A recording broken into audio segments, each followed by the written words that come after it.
Motorbikes going by. Hi everyone. Hi guys. Good morning. Well, good morning to you, not good morning to me. It's about 7 p.m. 7:30 p.m. for me.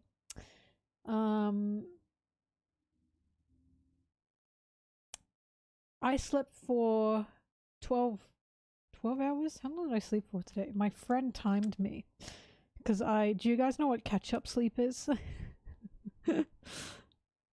Catch-up sleep is like scientifically proven. If you don't get enough sleep, you catch up 12 hours, right?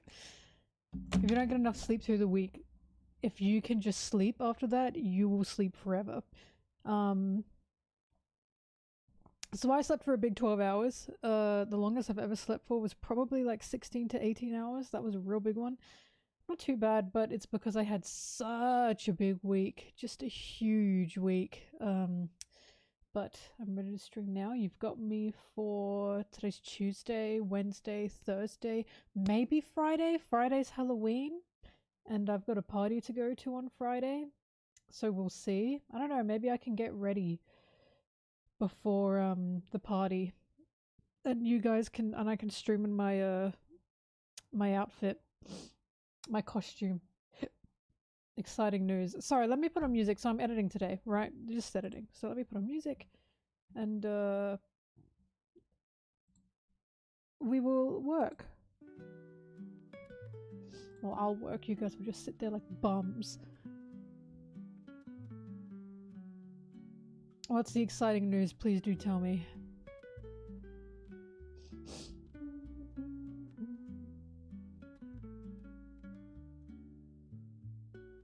I'm waiting for it.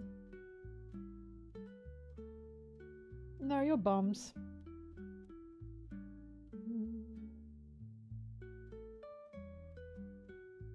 Oh, doesn't the hair just look beautiful? Oh my god, I'm so happy I got this. You got 4K views on your 4th video. That's good stuff, my guy. That's good stuff. No, that's really good. Congratulations. I am happy for you, honestly. Nothing but up from here. Nothing but up. Sorry, my fringe keeps parting. Okay. Alright, it's work time. Oh, I don't have my little fellas on the screen. You guys can't even see my screen anyway. Sorry, as you could, I mean, I'm awake. I'm just a little bit out of it, but I feel awake. I got bubble tea on the way, so I'm very excited for that. Oh, being an inspo, please. I should not be anyone's inspiration. Unless you want a color palette. I shouldn't be anyone's inspiration, but I appreciate that. Is my chair low? Small. I'm just small. Alright. I'm just so tiny and petite. Oh my god, I fly away like a leaf in the wind when it's too windy. Ahihi. One gust and I'm gone. I'm joking. Please. I want to keep playing Pokemon. Fuck. I'm so close to getting this done. Sorry, I'm cold. Hang on. Oh my god. I gotta put my big socks on.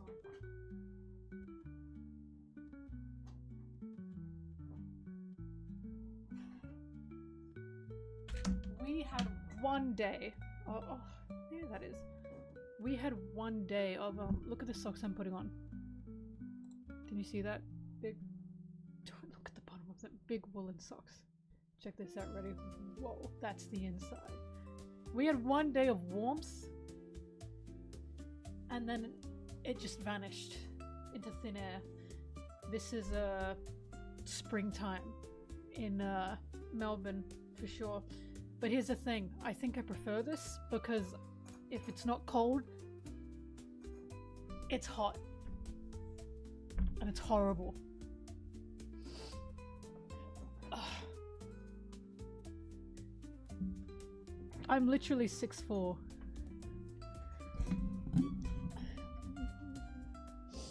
Wait, who? Talking about me, right? Yeah, I'm 6'4". And I grow a centimeter every day, was it? Was it every week? We did the math for this. I know, right? Isn't that crazy? That's insane.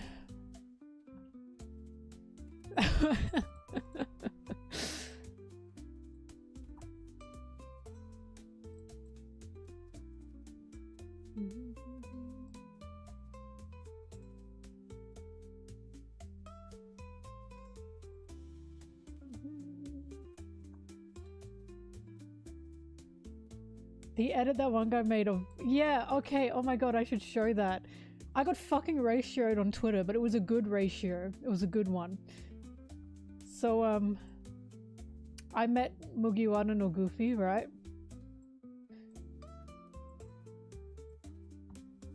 He came to Australia with his buddies. And this is the one of the photos we took.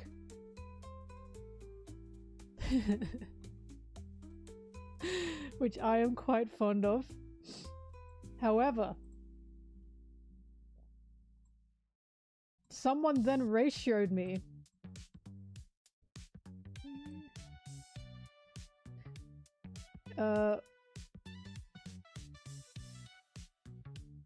With this.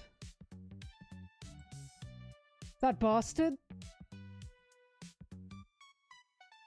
But it's funny.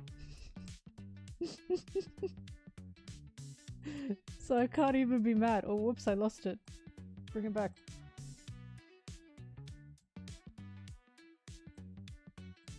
It is pretty good. The proportions are good. Someone said they put Luffy's foot over mine. Can you see that? So he's helping me. And they're right. He's helping me. He said there can only be one.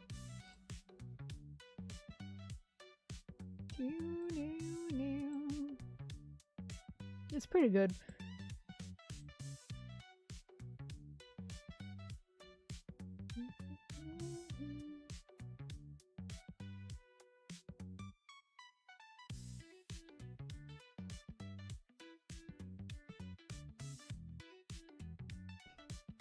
I'd like you all to know it was my idea to take a pic like this. I said to him, we have to take a photo together, but it cannot be normal. You know what I said? I said, if you can find a bat or a steel pipe, grab that and I'll take a photo of what looks like me beating you up with it. We did not find a bat or a steel pipe, as you can tell. So, this had to do.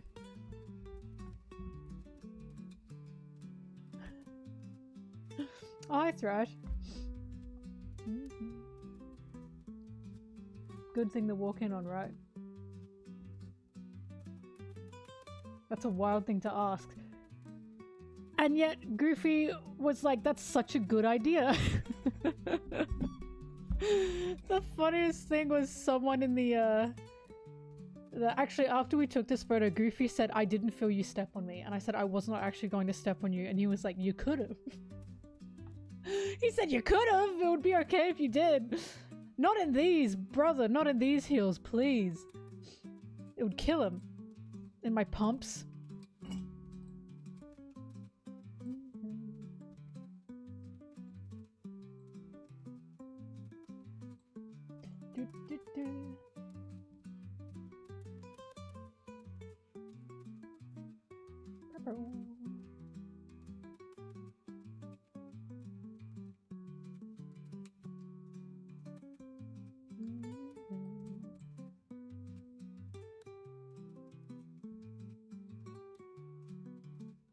Man's built like Sanji. Well, there's a reason Sanji is like his favorite straw hat.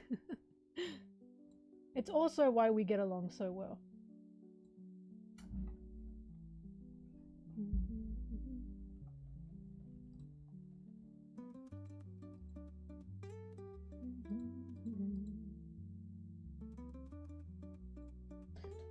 An image of Kuma is what I need. Let's see what I got in the old folders.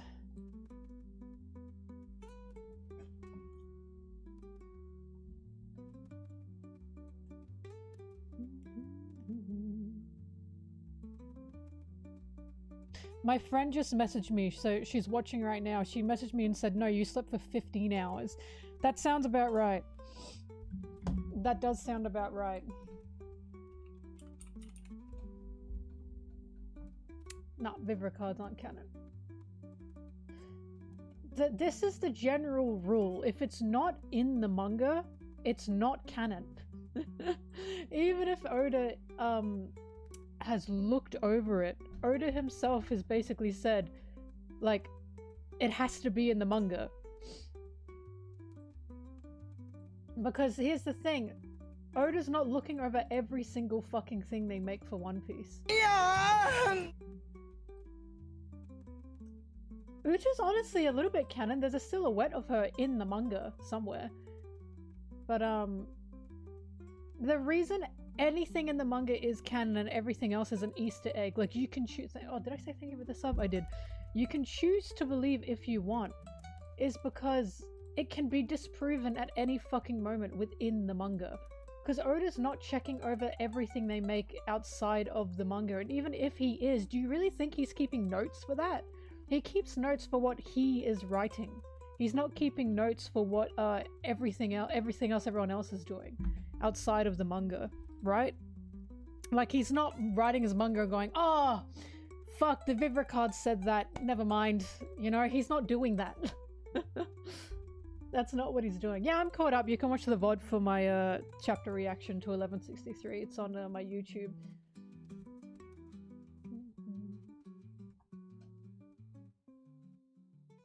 Oh no, he did do that, but then guess what he did anyway? He gave them that information anyway. Because shit like height, I think Oda just doesn't give a fuck. Do you know what I mean? I just think he doesn't care.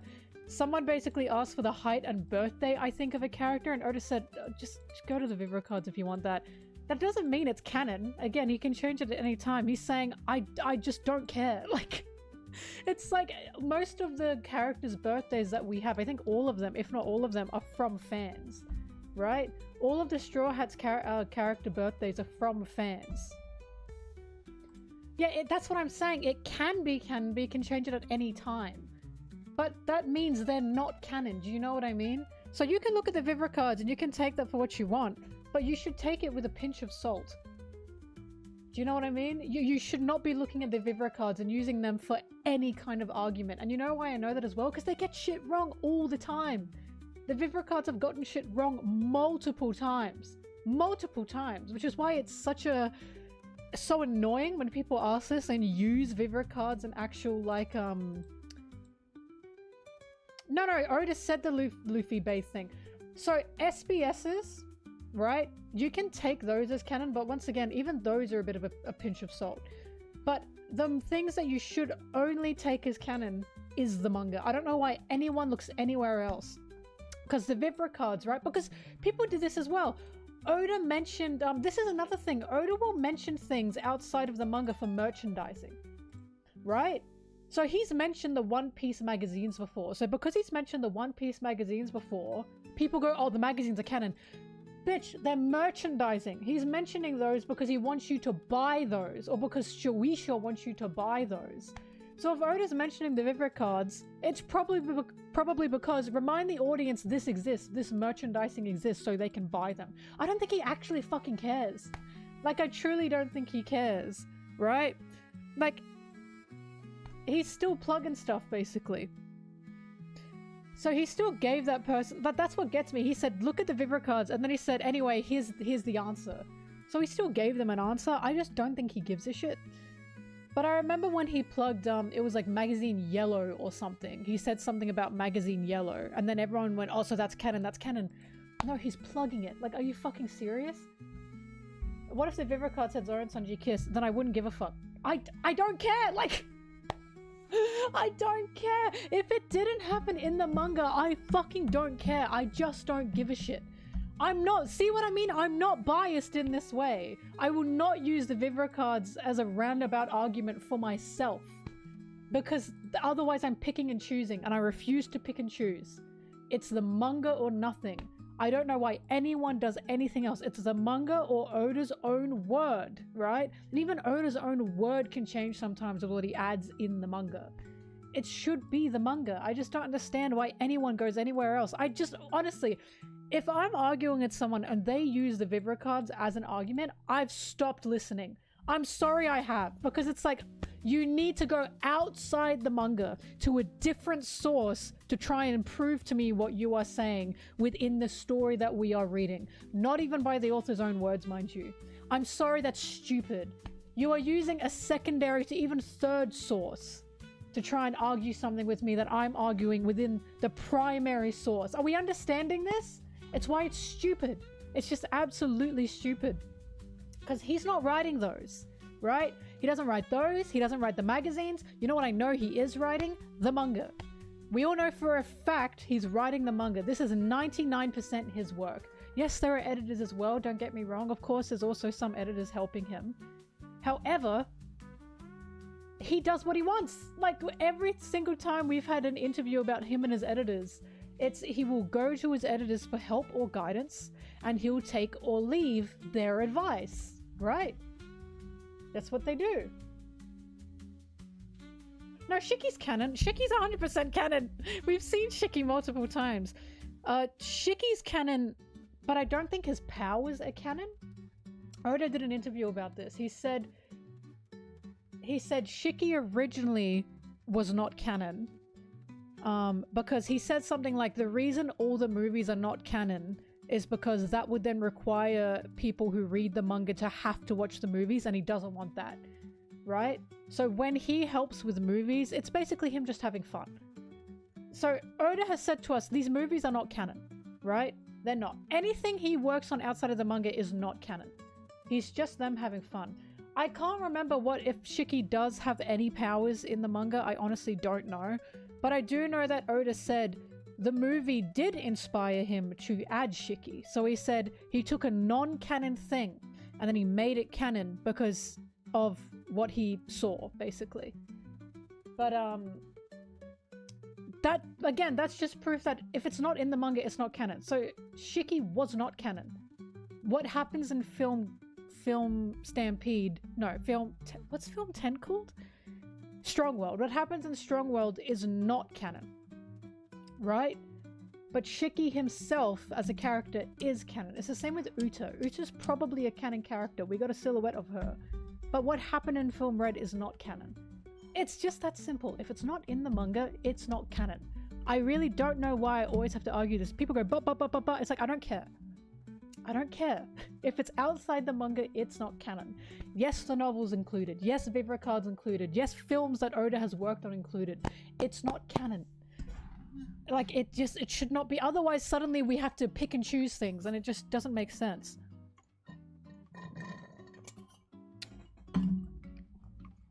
The SBS in itself, again, you can use the SBS as arguments as well.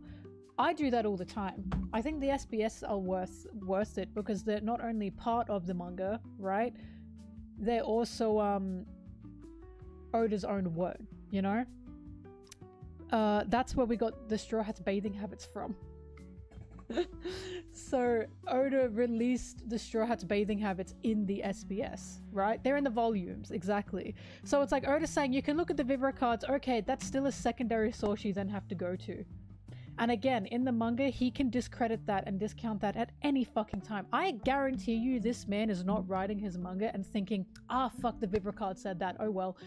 Why the fuck would he be doing that? That's what's stupid to me, right? That's why anyone who uses them as a argument for canon, I'm sorry, I think it's stupid. Because it's like, there's absolutely no way he's thinking about the fucking Vivre cards while he's writing his manga. Like, he does not write them.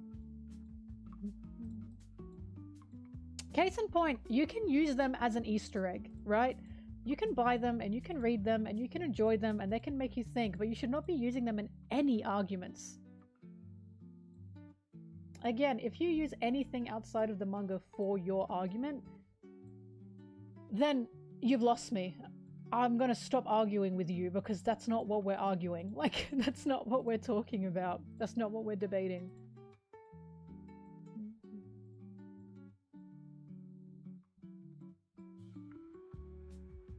Especially if you use the manga itself as an argument, and then someone comes in with a secondary source, and it's like I'm showing you in the manga that this is the case, and you're saying, actually, here's what the secondary source dictates. And it's like, I'm giving you the primary source. Hi, Percival. Sorry, I was just asked if Vivre Cards are canon because Oda mentioned them once, and I'm saying no. He's mentioned plenty of things before that were not canon. Such as, the One Piece magazine Yellow or something, and it's so obvious he's not writing any of that shit. No, I know you're just joshing.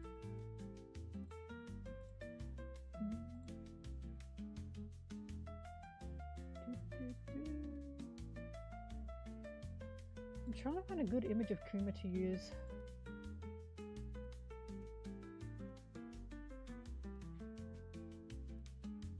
Yep, exactly. Using the Vivre cards as evidence and shit like that. And it's like, I'm giving you the manga and you're giving me something someone else wrote that you have to buy outside of the manga. That comes after the manga has been written. Give it up, buddy. Like, just give it up.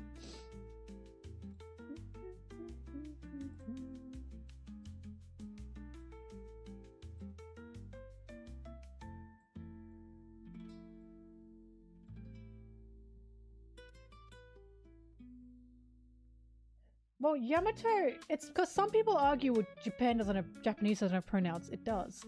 But some people will say that, even if they do say that, Luffy literally calls him Yama bro. Like, Yama, oh, you know how he calls Law Torao? That means Tra guy. He's calling Yamato Yama guy. Like, so even if they want to have that stupid pronouns argument, every single person around Yamato says this is a guy. Every single one. So it's like, just fucking give it up. Just give it up. A secondary source Vivre card that is available only for merchandising reasons is not going to convince me of fucking anything. You've lost the argument and you're grappling by, with straws.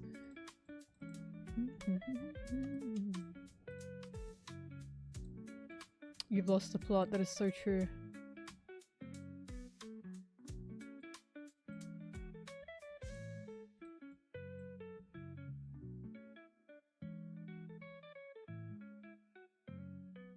It's just funny because they say, no, Yamato is just a tomboy. Like, they use that argument.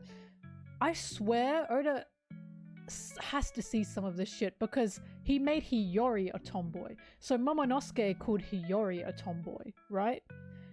Hiyori jumped on Momonosuke and kicked him. And Momonosuke said, oh, you're still such a tomboy. And I went, because all these fucking people were saying Yamato's a tomboy, and then Hiyori got called a tomboy, while Yamato was called a man, Kaido's son, Odin himself, right? And everyone is in the manga is calling Yamato Kaido's son, is calling Yamato a guy, is calling Yamato a man, and I'm like, that has to be on purpose. He must have seen that shit, like...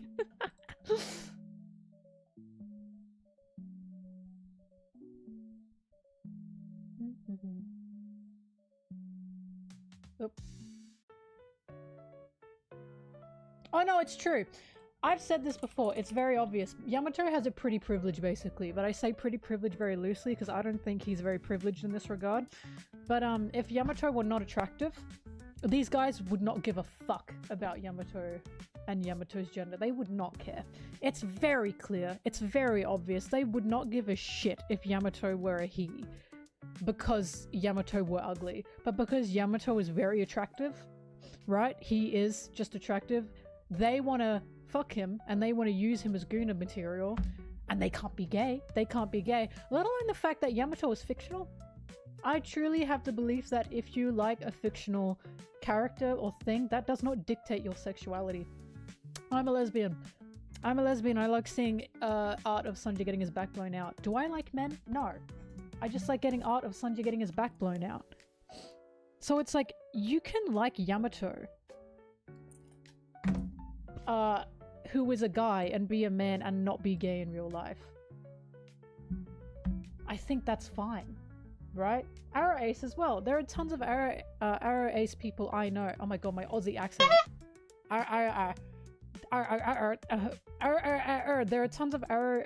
Oh god, the Aussie accent. There are tons of arrow ace people who enjoy smart, who write smart, who create smart, right? But in real life, they're fucking repulsed by like sex, right? This is normal. It's normal for your fictional taste to not align with your real life ones because it's not real and it feels safer to be able to explore the fictional realm. Because guess what? When I'm looking at Sanji getting his back blown out, I don't actually have to deal with a man. Like, I like Sanji, but that's because I don't have to deal with a man by liking Sanji. It's that simple. Fair enough, Tsubaki. Yamato's strength is very attractive. I think Yamato is incredible. I love Yamato's moment with his dad, Kaido, on the rooftop, and Yamato's speech to Kaido there, and him saying like, what's so wrong with admiring someone? What's so wrong with like wanting to be someone, basically? Because Kaido totally discredited Yamato's role model, which was Odin, right? And that's why Kaido chained Yamato up. And Yamato was basically saying like, you never supported me. You never like cared for me. You never wanted me to be who I am, basically. And it's like, fuck. That's so good. That's so good.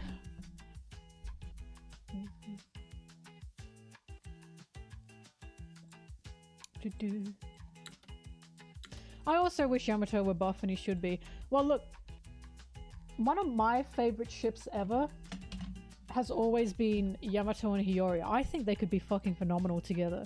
And some people are really weird about that.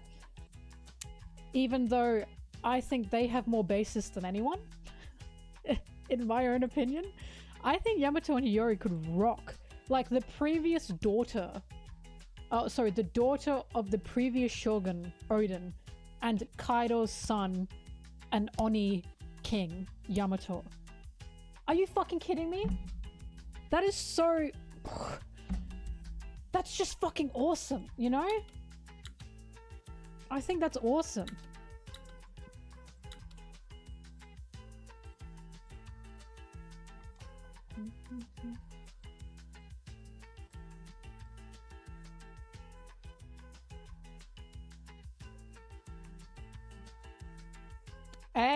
Hey, J-Meister, you stop that. You know what you did wrong. We just talked about this. You go back and you rewrite that. You think about what you've done. It also does feel like Oda is doubling down on it. Because, he just had a cover story of Yamato literally following in Odin's footsteps and succeeding as well. Like, he's become a new samurai leader, hasn't he? And I stood and I clapped. Like, he's not backing out on it, because so many people thought that Oda would make Yamato stop admiring Odin, right? Or stop wanting to be Odin. But he's doubled down. You know? He's doubled down, and now Yamato is like the new samurai leader with a new samurai pack. And I thought that was fucking phenomenal.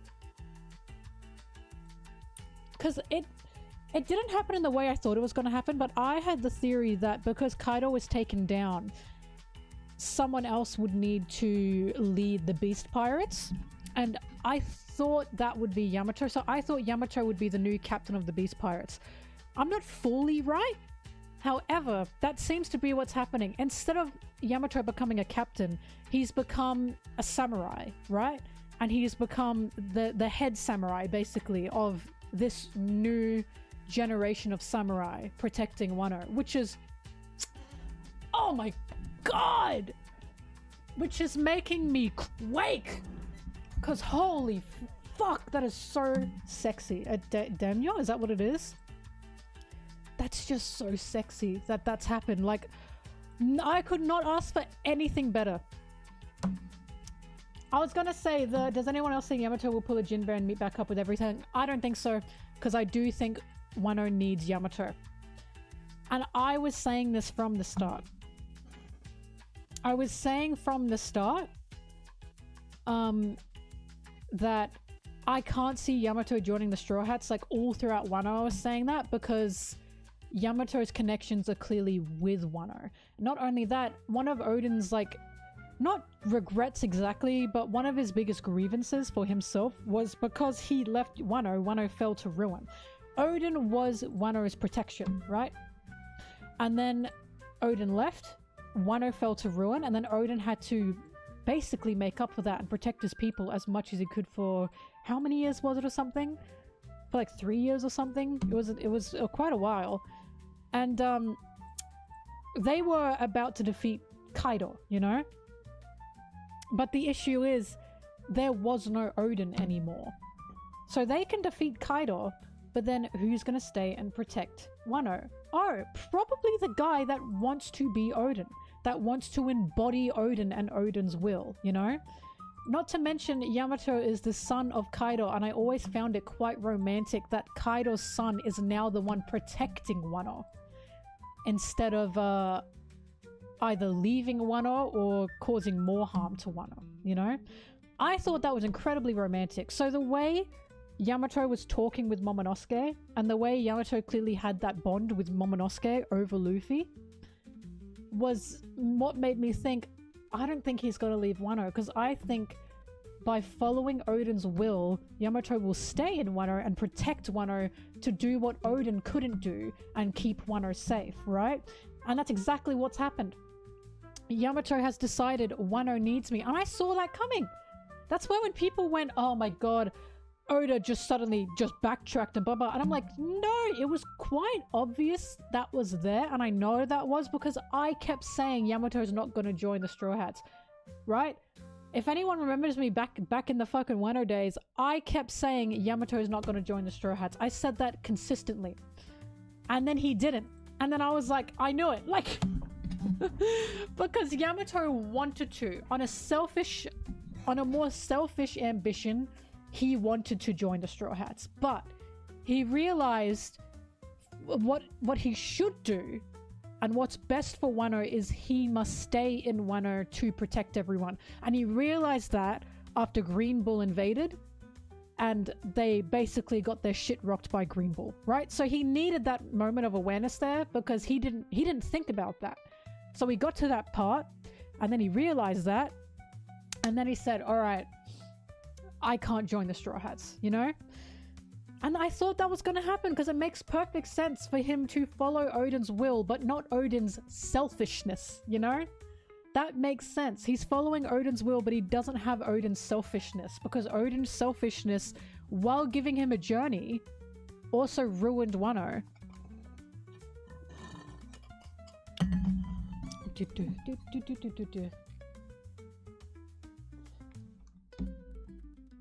You wrote a 5-page document on why Yamato should join. I just remember so many people going blah blah blah about Yamato joining. I was one of the rare people that was saying he's not going to join, and I got slandered for it, right?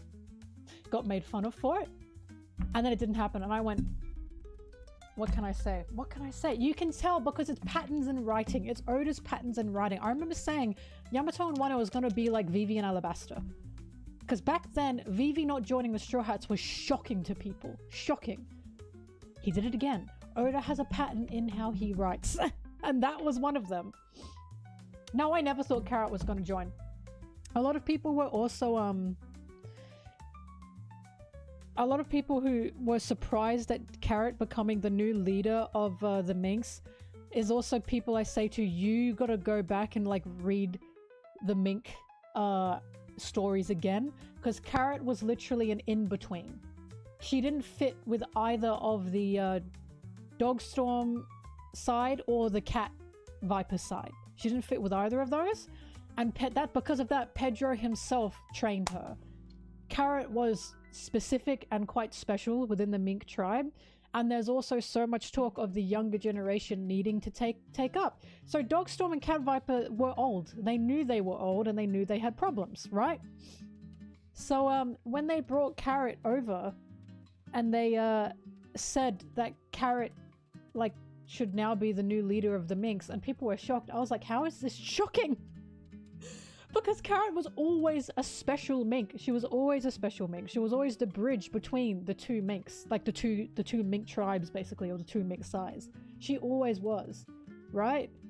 Which is why I was like, I don't know why people are so shocked about this. I did not jump out of my seat when that happened. I went, yeah, that makes sense. I guess, I don't know, because I paid attention to Carrot? I just don't know. If you paid attention to her, it was quite clear big things were going to happen to her, and it was not going to be Straw Hats. Right? I love Carrot. I love her. But her being a Straw Hat, that was not something I ever thought was going to happen. It would have helped if the samurai actually defeated or chased off Green Bull. Shanks coming in last second did make it look like they really can't defend themselves. Well, QB, they were partying. They weren't ready. But that's also what Yamato realized, right? Yamato wasn't ready for that shit, so Yamato will now stay in Wano, and Yamato will defend the land. I think it's okay if they didn't totally take out Green Bull by themselves. That just makes Yamato wake up more. Because Yamato's like, oh, they really need everyone, right? Me included. I think it's fine if they didn't defeat Green Bull on their own. But also, he fucking snuck attacked them. Like, they were having a party. God. It's not their fault. Oh, Vivi's gonna join. I'm saying this wholeheartedly. Vivi's gonna join because now she can't go back to Alabasta. I will be disappointed if Vivi goes back to Alabasta. Like, I will be. Doo-doo. Because if she goes back to Alabasta, she's a sitting duck. I don't quite know how Oda can ride around that if he just makes her go back to Alabasta. But it doesn't seem like she will. I don't think she will. In any case, in 1 whole year of One Piece hyperfixation. Thank you. Oh, by the way, thank you for the donation, QB. But, not only do we now have... Oh, they're very loud, QB. It's okay. No, look, I get it of like, oh, they didn't defeat. But it's like, again, it was supposed to be a sneak attack, and it really surprised all of them, especially Yamato. That's like, we saw Yamato's reaction. He was going, oh god. Like, people, we really need to protect this place. Anyway, so... Vivi not joining the first time made sense. She had Alabasta to rebuild and to take care of. 2 years later, Alabasta is now in a more settled stage. There are now different people in her court who can help her run Alabasta, such as Igaram, Pell, the jackal guy, I forgot his name. Igaram is clearly one of the people helping run Alabasta at this point in time. Dragon. Okay, there it is. Thank you, Dragon. But Vivi is now in a place where she knows Alabasta is safe. Because the issue is Alabasta was being totally overtaken by Crocodile, and that was a problem. However, she has now helped rebuild Alabasta. The Civil War's done. There's no revolution that's about to happen, and there's no brute force that the Royal Army will use that she was just terrified of.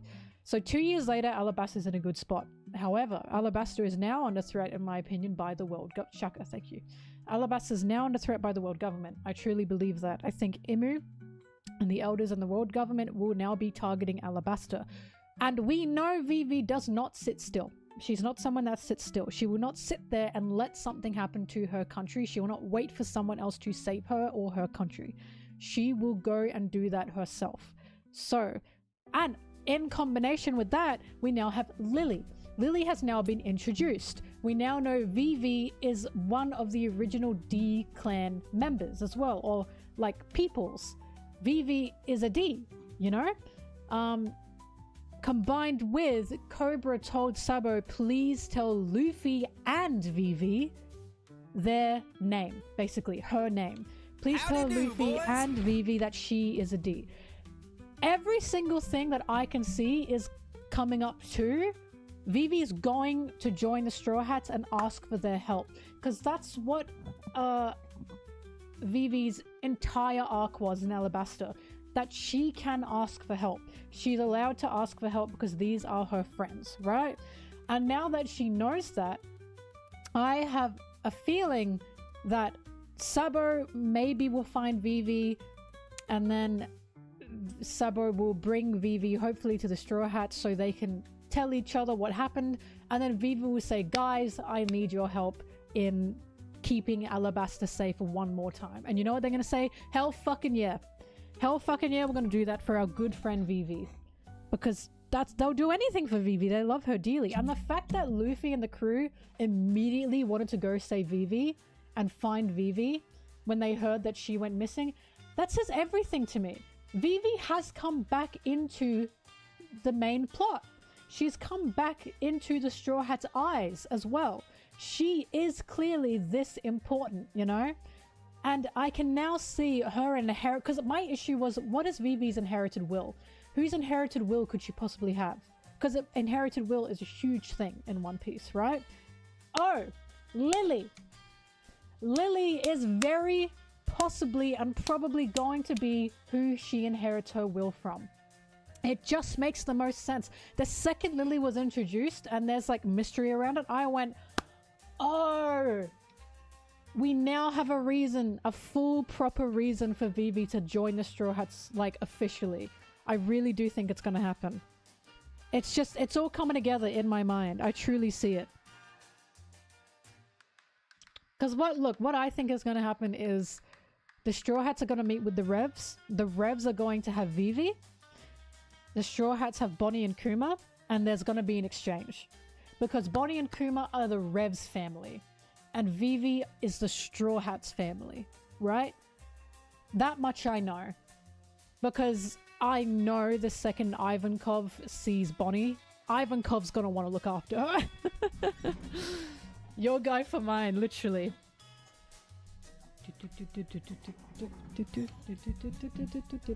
But yeah, so the Revs are Bonnie and Kuma's family, and Vegapunk as well, mind you. Oh my god, that makes so much sense. Because Vegapunk also didn't join the Revs, and Dragon kind of scolded him for that. And Dragon and Vegapunk said, well, what am I supposed to do? You don't have the funding. Now they definitely do. And I bet Vegapunk also feels regret for not being with the Revs at that time. That would make so much sense if Vegapunk also joined them. But I don't know if Vegapunk's going to stay in Elbaf or not. We'll see.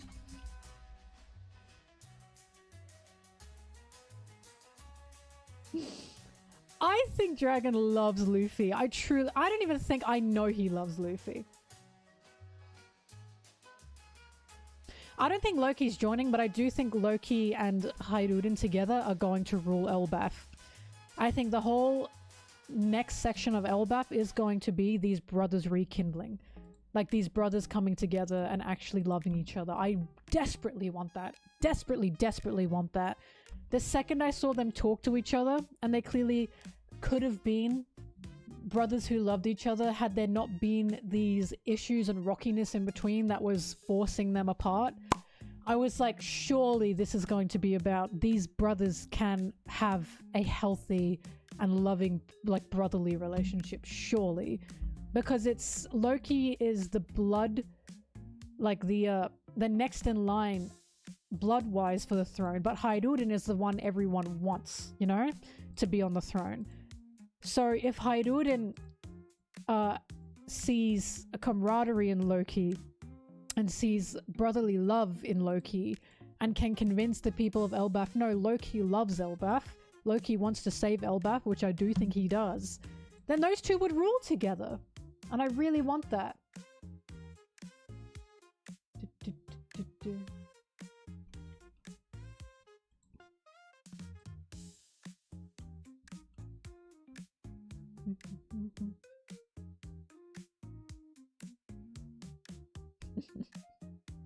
Anyway, we'll see. Look, I will stand by that Vivi is going to be the last member of the crew until the day I die, or until it doesn't happen.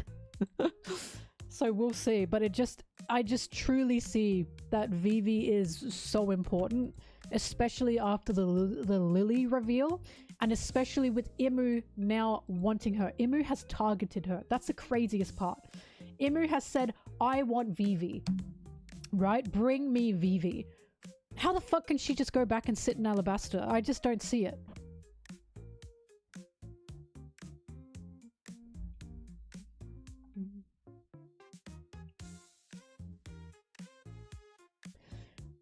Just because Blackbeard's got a giant on his crew does not mean they need a giant. Sanji has fought a guy who was bigger than a fucking mountain before. So has Zoro. Both of those characters have fought mountain men before. Luffy does not need a giant on his crew to fight a giant.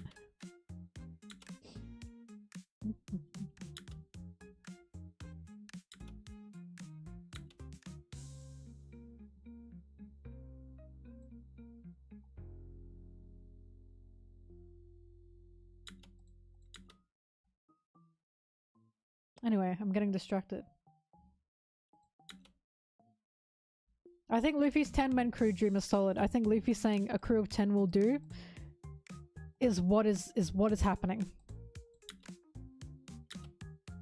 Because Luffy does not count as one of the 10. So one more. But also, Oda's just such a romantic because I can see the first like adventure we had in the Grand Line with Vivi coming back around, and Vivi now, like, Vivi clearly wants to be with them but she can't. They had that whole thing of we'll be with you forever, we'll be your friends forever, and Vivi saying, if I find you again on the seas someday, will you still call me your crewmate and your friend? And they all put their arms up, right? How fucking romantic is that? If 2 years later and 20 something years later in the series she comes back around, she sees them again, and she says, will you be my crewmates, or can we be crewmates?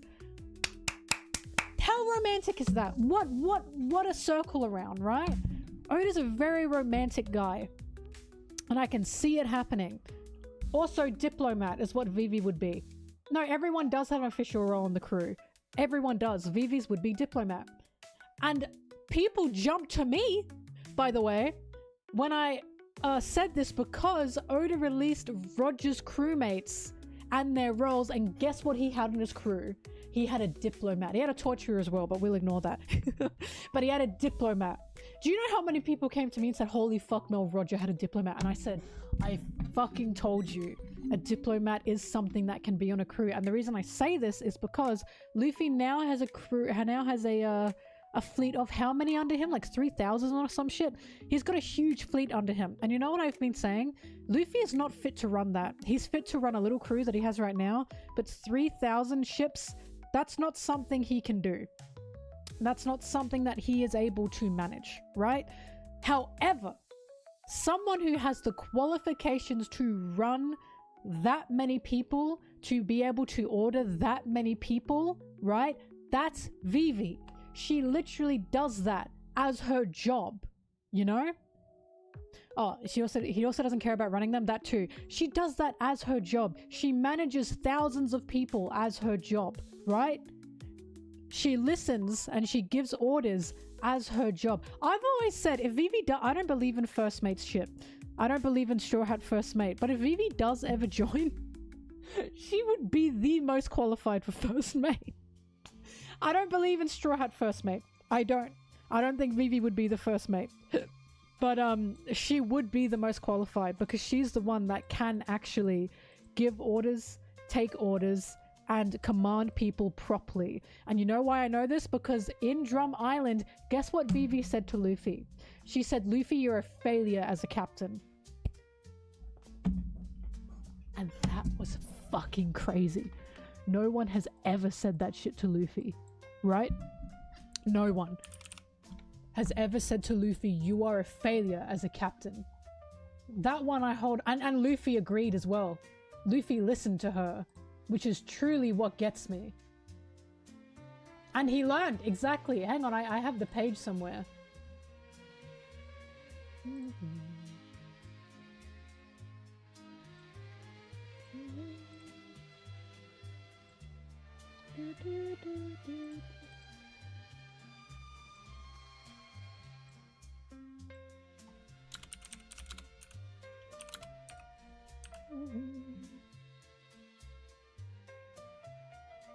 That's when she's sick.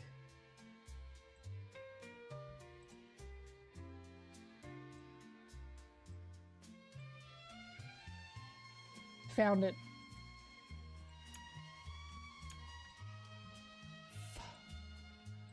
And you're looking at me and thinking I'm crazy?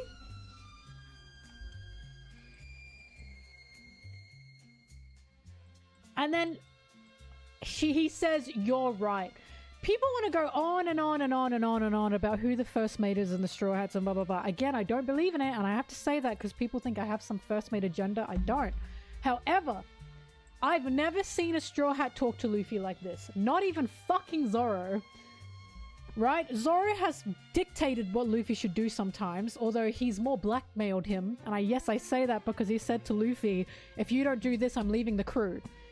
And again, that's not how things work, right? That does not make anyone a first mate. That's I'm leaving if you don't do this. And that's crazy to me. Anyway, I don't think Zoro would leave, by the way, but I do not think it's how do I say this?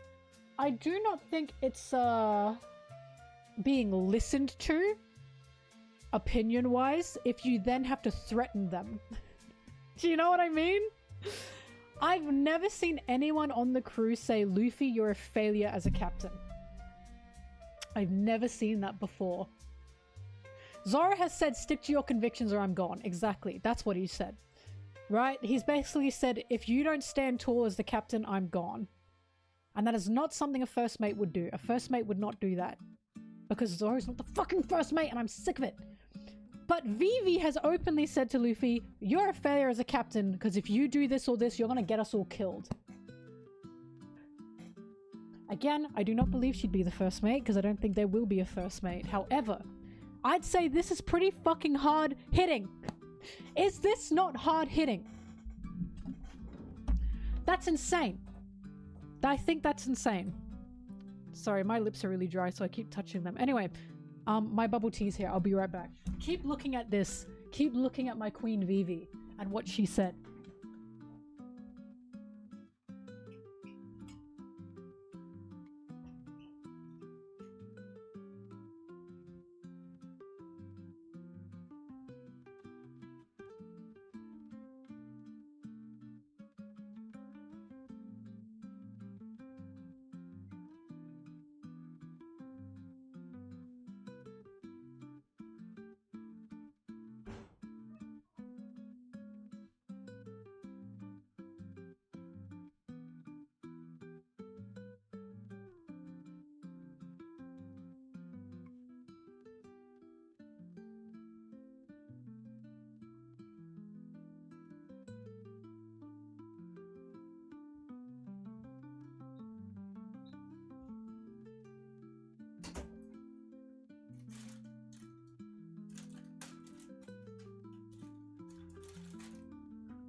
Check it out. Brown sugar pearl. That's what I'm talking about.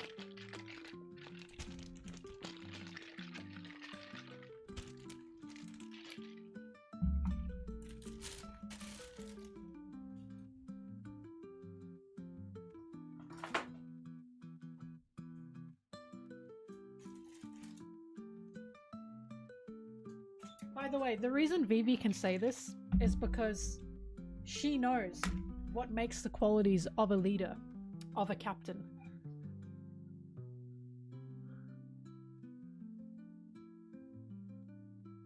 Right?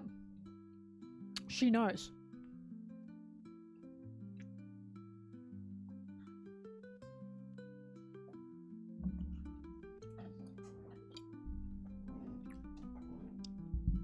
Is that breakfast? No, it's 8:20 p.m. for me. I also got these little milk pancake things.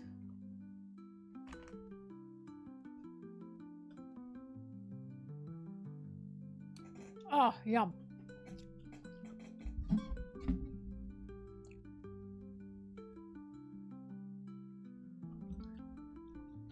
But I've never seen someone question Luffy's leadership and captainhood the way Vivi has. Jinbei got pretty close, but Jinbei didn't question it, right? Jinbei definitely helped and guided. And that's only because Jinbei is a captain himself. But for Jinbei, he never wanted to be, right? Fisher Tiger just died.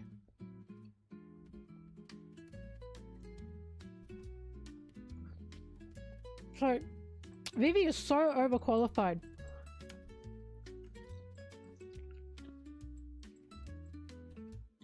She's so overqualified for the role of diplomat. Because she's basically... Luffy, I've always said this, Vivi and Luffy are very similar. And Vivi is basically Luffy if Luffy weren't impulsive. They are very similar. And that's why Vivi being a diplomat would work so well, because she knows what needs to be done and when it needs to be done. Vivi can literally do the paperwork in a very strong way, while Luffy does the physical work.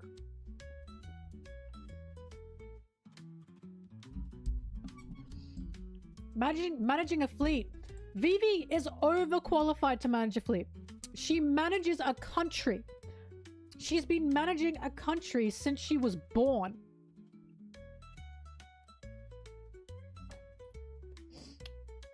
Vivi more than fucking anyone can manage a fleet. Anyone.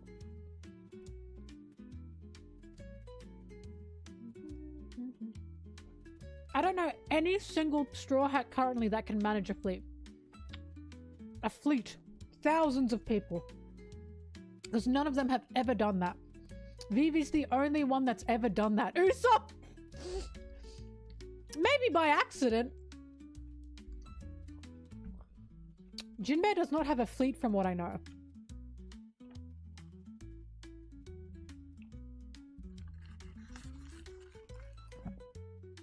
Dragon said Usopp. Wow, very high regards for Dragon. For Usopp Dragon.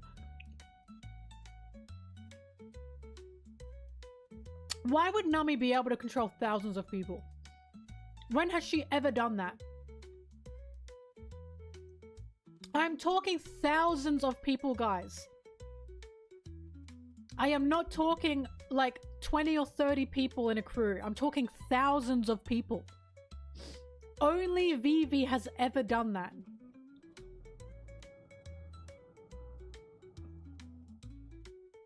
Because she runs a country. Frankie, but only if they're robots.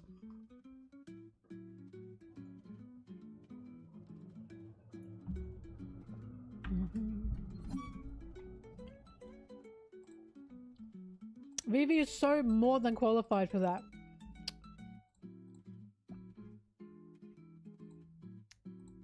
Dude. Also, no one's saying Sanji, even though he was the sous chef at a fucking restaurant. You guys have no idea what it takes to be a line cook, do you? You guys have no idea what it takes to be a line cook. Every line cook I know has been hardened and roughened up because of the shit they have to deal with. Sous chef in a kitchen at a restaurant is like a fucking battlefield.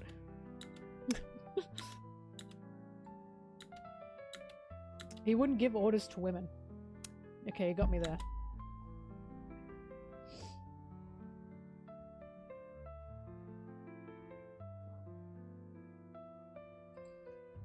I'm just saying. And no one said Brook as well.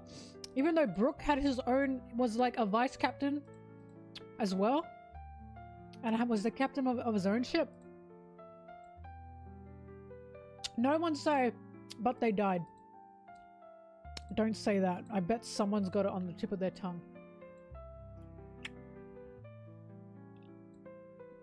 I do know Sanji's military trained. They died, guys. Come on. Sanji is military trained and we do know that. At least in the basics. I don't know if Oda planned this, but I remember one thing that made me go back to reread shit after finding out where Sanji came from and what his education was Alabasta when they're looking for the cannon. And Sanji basically gets it nearly spot on because he's thinking, wait, if you want to shoot a cannon from that distance, you need this particular arch. So it has to be somewhere high up and at this distance. And I was like, what the fuck? Like, I remember reading that and going, why the fuck would he know this? Why would he know this? This is not shit that he'd want to study up on. That was crazy, that moment. And again, I don't know, maybe it just fell into place really well for Oda. But I remember going back and reading that after finding out Sanji was like, had German education. And I went, oh, damn. So he's really got military education.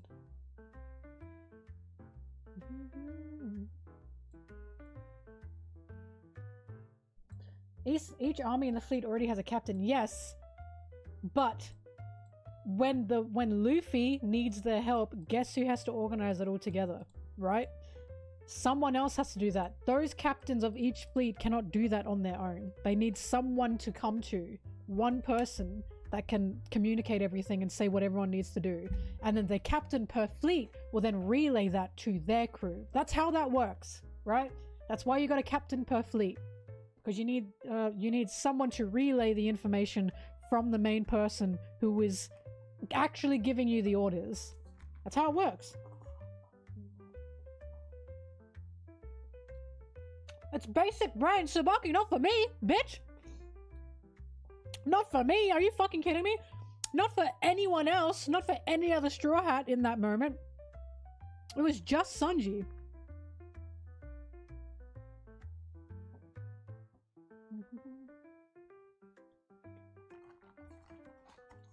I do not have a basic brain for that.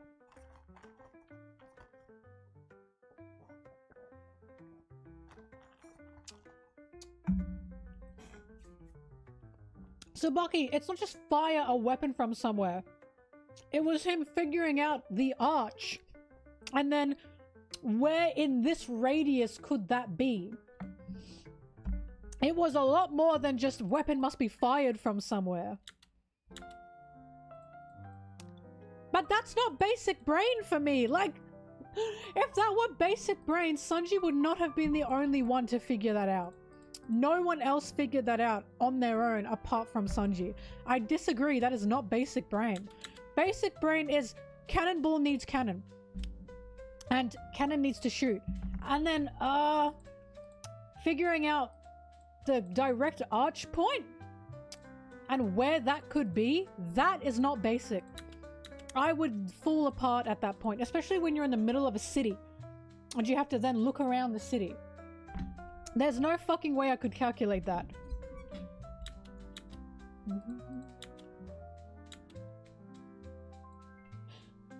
It's just, but no, Tsubaki, if you think that's basic brain, that means you're smarter than me. Because you think, oh, that's basic, and I'm saying, no, it's not. So that means you must have more intelligence than I do. Because I'm the one with the basic brain. And I'm the one saying, no, that's not normal. That is not a normal thing. That is not a basic thing for people to be able to figure out. You are smarter than me. It's the opposite.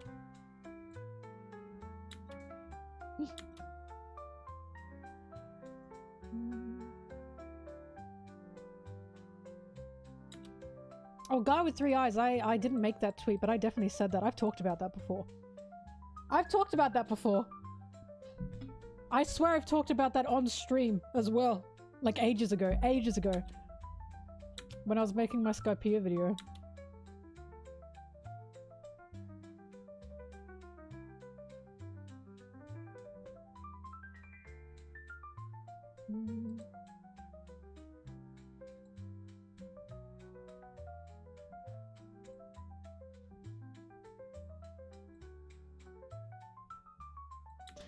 $51 minutes. We've got about 4 minutes left.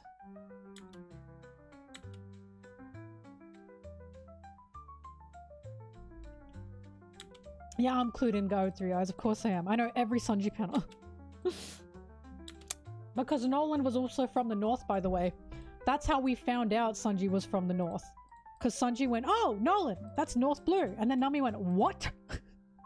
I'll never forget that because Nami said, huh? And then Sanji was like, didn't I say that? And Chopper was doing shit with his horns. He was trying to dig. And Nami said, shut up, Chopper! Sanji, what did you say? And Sanji said, it's nothing. So he like, I remember he like quickly wiped that off. And I was like, why is he being weird about it? I remember back then I was thinking, why is he being weird about being from the North Blue? That is so weird. And obviously Nami thought that was weird. She even says in Zoro, I thought Sanji being from the north was weird.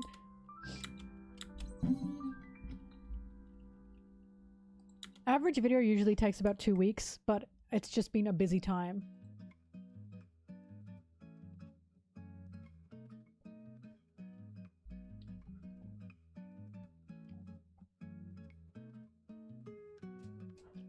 Look, I don't know when Oda decided Sanji's backstory. I still say he had the spine figured out by introducing Sanji and naming him Sanji. But I can definitely say by Skypiea, that's when he went, yep, that's it. Because the North Blue drop that was seemingly nothing. There's no way that was just out of nowhere. Because, like, Nolan didn't have to be a North Blue tail. It didn't have to be. You know? He could have easily made that an East Blue tail or a South Blue tail. No, it's from the North, and Sanji's the only one that knew. And then Sanji revealed he's from the North, and then suddenly we have that information for literal years that he's just from the North. Sanji was going to be named Naruto, but Naruto was a manga coming out at the same time. So he changed it to Sanji. And that's when I went, okay, I think he's deciding something here.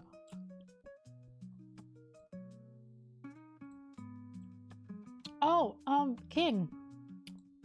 It says on the Patreon you only have to sub once for Patreon. Just once. Just so I can know that you are not a bab.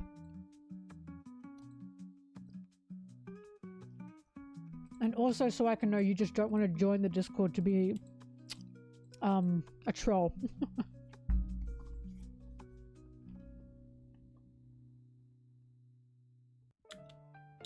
But my Discord doesn't allow anyone under 18 because I don't want to babysit.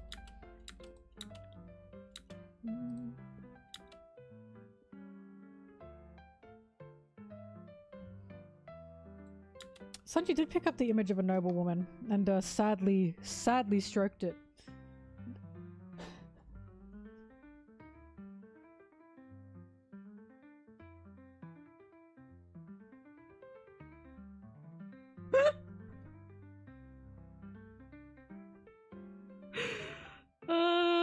What unfortunate wording.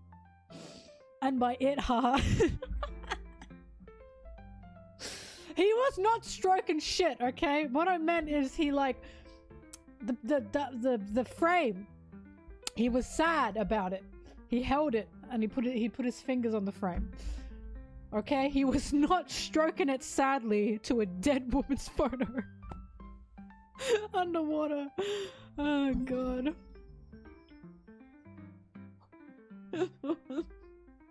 God.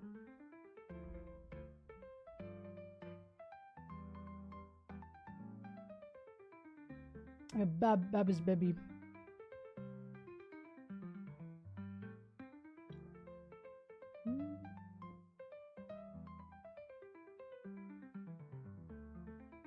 Stroking it sad style. Yeah, you can cancel your Patreon. Like, you will not be kicked out.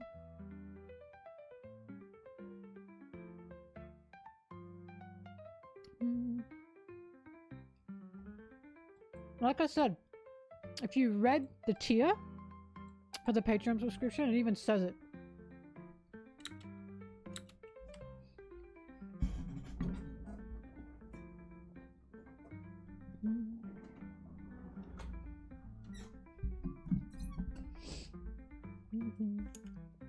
There are plenty of people in the Discord who only subbed once on Patreon.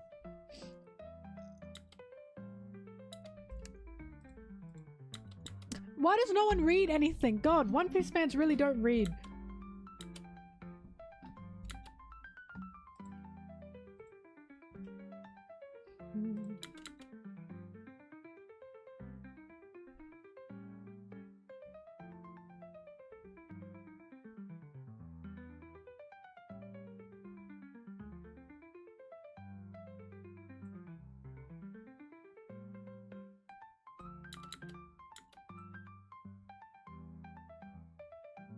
Pictures are so good. Oh my god, Zoro, is that you?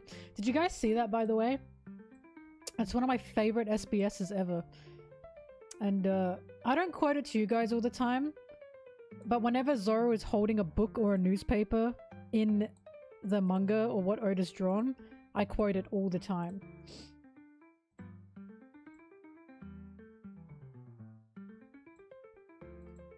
Oops. Because, listen, there's a theory that not a theory, there's a accusation that Zoro's illiterate. I do not believe he's illiterate. However, I do believe he just doesn't like reading. And I also do believe he's not exactly the best at it. Like, I think he can do it.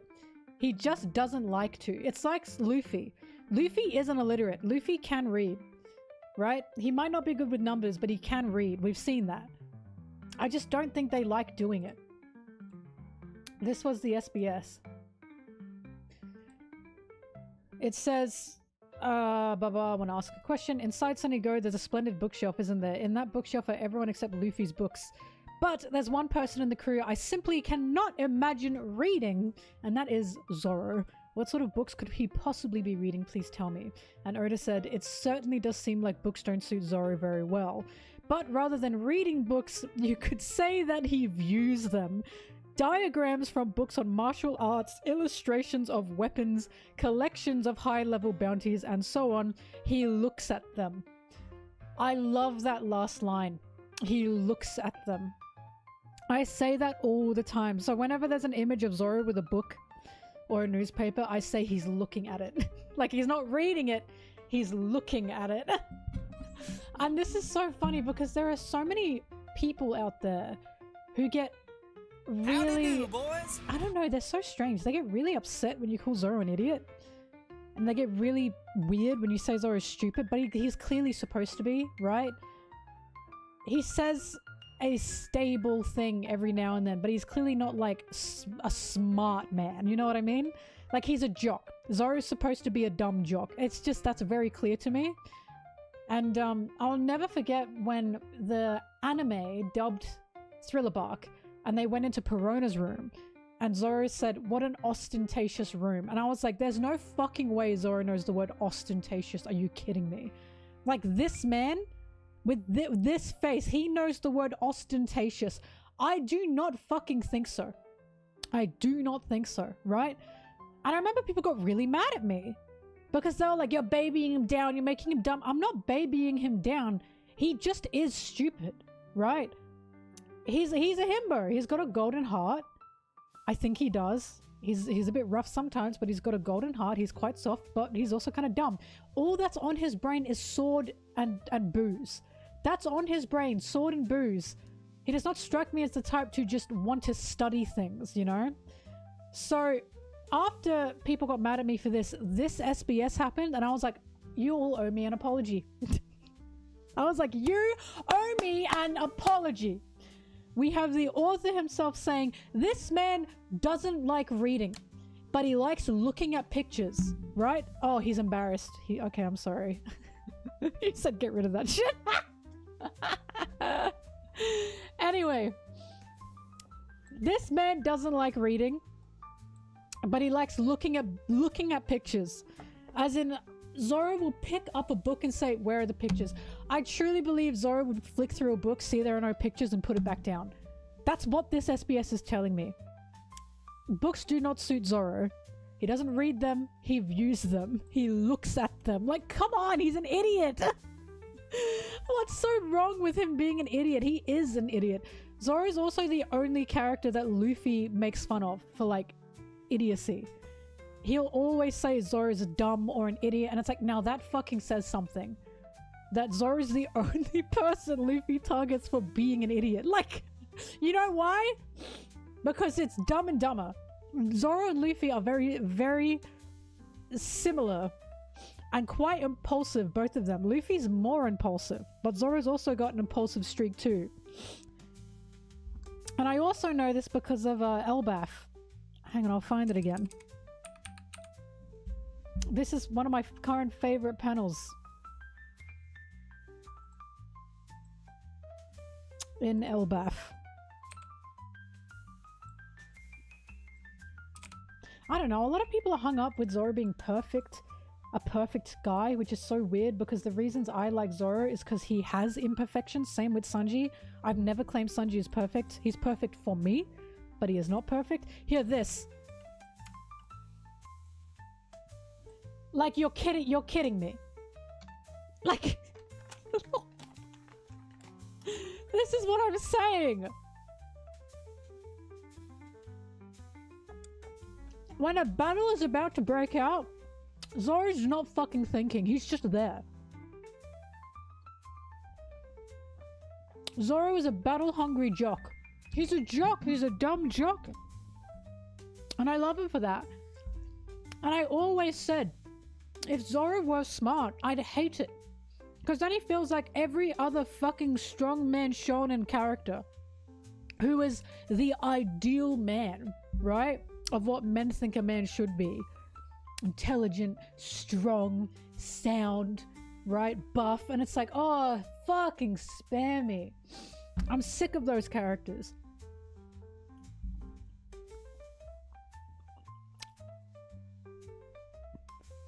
I like that Zoro's an idiot. I just love him. I've always said, if Zoro were not an idiot, I wouldn't love him.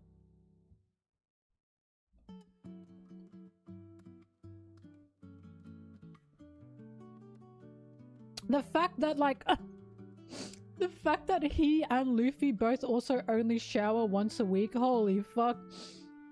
Luffy and Zoro are jocks. They're jocks. If they existed in the real world, they'd be going to the gym together, like, and they'd stink!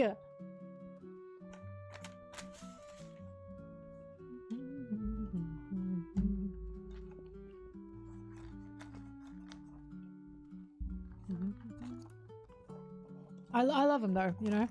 I love him. I love my stupid boys.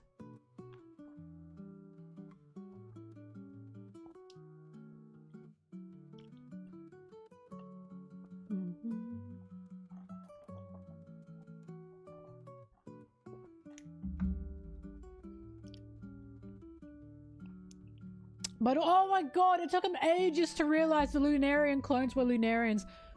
Oh, I forgot about that. And even Luffy was like, are you fucking kidding me?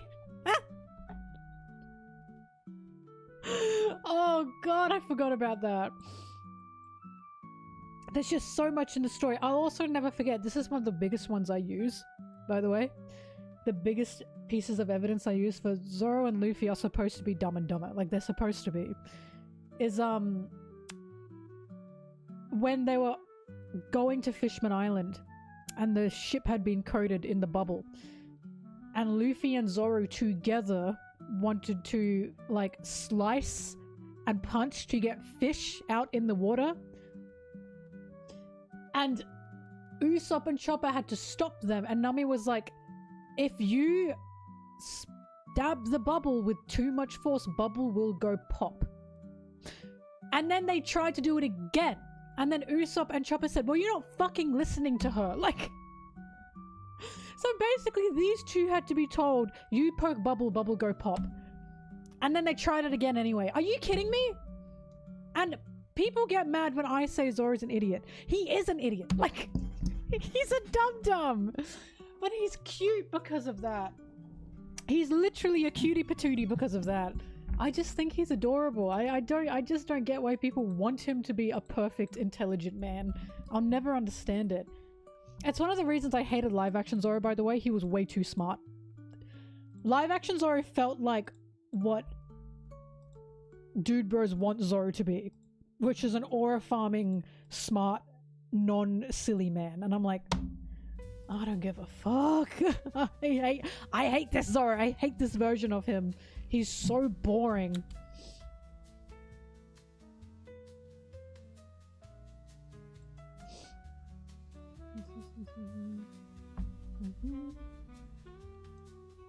They also made Luffy smart too. Yeah, all the characters were not themselves. Let's not talk about it though, it gets me too mad.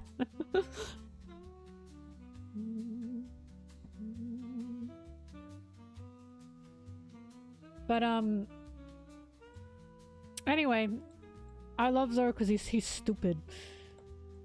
And I always say Zoro's introduction in the time skip is literally, he's an idiot. Like, that's his introduction to the time skip. He got on the wrong ship. And so many people look past that or forget about that. And it's like, we are literally being shown he's still stupid. Like, that's what that introduction was. Yeah, he's changed and he's stronger now, but he's still stupid. Even when that one fisherman guy was like freaking out and he was like, oh god, he got on the wrong ship, oh god. Sanji was telling him, listen, it's not your fault, it was probably his fault. Like, and he was right, it was his fault.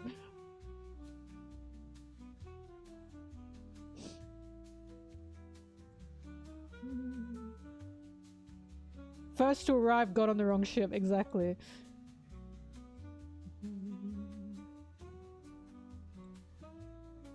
Oh, another thing that makes Zoro an idiot is, where is it?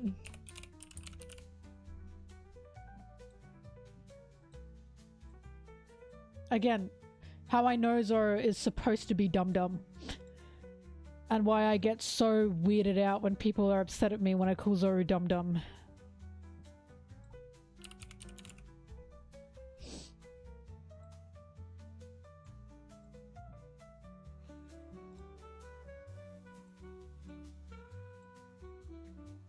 Oh my god, this is gonna— I thought I had it saved, I did not have it saved.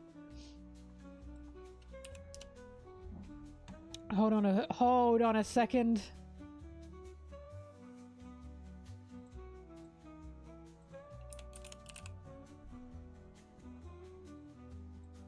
I know you guys are thinking, who's getting upset at you for calling Zoro an idiot? People on Twitter, bro.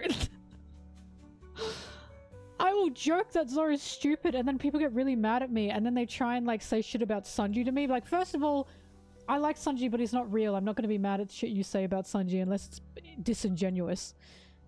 Like, they're trying to say the most horrendous things because they're trying to make me upset, right? But, 591. But it's like just me joking about Zoro being stupid and then people go, he's not stupid! He's not! And it's like, why are you so mad about this? Because when people call Sanji stupid, I'm not upset. Because the gag with Sanji is when women are around, he's an idiot. That's the gag. He is stupid when women are around him.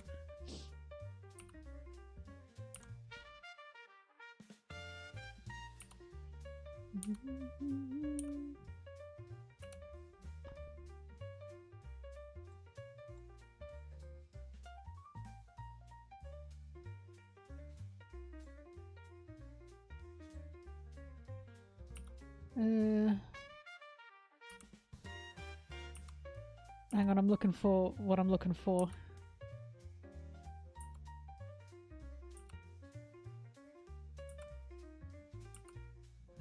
It's not it.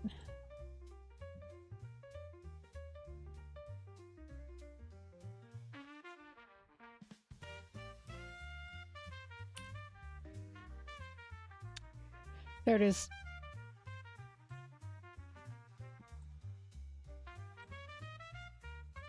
This is how I know.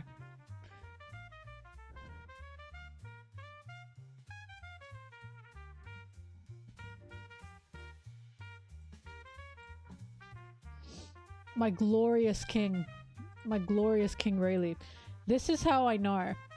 Because they're talking about the message that Luffy sent out, right? And Luffy says, I hope they get the message. And Rayleigh says, they should when they see the story. Those actions are unusual for you, that's the key. But then, there's one man who didn't seem very sharp. Well, I'm sure he'll be fine. And guess who he was talking about? And it's clear as day who he was talking about. This fucking guy. Because we literally get a whole 2 pages of every single Straw Hat getting it instantly. And going, I got it, Luffy. And then Zoro's going, wait! Wait, there's something there! I just don't know! And it's like, he's clearly an idiot! He's clearly an idiot. And this is why when people try and one-to-one Rayleigh and say, oh, Rayleigh and Zoro are so clearly meant to parallel each other, like just them. I'm like, are you stupid? Rayleigh would be pissed if you said his parallel was Zoro. That would piss him the fuck off. Because he thinks he's an idiot. He didn't even talk to Zoro, by the way. He didn't even talk to him. He just was in the same room with him and all the Straw Hats. And he picked up immediately that this guy looks stupid. Which is...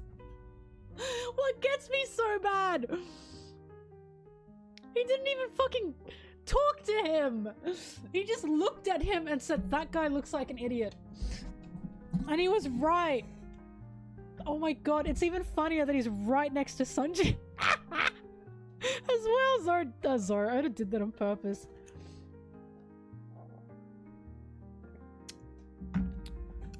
Right, Rayleigh's very intelligent. Rayleigh's the one that came up with this plan for Luffy, do not forget. But Rayleigh and Gaban, I keep saying, Rayleigh and Gaban are clearly meant to be both of them. They are meant to embody both of them. That is on purpose. And even Gaban said Zoro's an idiot. Oh my god. I don't get why. I just don't get it. Why does Zoro have to be perfect? He's not. No Straw Hat is perfect. Except for Brook. Except for Brook.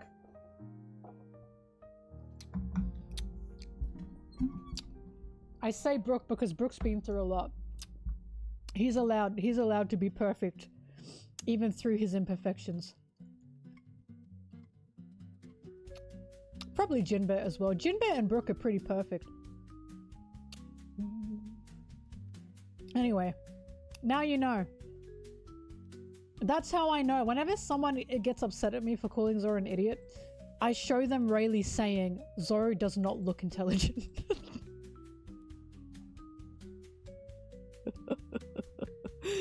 I found out, by the way, when this chapter came out, people were arguing Rayleigh was talking about Usopp. They can't accept it. They just can't accept it. Right? Exactly how? And if you look at the page itself, if you look at the chapter itself, it's literally every single Straw Hat getting it instantly, except for Zoro. This is the full page.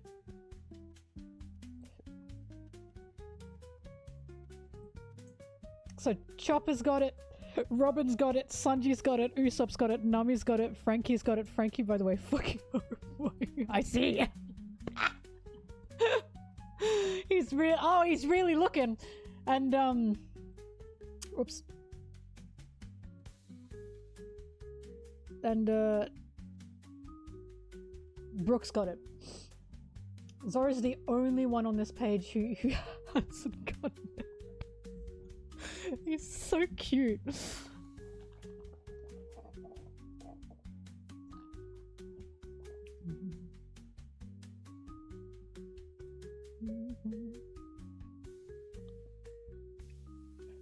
One of my favorite Zoro is so silly moments ever is when he's fighting the monkeys, and one of the monkeys gets a scar on their chest, spits on it, and tries to heal it. And Zoro yells at them, "Spit won't heal that! What are you doing?" But in the original, when he got his scar, he basically, like from Mihawk, he said, just bandage it up, it'll be fine. And the doctor in Nami's village said, what the fuck were you doing?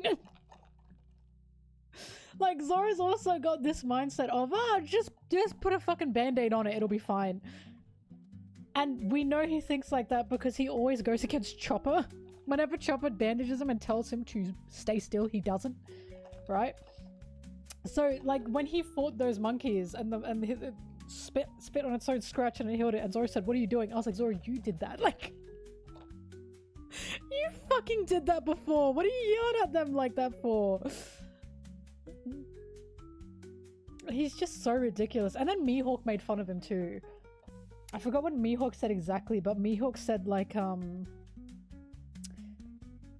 god, what did Mihawk say? He said something like, when it gets dark, this place isn't good for for like young guys who were too big, like who think they're bigger than they are or something. And Zoro said, "You talking about me?" Said, "Are you talking about me?" And Mihawk said, "I don't know who else is around." Like, what did he say? It was really funny. He basically like backhanded Zoro.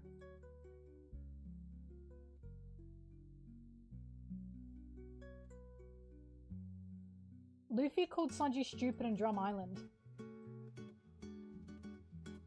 Wasn't that because Sanji threw Luffy and Nami from an avalanche? And Luffy was frustrated? I don't remember otherwise.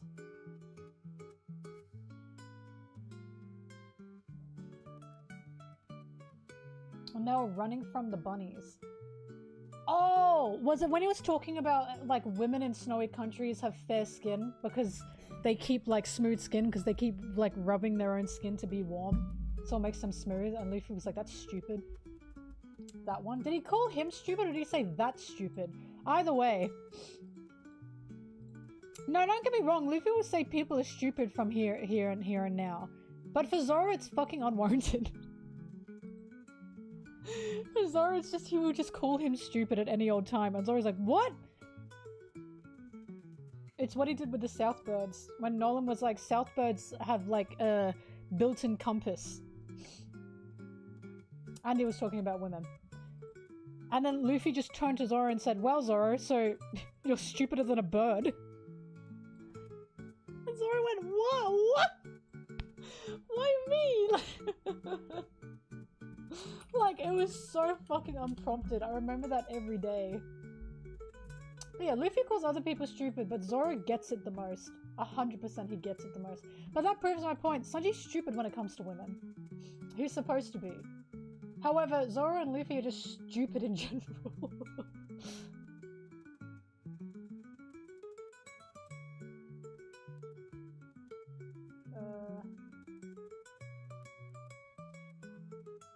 Where is it? I'm looking for it. Found it.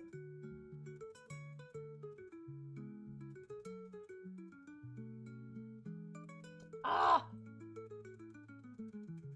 I don't have the chapter number. Okay, maybe I can find it from this.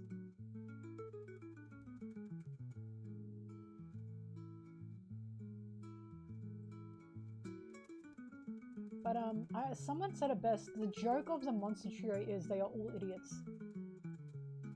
And Sanji looks like he's the straight man until there's a woman involved. And then they are all idiots.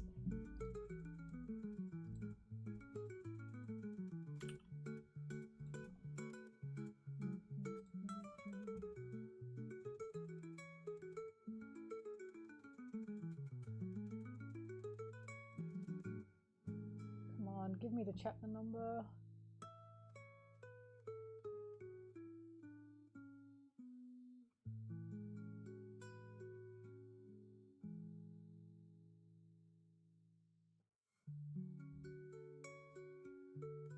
No. Jinbe's not the straight man, he's part of it as well. I don't think there is a straight man. I think the straight man changes per character, per moment. Every single one of them is comedic.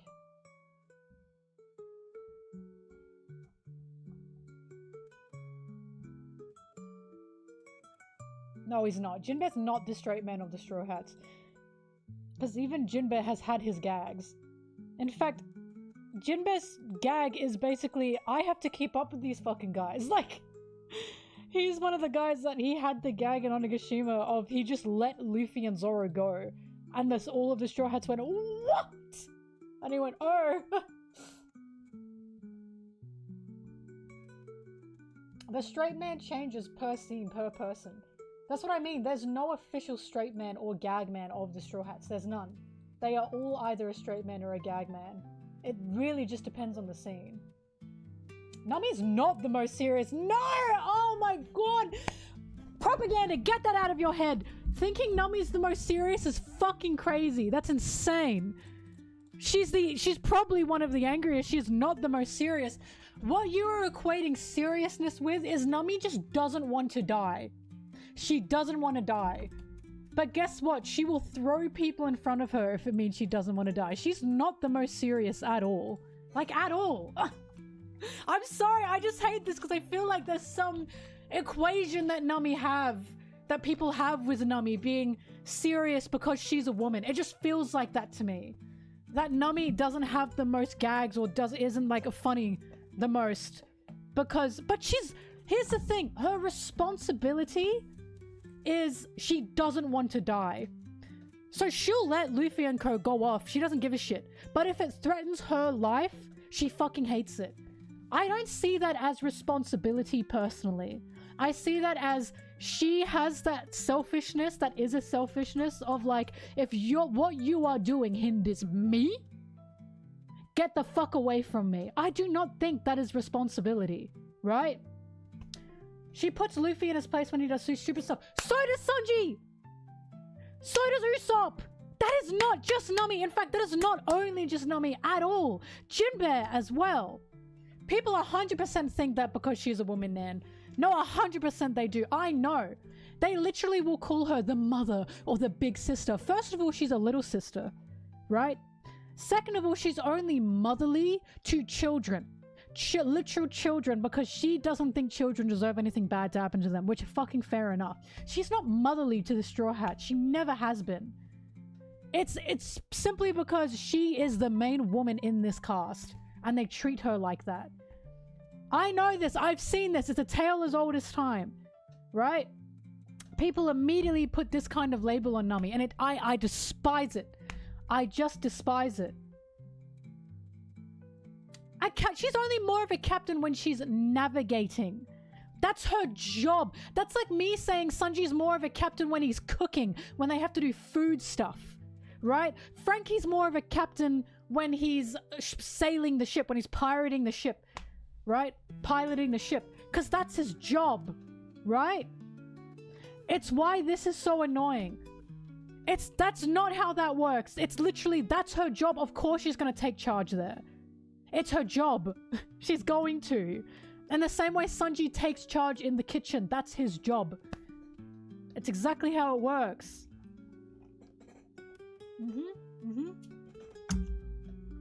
Nami does not have, like, she's an incredibly selfish person. She will literally throw people in front of her so she can protect herself first. Like, I like that about her, by the way. But because she is the main woman in this series and on this crew, people immediately think she's more responsible than she is. They immediately think she's more nurturing than she actually is, not just to kids in general. And it's like, I can't do it, man.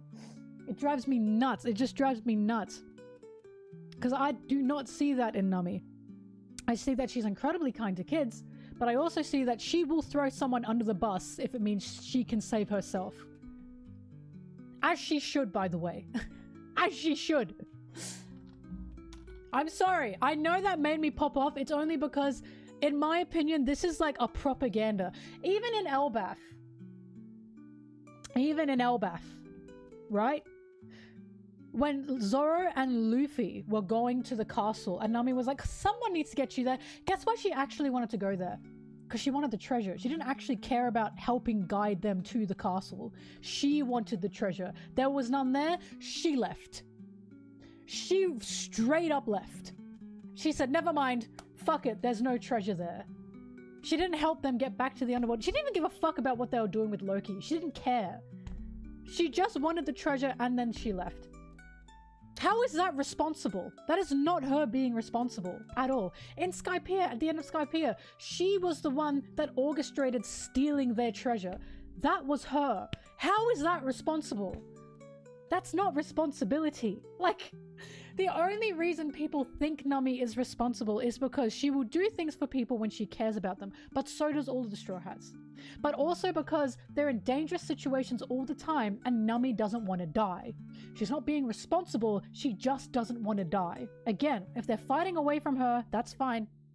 They can fight away from her. If they're bringing the danger to her, she's gonna fucking kill them. Because she doesn't want to be part of that. I do not believe that's responsibility. She's very responsible with money, right? Usopp is probably unironically one of the straightest guys. Haha. In the Straw Hats. And it's because I do think Oda is subverting these expectations of what character is what. I think Usopp looks like the gag man. And he does have gags. But he is the most logically sound person on the battlefield. Because he's the one going, this is fucking ridiculous, right? That's him. That's exactly him. I'm sorry, I'll never forget, and this is how I knew I was going to hate the live action. I'll never forget when the showrunner said, Nami's like the big sister of like the three, of Zoro, Luffy, and Zoro, Luffy, and Nami. Nami's the big sister, and I'm sorry, I think if you call Nami a big sister, you've horribly misinterpreted her character, horribly. Because again, she's literally a little sister. And you can tell she's a little sister. She has the deviousness of a little sister. She has that selfishness that she can use to her advantage of a little sister. They said that when they were first making it. I was keeping up with all the interviews, all the articles. I was seeing what they were saying. And that was one of the things they said. And I went, fuck's sake, of course they said that. Of course they said that. You know why? Because it's a thing that a lot of men do. When there's one woman in a group of men, it's immediately seen as that woman is the more responsible one. She's the caring one. She's the nurturing one. Why? Oh, because she's a woman. So she has to be, right? She has to be. It happens every fucking time. Every time. It's truly a misogyny thing, and I cannot stand it. Because Nami isn't that. In the original, she wasn't that. She was incredibly selfish. She was not nurturing to Luffy and Zoro. The most she did was stitch up Luffy's hat. But after that, she did not give a fuck. She did not give a fuck. She was trying to get to where she needed to go to steal the treasure she wanted to steal, right? How the fuck is stealing the Mary from under their noses nurturing or big sisterly, right? And anyway, how the fuck is her trying to drown Luffy because Luffy left behind money to the village that Buggy imploded nurturing? How the fuck is that nurturing? All I saw was Nami being angry at them, laughing with them as well, or running away when she wanted to run away because she didn't want to deal with any of that shit. None of that is big sisterly. None of that is nurturing. All of that was she was trying to fucking survive. Like, it's so annoying. It's so annoying. I will not let this happen to her. You're welcome. It's just so immediately people put on like, oh, she has to be the one looking after everyone, and she doesn't. And you know what's so weirdly ironic? And I say this with all my chest and all my heart. Do you know what's so incredibly ironic? The most nurturing character on the crew, if we go by the stereotypical ideas of nurturing, is Sanji. Because he's making sure they're fed. He's packing their lunch. He's feeding them every day. And making sure everyone's okay through their stomachs. But Nami gets the role of nurturing. And Sanji also reprimands the crew. He also reprimands Luffy. We have tons of scenes of Sanji reprimanding Luffy. In insane ways, mind you. Tons of them. Luffy is the one hitting... Sanji is the one hitting Luffy upside the head. Sanji is the one telling Luffy, stop doing that. Sanji is the one yelling at these characters to calm the fuck down. That one, image I just showed you guys of Sanji yelling at Zoro about his behavior, right? Where is it? I've just lost it again.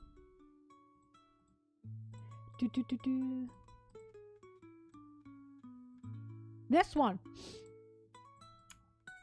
If Nami had said this, how many people would be like, oh, she's so nurturing, such a big sister, so responsible. How many fucking people would say that this is like big sisterly and responsible and so motherly if Nami had said this? Right? Think about that. But she didn't. Sanji did. I see Sanji reprimanding the crew so fucking much, especially Luffy. But Nami is the one that people say is so responsible. And Nami is the one that people say has that motherly nurturing role. And I'm like... just because she's the main girl of this series. Like, for real. Whoop. For fucking real. It just drives me nuts. Usopp as well, by the way. Usopp as well reprimands the crew like fucking crazy.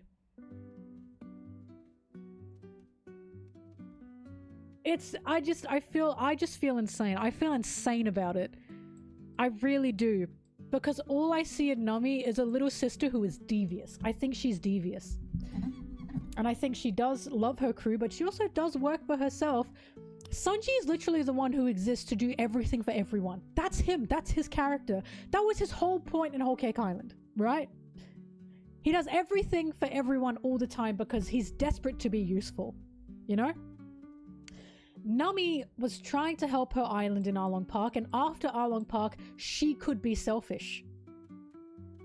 She wanted to be, she wasn't allowed to be. Finally, after Arlong Park, she's allowed to be selfish. She doesn't have to be responsible anymore. She just has to be the navigator. And you can see it. You can see it in her, which is why it's just so frustrating when people put that role on her, because it's like, I feel like part of her development is she doesn't have to be that anymore. She's allowed to have fun. She's allowed to be stupid. She doesn't have to be responsible as much as she had to be, right? The whole point of Nami's growth is, oh, she's smiling again, right? The Straw Hats have literally brought out the childishness of Nami because she's allowed to be childish again, right? And it's like, why is she the one that gets, and I know why, and it's just so annoying. It's so annoying because I see other characters who are a lot more nurturing than Nami to everyone, not just to children, by the way, right? Because yes, Nami is very, very caring towards children, and we know why that is. It's because of Bellemere, and it's because of what Bellemere had done for her, even though Bellemere was not related to her by blood. They see her as nurturing overall because she has that motherly side when it comes to children. God, you're probably right. They probably think because she's so kind to children that she is nurturing to everyone else, when that's not true. Oda even said Nami is only kind to women and children. Only women and children! and it's true. She is only kind to women and children. I'm a younger sibling, right? I'm a little sister, which is why when I look at Nami and I see people give her this responsibility label, and in turn they give her that big sister or mother label, it hurts me. It actually strikes my heart because I'm like,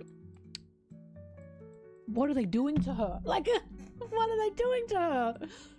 She is canonically a little sister. That's what gets me too. She is a little sister.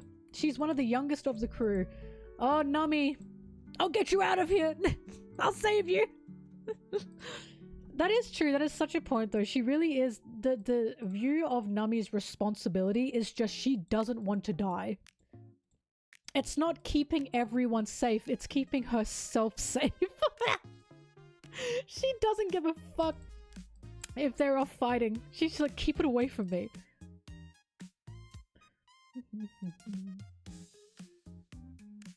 But yeah, there you go. Sorry, rant over.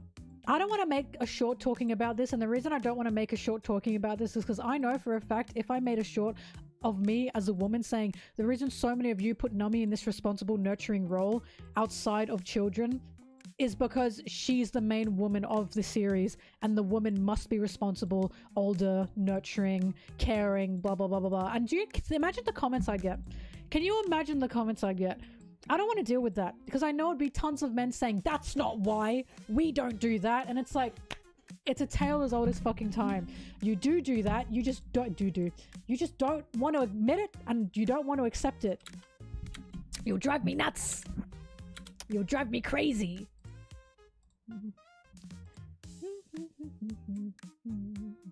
Just all the time. Do.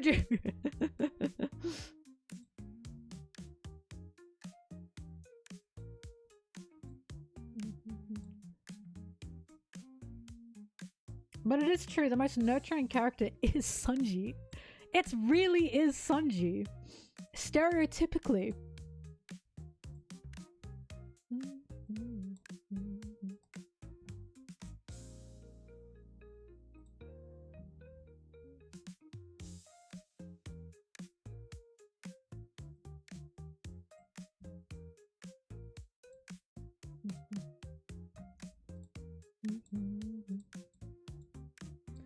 I see so much little sisterisms in Nami. So much. Thank you for the sub.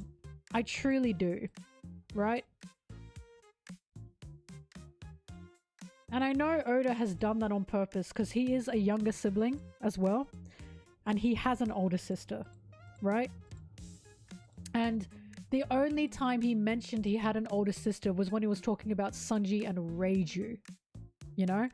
Reiju obviously acts entirely different from from Nami. And it's like, I truly do believe he's making Nami a little sister on purpose. And he's giving Nami little sister behaviors on purpose. Don't get me wrong, little sisters aren't little sister. We are caring. We are nurturing. But we're devious. We're fucking devious. I will take the advantageous path for myself if I can. If I can.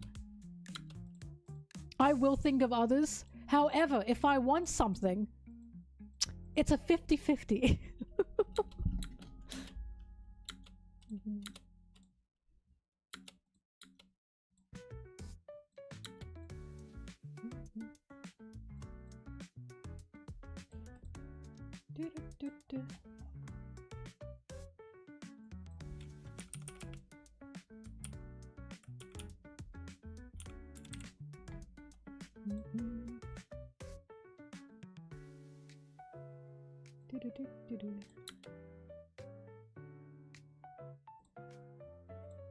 But yeah, Nami beats the shit out of people and I love her for that.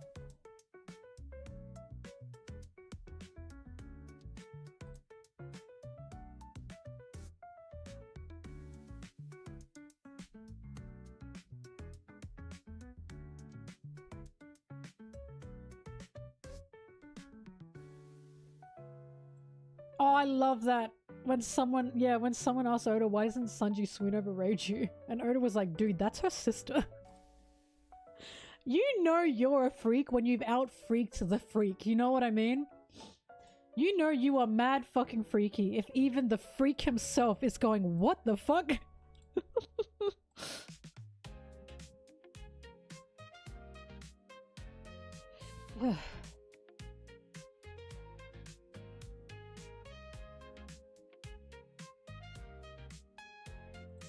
Look, little sisters still do have to be responsible. I'm not saying that's not the case. There are many parts in my life where I have to be responsible, duh. And I have to look after people, duh. But it's certainly not to the extent of the older sibling, especially the older sister. There are studies done on this, right? Although to be fair, there's also studies done that if you're the only woman or the only daughter in a family of sons, at some point, you will also be given that responsibility just because sexism, right? Like, there are studies done on this. This isn't just me saying shit.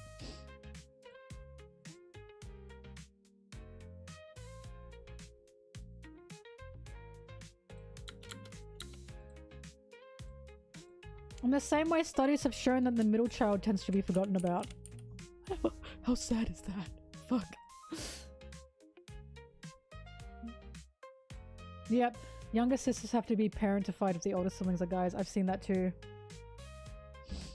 Older daughter versus only daughter, yeah. It's pretty bad.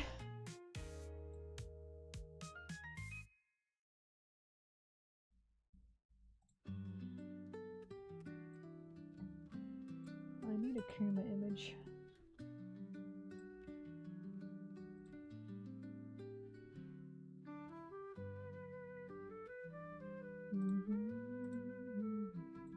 Anyway, you learn something new every day. Hello. Basically, TLDR, if you're watching the series and there is one woman in the series and you have labeled that woman either the big sister or the motherly type, keep analyzing that and ask yourself, why have I labeled her that? Pay attention to more of that character's writing, because it can be the case, right? But a lot of the time, it's just because she is the woman in a series. So that's what instinctively... This isn't just meant by the way women do this too. So instinctively, you have done that to that character. Smurfette syndrome? Is that real? Smurfette? Is she the study? Is she the baseline?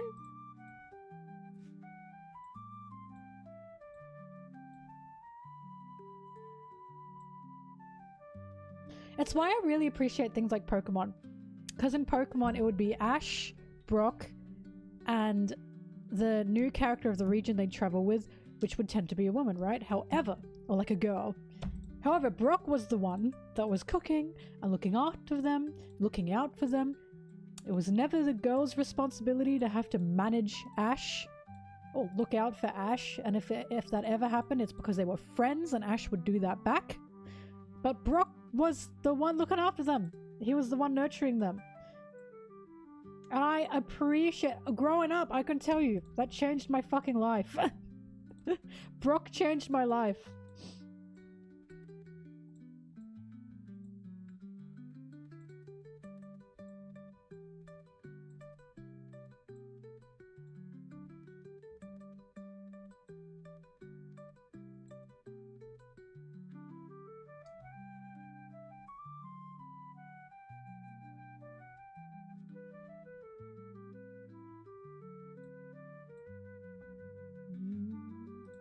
Before Sanji Mel had Brock.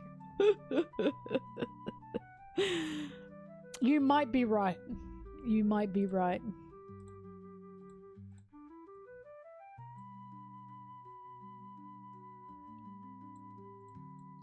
Excuse me, the contests were fucking awesome. They perfected them in Sinnoh. My favorite girl was, guess who? Dawn. She was a coordinator.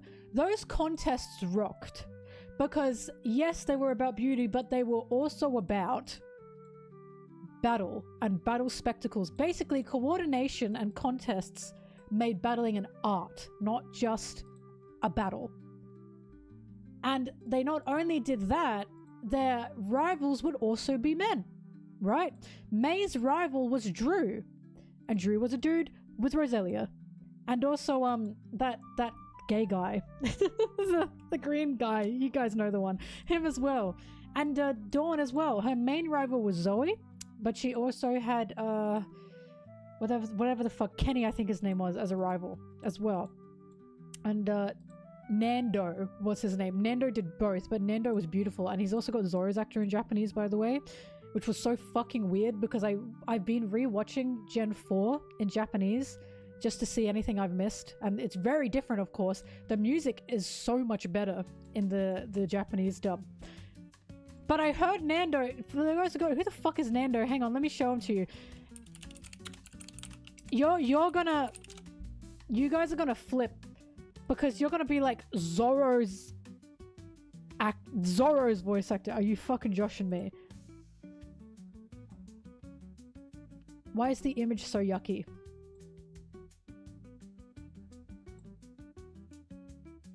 His name is Naoshi in Japanese.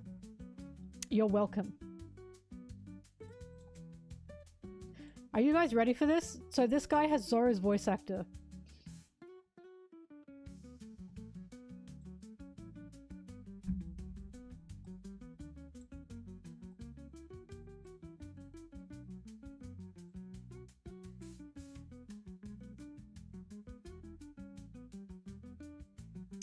Imagine my shock when I heard him speak.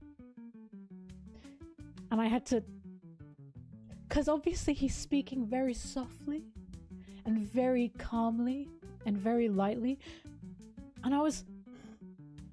Where have I heard this before? Because Zoro very rarely speaks softly. And I had to really strain my ears. And I was like, wait a minute. Because going from ha to this,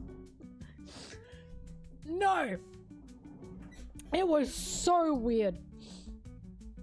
It was so weird.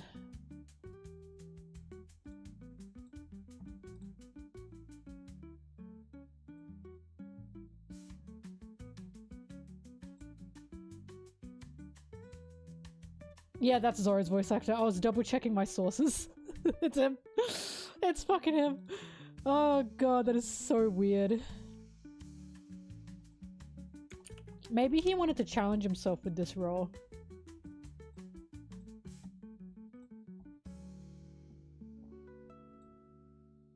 The green is consistent.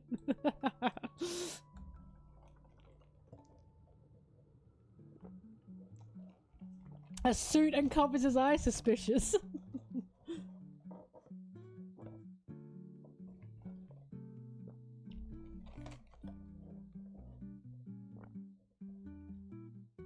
Anyway. Watching it was so bizarre. I was watching it with my friend Anna, and she said, I know that voice, and I said, I know it too, but I can't pick it. I mean, he does deepen his voice for Zoro. It must be a bit of a strain.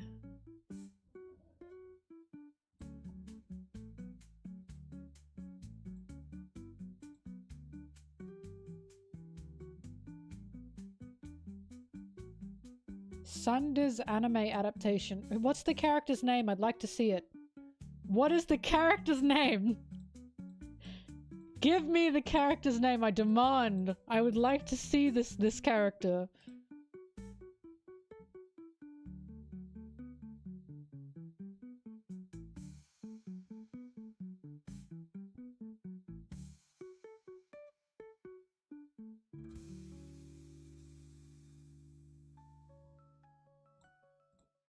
True, romantic underdog is such a fun way. Such a nice way to say you've got no game. That is such a nice way to say you've got no game. Oh, he's ugly!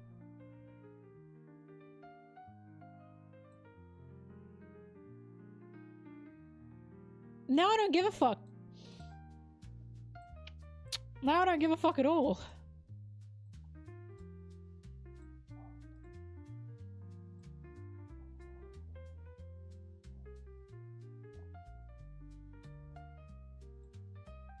I don't know. I can see some girlies liking him. I don't.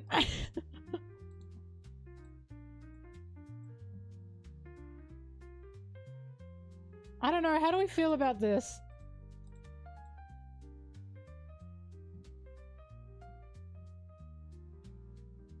Oh, it's the B-Star style. Oh, that's probably why I don't like it. No offense, like, I think Beastars has a fantastic plot and fantastic writing. It's just not a style I enjoy. I don't judge by style, okay? I don't judge by style. However, sometimes the style is something I don't like visually. I think Beastars has a good plot, but I was never on board with the style of it, I'm afraid. Which is fine! That's fine. That's fine. Yeah, but it's clearly a Sanji inspo. He's even got the fucking beard. Guys, you guys are saying, oh, it's hideous. There's someone in here who's crying because they really think this man is super sexy. And some pics he has a suit. Yeah, I saw that. He also just looks too old. One Piece is truly the manga, one of the only manga where I like old men. I never liked old man characters until One Piece. Ever. I still kind of don't. They're not for me. But One Piece did something to me. Like, there's no other anime where I'm looking at old men and going, yeah, it's just One Piece.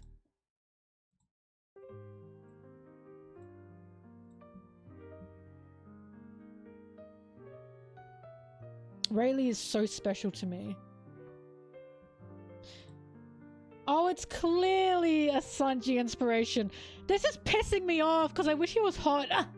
Then I could have Sanji too, Electric Boogaloo.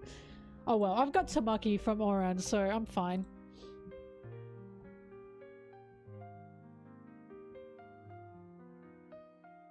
Hi, Crash.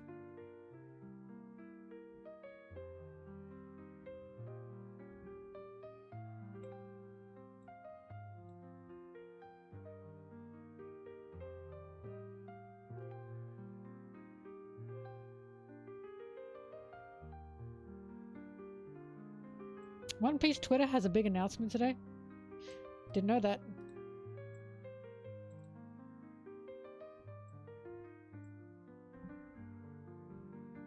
Moon Girl and Devil Dinosaur. I don't know, find me a photo. I'll tell you my thoughts. Everyone send an old anime man you like. And I'll tell you my thoughts on how I feel about them.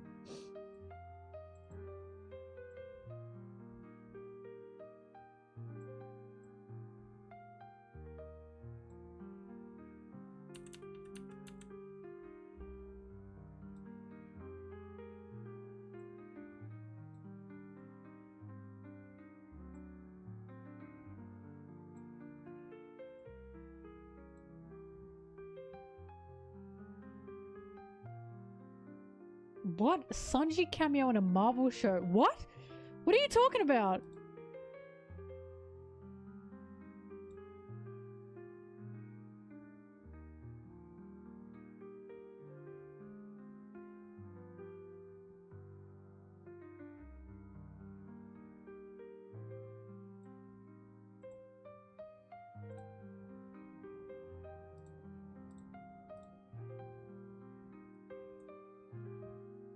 What do you mean Sanji made a cameo? What are you guys talking about? Why have I not been informed? Why has the council not informed me? Guys, this is your job. You are my council. You must inform. Who the fuck? What? Who's this guy? Who is this?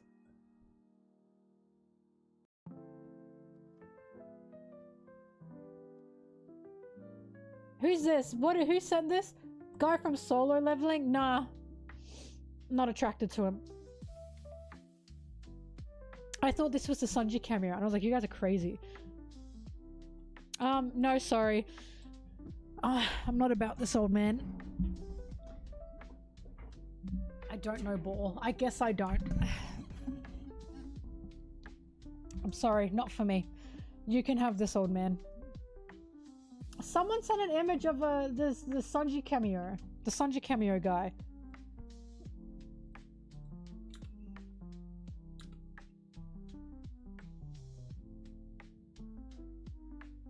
Oh! No, I saw this! Oh, I didn't know this was a show. I saw the ad for this and he was in it and I was like, oh, that's Sanji. I saw this. Wait, what is this? Moon Girl and Devil Dinosaur?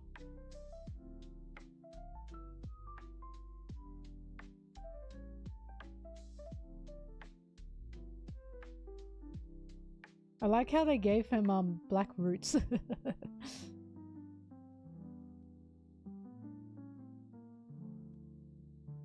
No, I do not need the old man to be a bit dirty. I'll get more old men to rate, and then I'll tell you my requirements for an old man.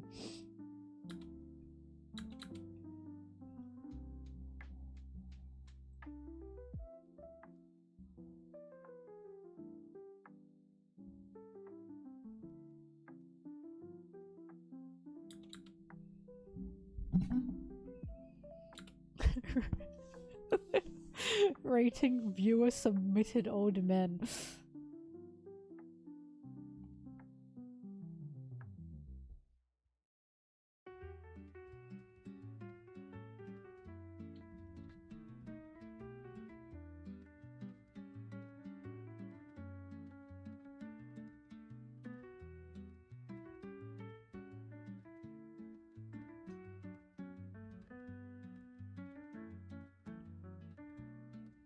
Oh!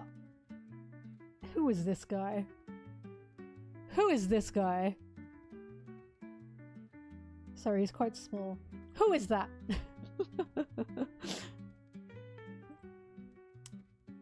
Yamato from Bleach.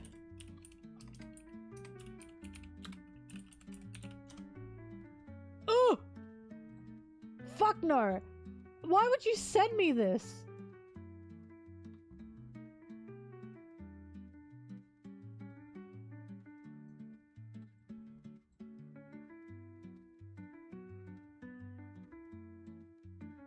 This guy? What about me makes you think I'd be into this? He's jacked? I don't give a fuck if he's jacked. That shit men care about. Men see a jacked old man and they start stroking their shit. You know what I mean? That's not for me.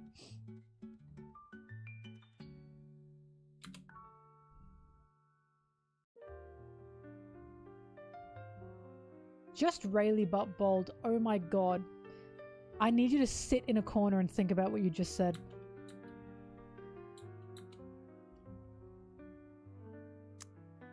Crush, you're joking but you're serious. She's not wrong. Neta or Hunter x Hunter. Fuck no. Oh my god! This has to be... You're joshing, right? It's a joke. There are...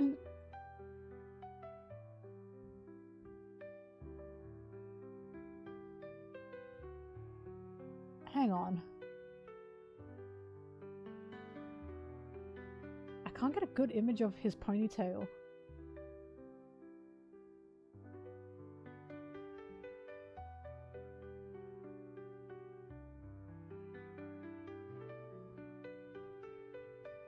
Why is this ponytail so hard to capture?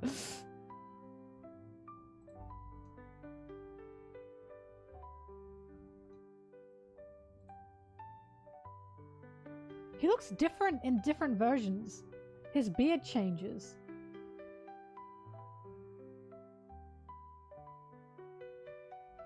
Okay, whatever. It's pixely, but I just don't care. This guy? No. No. Ugly.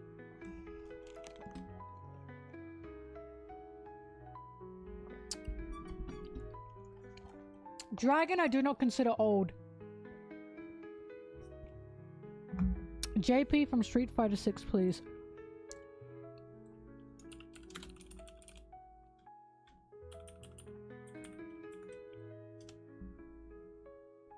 No. Immediate no. Nah. Hang on, I'll get an image up if I can. But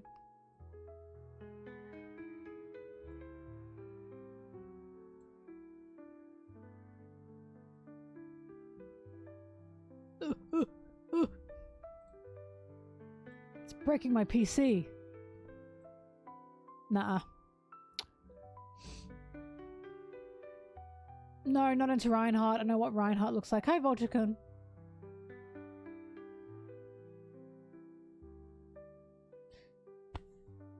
So far, it's no for no for no on all these old men. Arthur Morgan from Red Dead 2.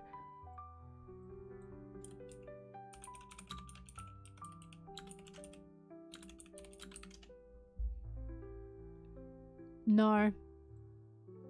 This is just... He just looks like a man. Is he old? How old is he? He doesn't look old.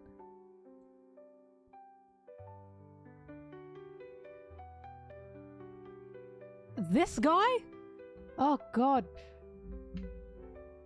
That's not an old man. What are you talking about? I don't like him anyway. Sebastian from Grand Blue. Guys, old men are... They're grey, you know?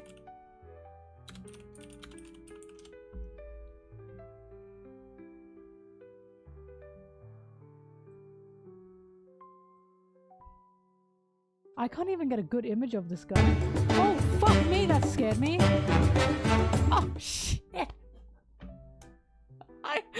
Volchikun, I was trying to find some old men. Thank you, though. That is so much and so generous. You're always incredibly kind. Oh my god, you scared the shit out of me.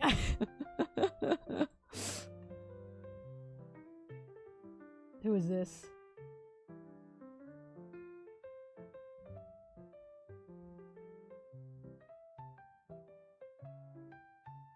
Is this an old man?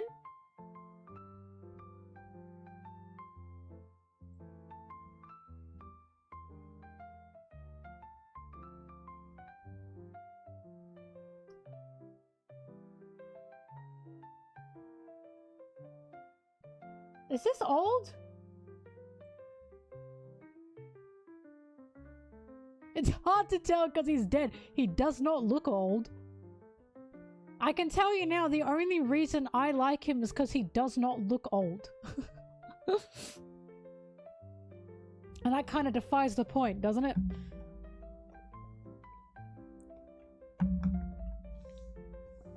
I mean, there's more to it than that.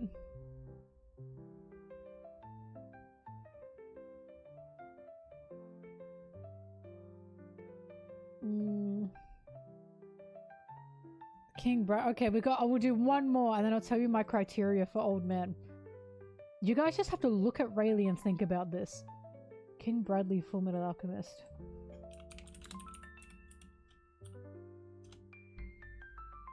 Fuck no. Fuck no. Oh! Is this guy a good guy or a bad guy? Cause he looks like he beat me.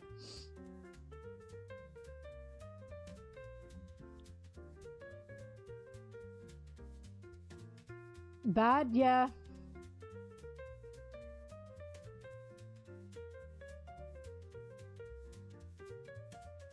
Bang from One Punch. Alright, I lied. I'll do that one. I'm curious.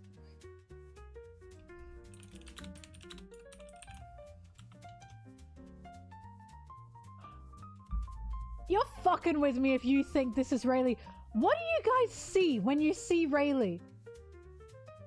I'm genuinely asking. It's a joke, right? This has to be a joke. You're joking.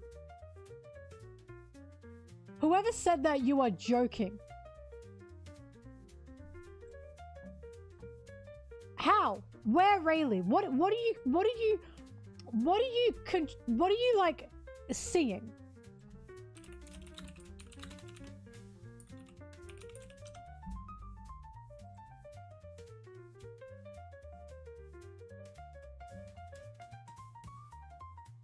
Hang on, I'll pull up the Grand Blue guy. This is the last one. I will say, I'm not quite into him. However, this is the closest we've gotten to a hot old man. The closest we've gotten. The only thing that really hinders him is I don't like mustaches. Like actual mustaches, not Sanji's little bum lip hair mustache, right?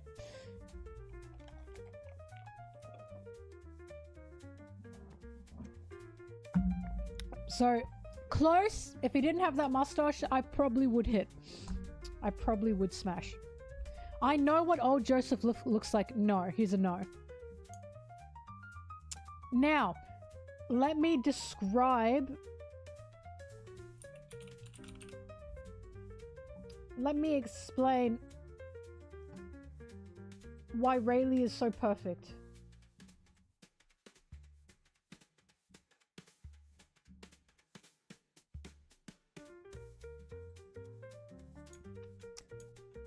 First of all, head full of hair. Second of all, cute little glasses. Third of all, long hair. Why the fuck were you guys sending me old men with the shortest hair imaginable? And it needs to be nice and stylish, right? He's a stylish looking old man. His hair is beautiful and wavy. Not in some fuck-ass little weird cut, right? This is the hottest old man I've ever seen. It has nothing to do with his body. It has everything to do with, look at him. That's a hot old man.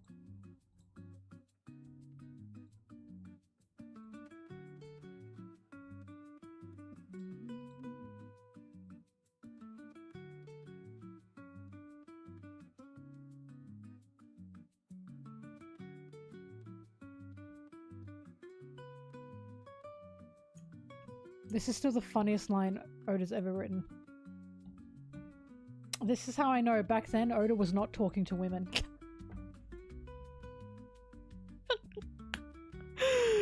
He was not talking to women. At least not properly.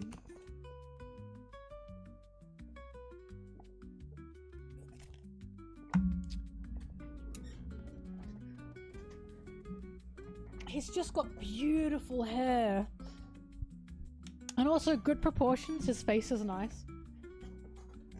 It's truly, it's long, beautiful hair. When you guys were sending me old men that were either bald or had no hair, or like short hair, I was shocked. Like, I thought we knew each other. I thought we knew each other. It's a struggle for me to even like guy characters who are young and have short hair, right? They exist. I really like Guts from Berserk. I love Zoro, as you know. But it's tough. It's tough.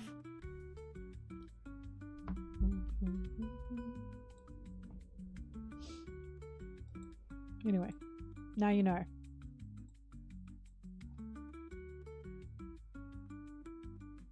Long, luxurious locks are the hottest thing a man can have. It's true. It's true.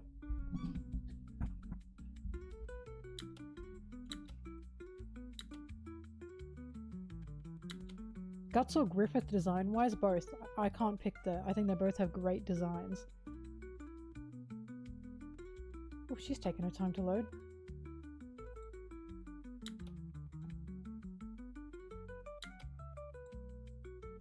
That image is not loading for some reason.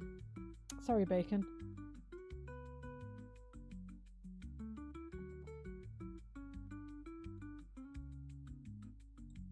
Sanji has long hair when he's older. He grows it out. Thank God.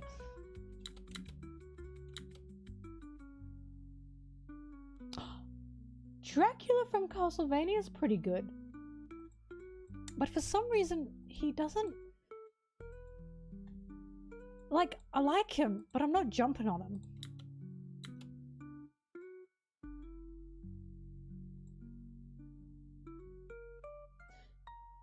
This is ugly as fuck. Are you kidding me? They still have to look attractive in their face. No. No. I don't want this man near me.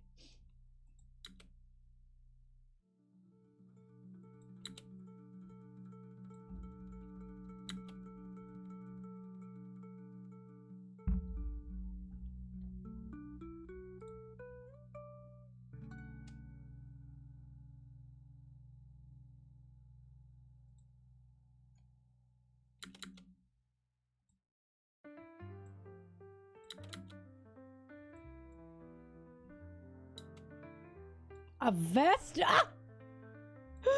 Mama, what am I learning about you today?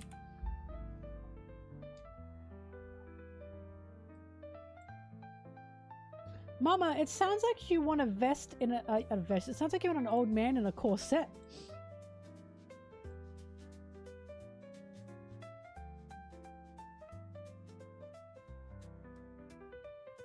Old Man Hawkeye's pretty good. I do remember thinking Old Man Hawkeye was quite attractive.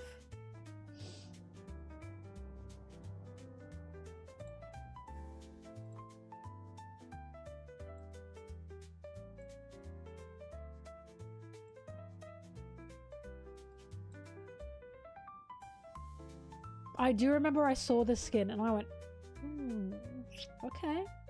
Gabun's hot, by the way, but Gabun not only has long, beautiful hair, his aura is fucking crazy. I do really like Gabun.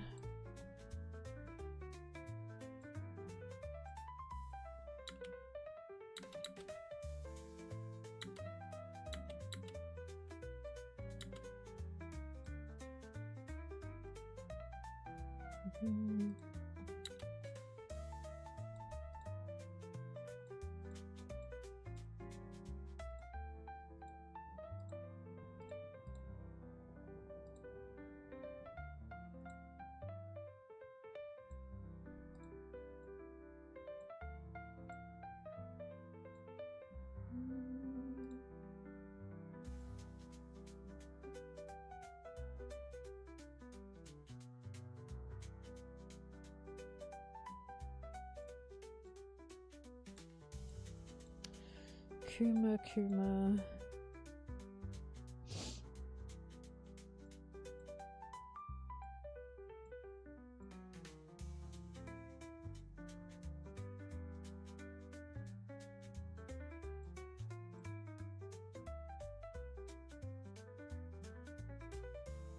Is this an old man?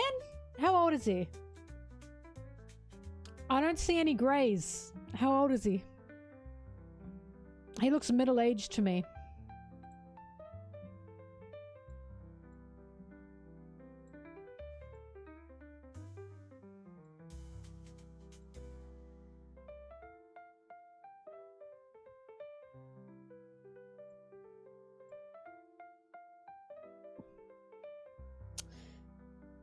Oh, he's not an old man then. If they're like, is there like a spirit or something and they're like thousands of years, they're not an old man because they're not aging. You know what I mean? Like, this is cheating. That's cheating.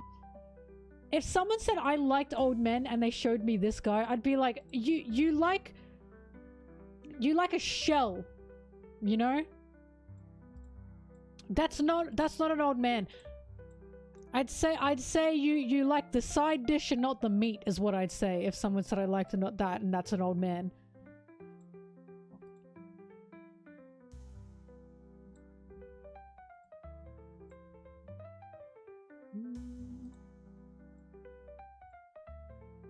Sorry, I'm looking for a Kuma image.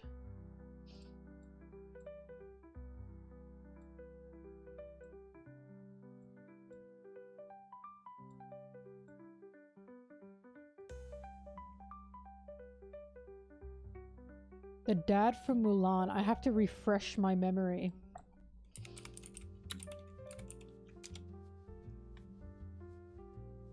Nah, bold. I'm good.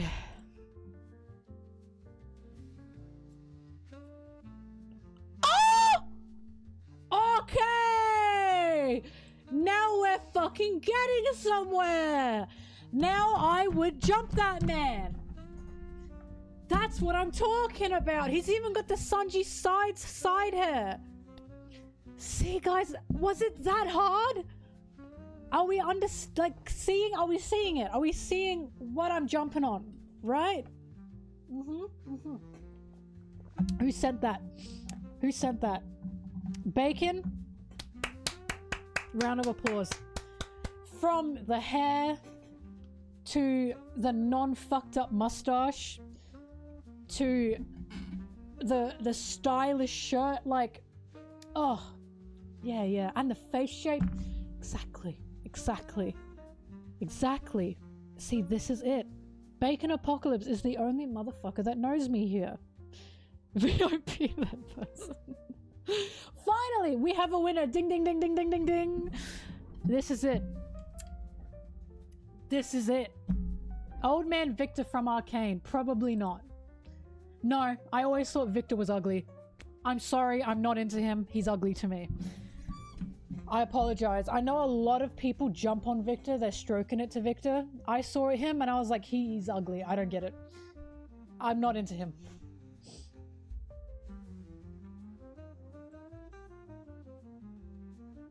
No, this is not an old man. This is a middle-aged man. First off. Second off, no. I don't need to look at anything else. This is it. Guys, the search is over, okay? We found another man that is not Rayleigh. Another old man that is not Rayleigh that I would jump. And it's this guy, okay? The search is over.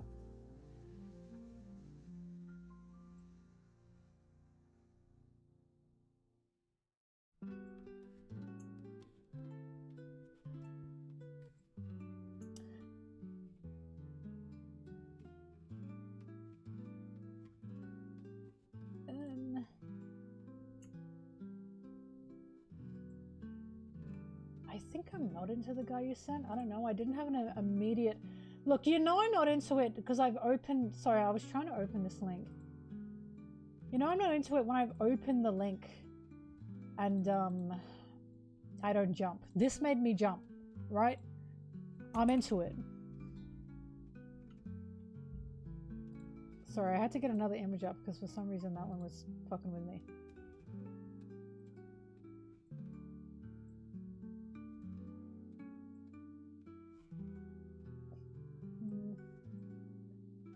Okay, look, I see it and I understand, but I don't know. I don't think so. Like, I get it, but I'm not feeling it. Which is strange, because he does meet... I don't know, maybe it's the style.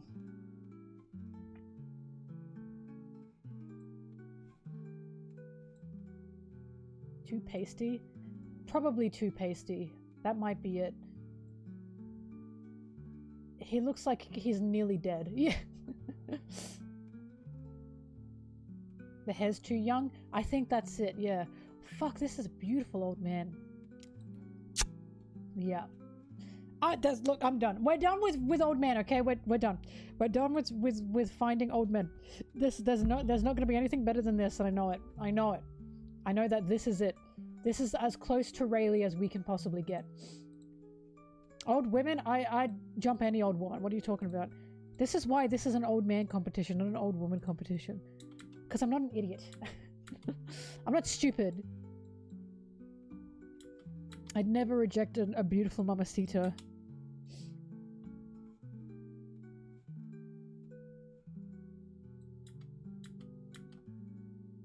Banana. Who the fuck is Sebastian? From what?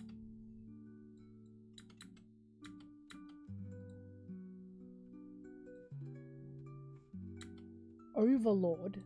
That's his actual name, Sebastian. If you just got here, no. See, this is how I knew you missed the whole conversation.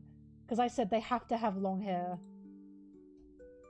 And you have sent me a guy with like 3 McDonald's arches for his fringe.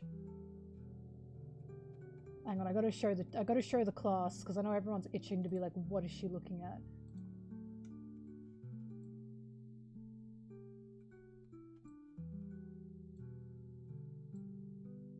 That's his name, Sebastian. I kind of love that. This guy. He's got the McDonald's fringe like 3 times.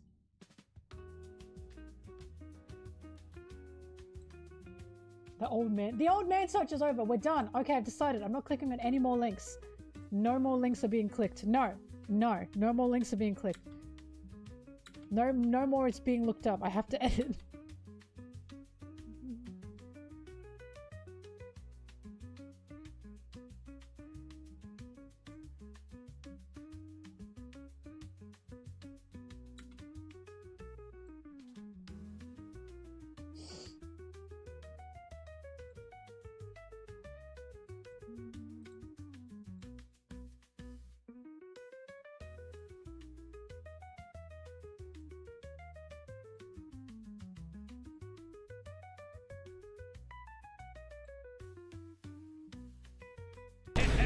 Oh!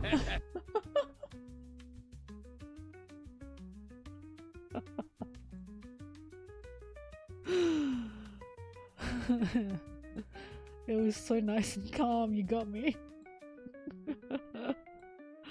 You sick bastard, I actually made a noise. Okay, that one got me. Ah! It's been so long.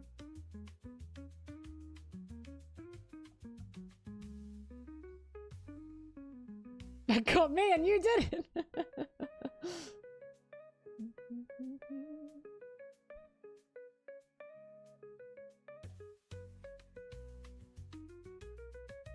Maybe I can use this one.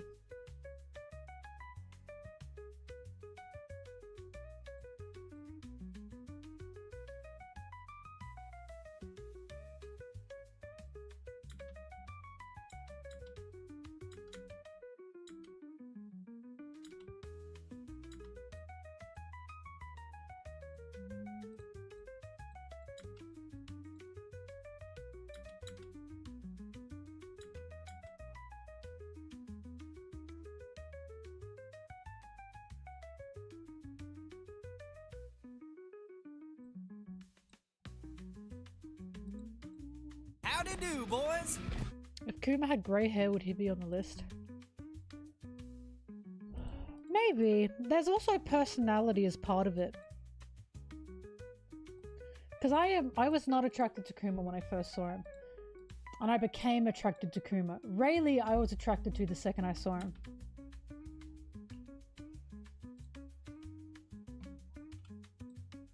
I don't think we can count personality.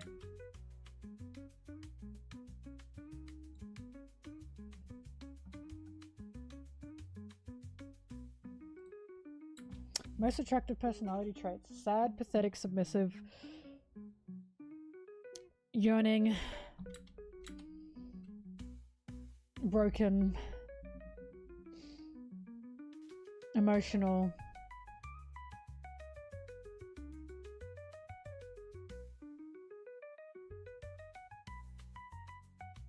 so that's it.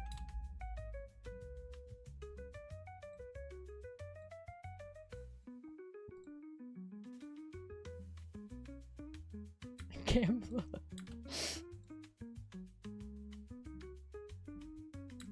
Kindness. Looks like his mom. Is that a personality? Okay, embodies his mother. Not just physically, but emotionally and mentally. Maximilian Pegasus is not actually old. He's like 27. Did you know that?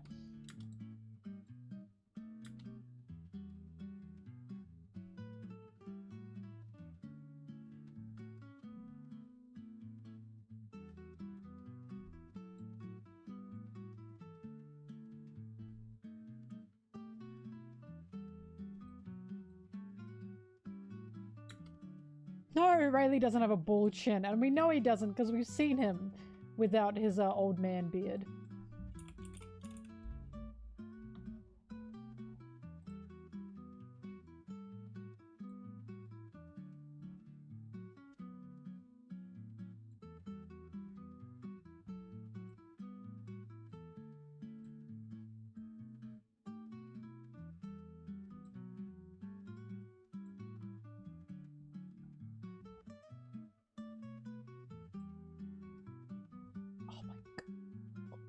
He's so attractive.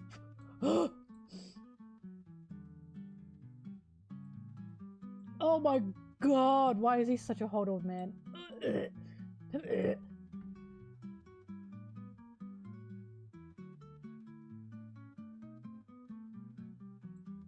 Oh my god. Oh my god. Wow. Wow. No, he does not have a bald chin. Oh my god. Why is he so hot? Guy, that's exactly what I was looking for.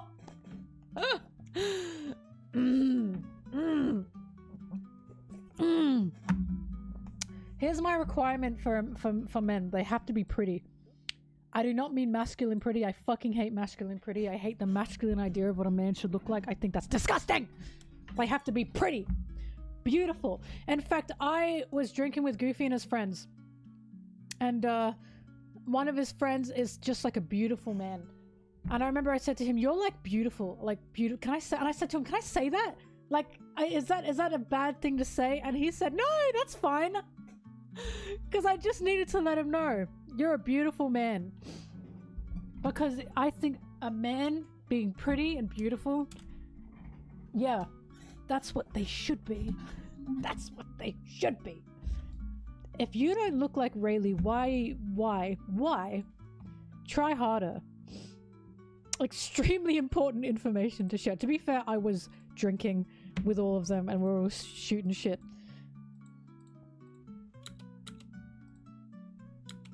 If I were Shaki, what would I do? Exactly what she did. Marry Rayleigh. Did he have long hair? He did have long hair. How did you know?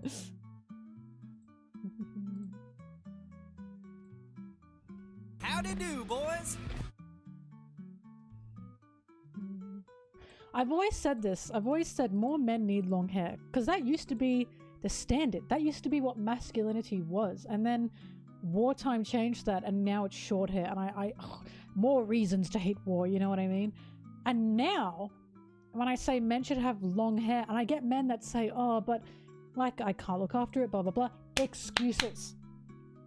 Excuses. There's this weird idea that for some reason, maintaining long hair on men is more of an effort than it is on women. It's exactly the same. It is exactly the same. We have the same hair, right? Like, no, no, no. You just don't want to look after it, right?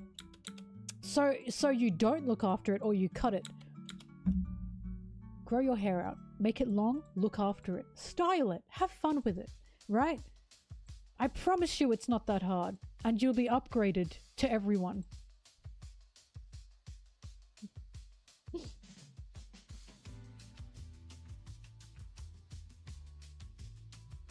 I don't need to hear this from you, Mama. I don't need to hear this from you. Also, I'm a lesbian. Can you imagine? A lesbian is telling men how they should look. Maybe you should listen to me.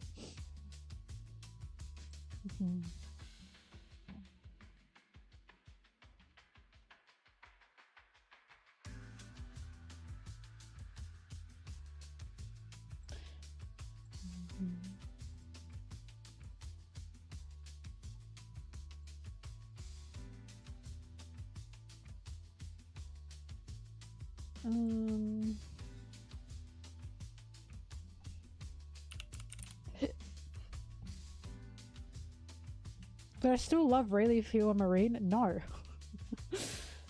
I'd think he was hot, but I wouldn't like him.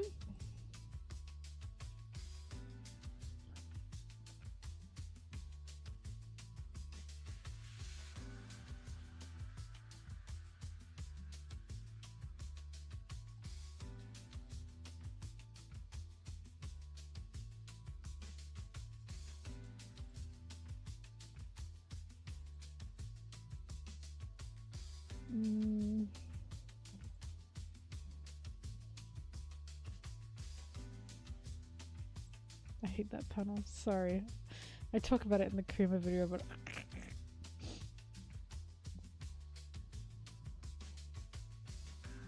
Kuma video will be ready. I believe it.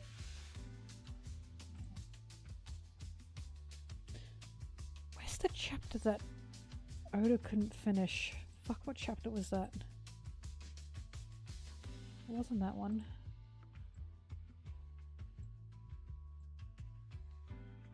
Must have been 1098.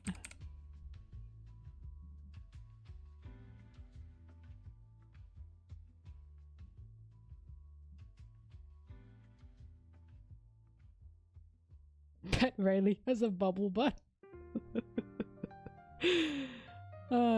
Boyoyoing.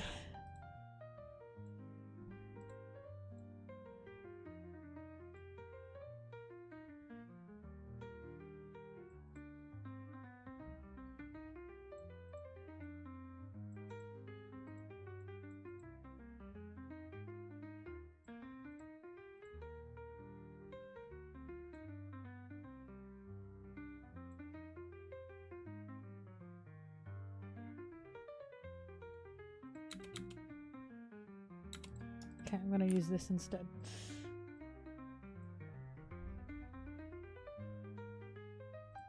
I found it, but thank you. Yeah, I got a cleaned version of it. As in, they re-released it in the volume release. And they cleaned it up, and I found it.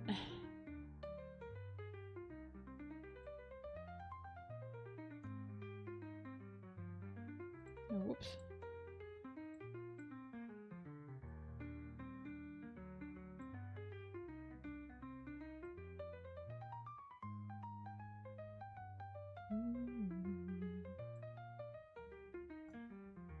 I keep thinking about that person yesterday that asked, is Kuma complicit because of helping the world government?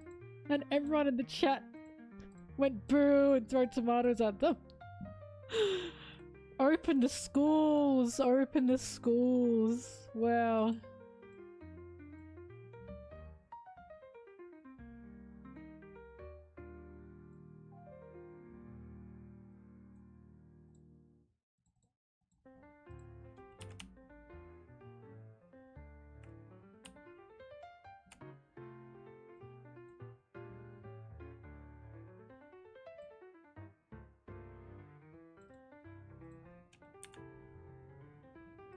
Brother, I didn't even have high hopes for the first season of the live action.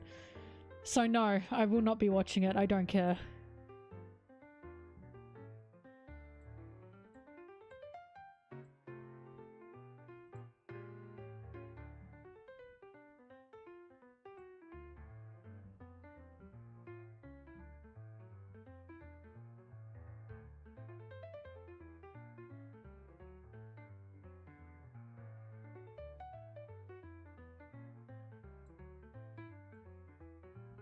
I can tell you exactly what they're gonna do for Robin. They're gonna make her turn into the camera and say everything she's thinking and feeling all the time, because that's what Netflix does.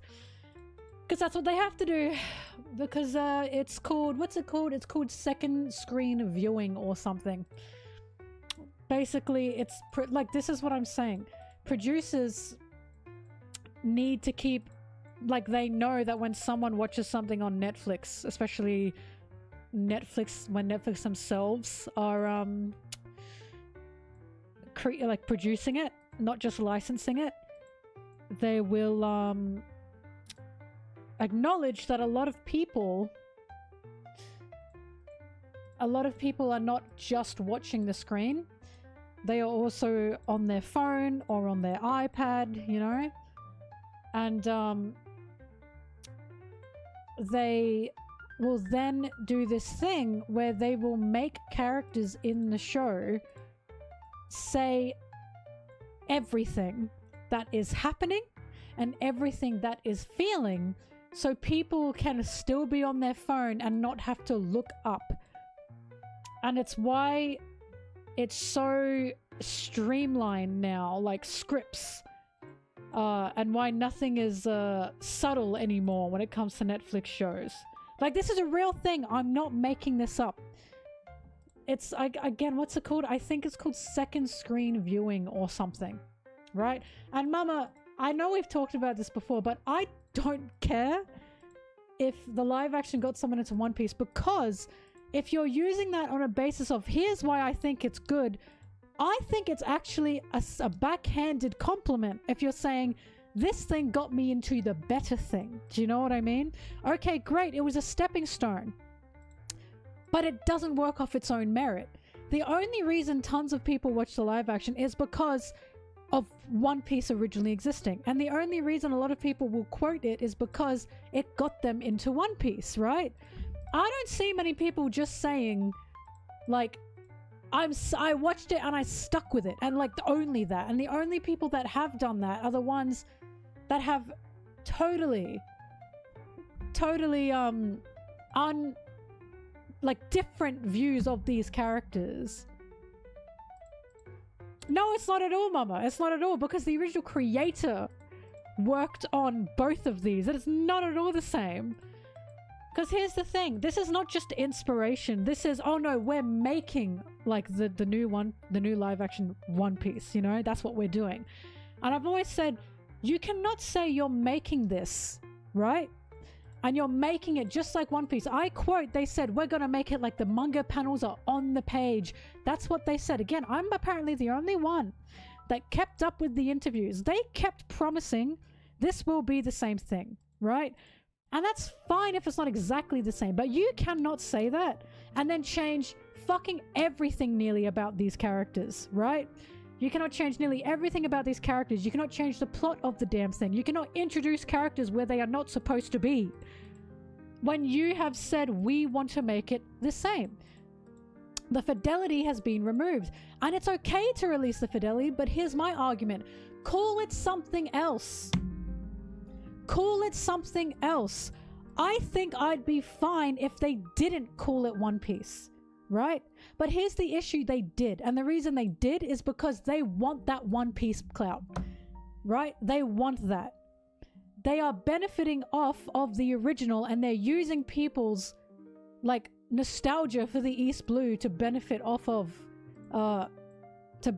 benefiting off of that, to create this live action. And that's what I don't like. Oda seems to like it. Yeah, well, guess what, mate? He's contractually obligated to. By that I mean, I'm sorry, I think you're a fool if you think like everything he's saying is totally authentic. He's got a contract that he's not allowed to say anything bad about it. Even if he did and he wanted to, why would he? He's not that kind of guy. He's never said anything like that horrible about anything or anyone. In fact, what we do know is he didn't want a lot of parts in it, right? He didn't want a lot of different parts in it, and they added that anyway, such as Garp. He didn't want Garp in it. Also, Mama, I don't like that Wit bleached Usopp. I don't like that, okay? However, I think Wit is going to be the much better adaptation because I think Wit is the end result here. I think the live action is supposed to be a stepping stone, right? I don't like that they bleached Usopp and Wit. I think that's horrible. I think that's bad. I don't like that. But that's an anime problem overall. Anime in general has that problem. They suck with that. Because guess what? It's a whole company kind of racism. However, at the same time, how can you say that and then go to the live action and Usopp's not even a character? He's not a character. That arc wasn't his.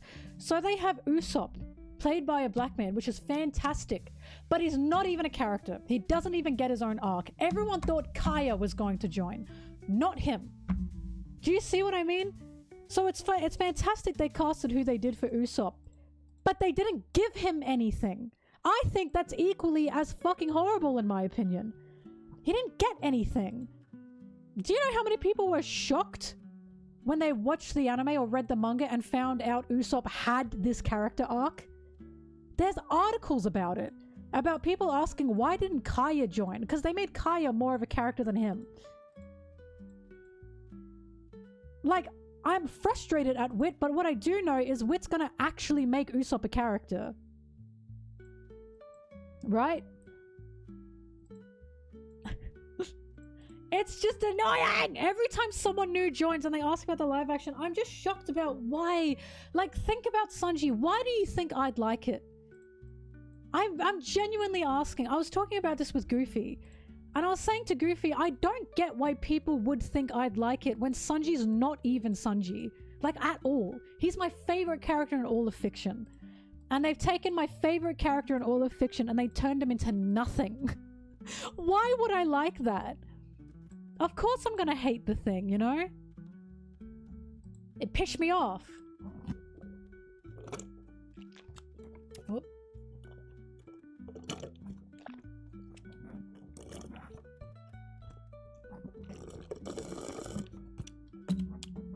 It's not just turn down hard eyes, he's nothing. He's literally a walking cardboard cutout of a shell of Sanji, and even that is generous to say. I don't fight at the Baratier, so I'm going to kill you. Like, I cannot believe, I know the person that wrote that line does not know who Sanji is. It pisses me off. I'm telling you guys, if I ever make a video on the live action and why, to me, I have grievances. Also, I don't give a fuck if Oda likes it because he's writing his manga. I'm not gonna like it just because Oda liked it, right? Oda likes a lot of things that I do not like. But you know what I do know? He's writing the manga. That's his creation. And I enjoy his take on it over American Hollywood's Netflix take on it. And I always will. Because I do not like what Netflix did to it. And I don't like what the westernization of it as well. It just all seems meh to me. Where is it? I'm looking for the page.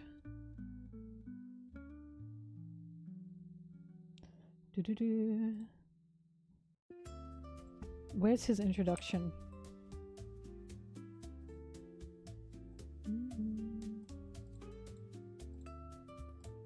That's not it. That's not it.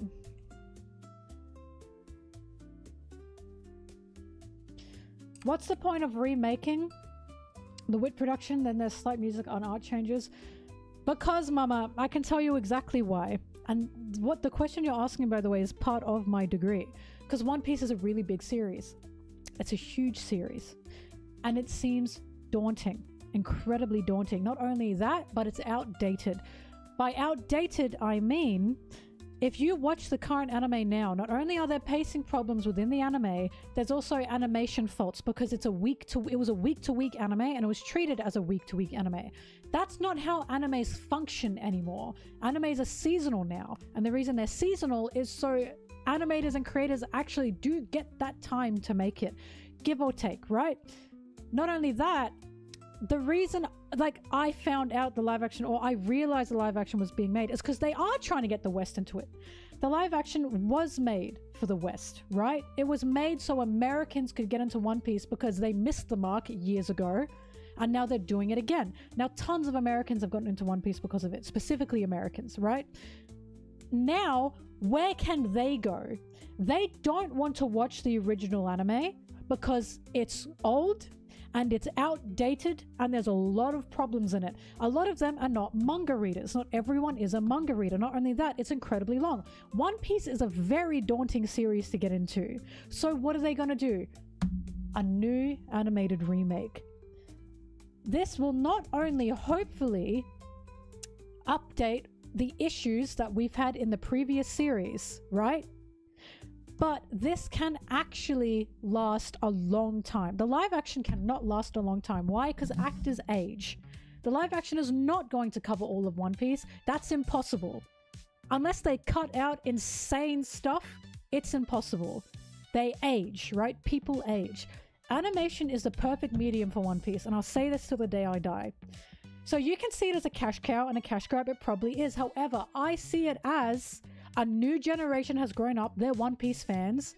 They want to recreate and remake One Piece from the manga with new technology, with a whole new audience that will now be part of it. It's a whole, like, it's literally a new starting point to get people to watch this series. So once the manga is finished in maybe 10 years time, it's got the biggest audience you can possibly imagine, right? And that's probably the case. Basically, every single anime also exists so people can look at the manga. Like, every single anime is a marketing tool so people can look at the manga. Like it is. It's supposed to be. Because I say this now, the Wit remake has more of a place than the live action does. Because the Wit remake is going to be a lot more cared for, I would argue, globally than the live action will be. Because that's what it's going to be there for.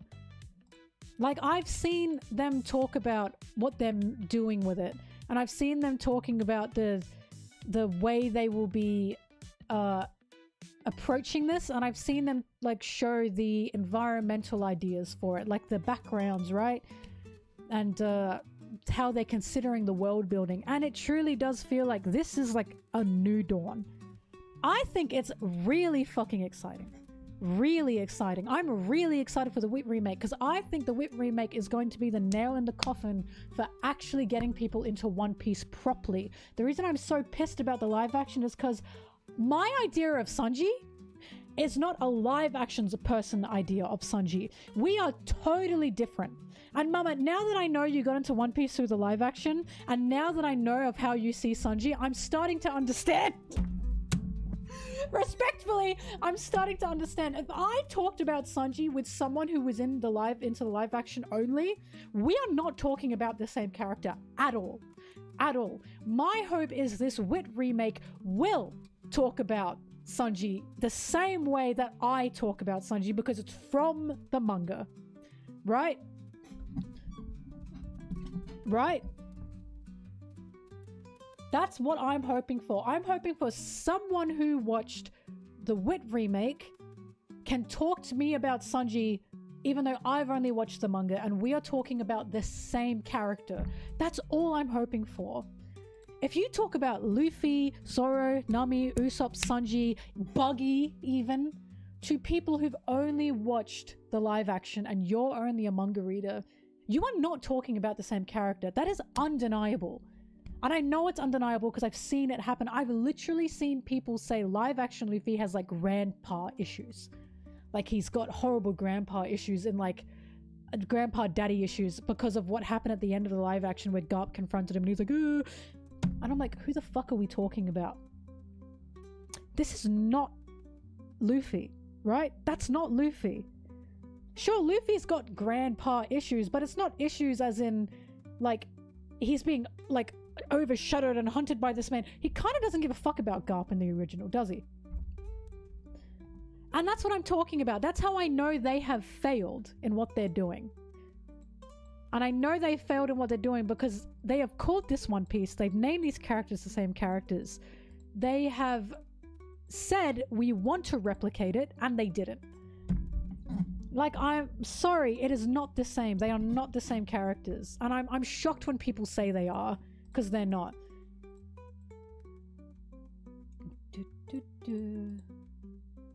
You'll never convince me of it, only because I was like, this is just, well, not only because, but this is not Sanji. Okay, so if I ever made a video on it, and I finally got to talk about Sanji, you know what I'd do? I'd show Sanji in the live action saying, we don't fight at the Baratier, sir. And I compare it to this.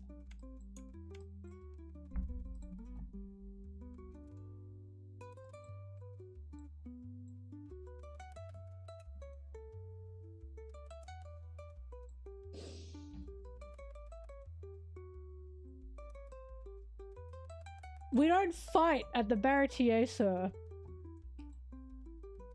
It's a joke. Like, I have said I am so mad at what they did to Sanji, and people will look at me like I'm crazy.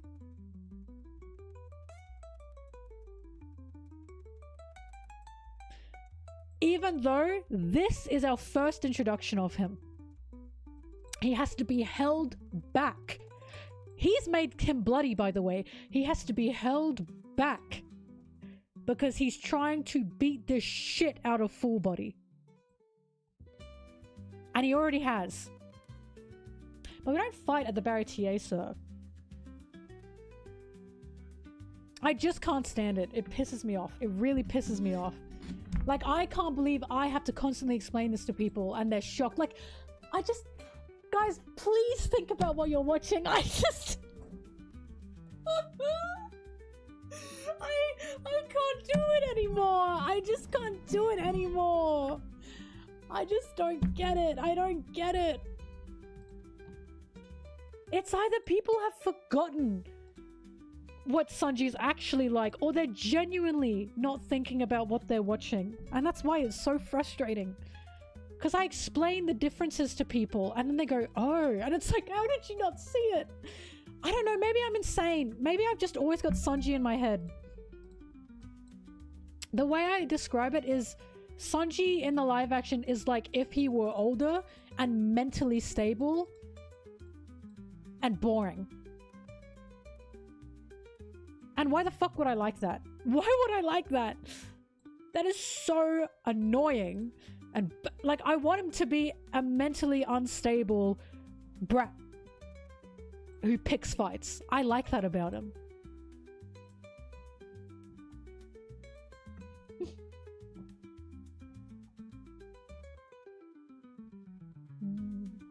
Anyway. You'll never catch me liking it.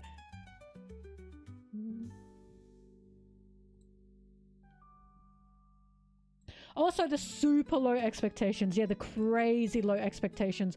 Which is insane, because if you compare live action One Piece to any other series that's live action, or just anime in general, a series, it's really not that good. The writing is really childish. Like, hand-holding. And I was like, why the fuck is the writing like this? Why are they telling me everything they're feeling all the time? Why are they saying everything they're doing all the time? Then I found out it's because of that second screen writing thing. It's because Netflix have implemented that. And I was like, oh, that makes sense. That makes perfect sense. God, I wish I was still in uni when the Netflix article came out. Where is it? Hang on. Because I would 100% have made a essay on this or a paper on this.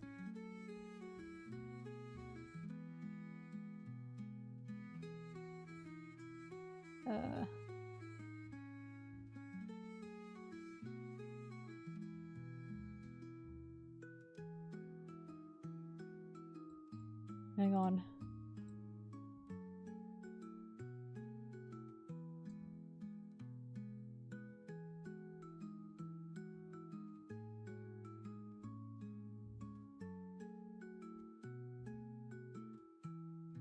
It's called casual viewing? Is that what it's called?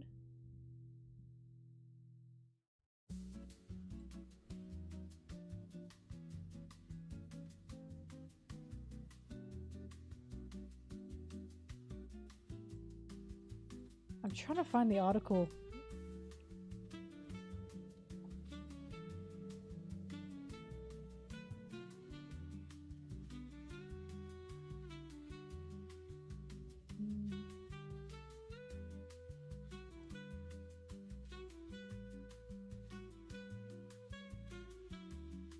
Here it is.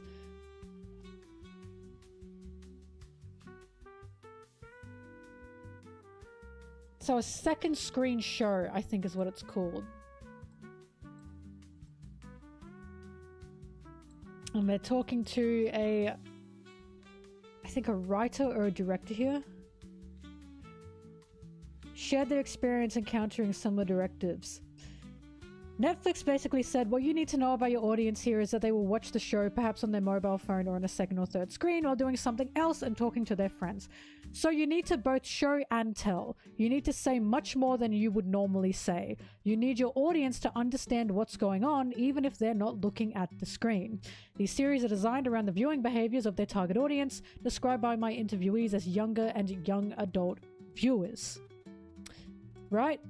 And this article was written in early 2025, right? But 2022 is around the time that this had really started happening. So this is why when I'm like talking about Netflix and I don't like them, it's because of stuff like this. Because like I was watching the live action and I was only watching live action, right? When I watch something, I only watch it. I'm not on my phone. I'm not on a second device. Because when I watch things, I really lock in, right? And that's why for me, it is so frustrating when I've just watched the characters do something or talk to each other, and then they recount that again. And then they tell me how they're feeling. They tell me what they're doing. I cannot tell you how much that makes my head want to explode, because I just saw that, right? And I noticed that Netflix do it all the time. The live action especially did that all the time. They would say that the thing they are doing like 3 times, and I was like, for the love of God, can we please just let them be on the journey without explaining it to us? I want to be immersed. Exactly. I want to be immersed. So I'm not crazy when I say these things. I'm not crazy. There was also a reel of, I think there was an actor, I'll find it later, but I think it was an actor talking about that too, and she said the exact same thing. Zoro rarely uses mouse sword 2 in the LA version. Yeah, he rarely uses it, and I can tell you why. Because first of all, he looks goofy when he does it. Second of all, he can't talk. He can't talk with the sword in his mouth. Not like he can in the manga or the anime, because there's realities and more freedom you can do in manga and in anime.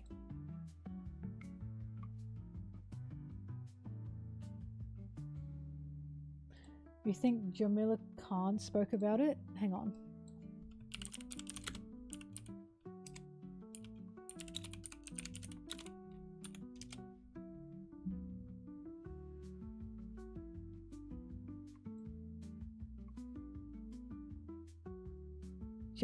Jamil.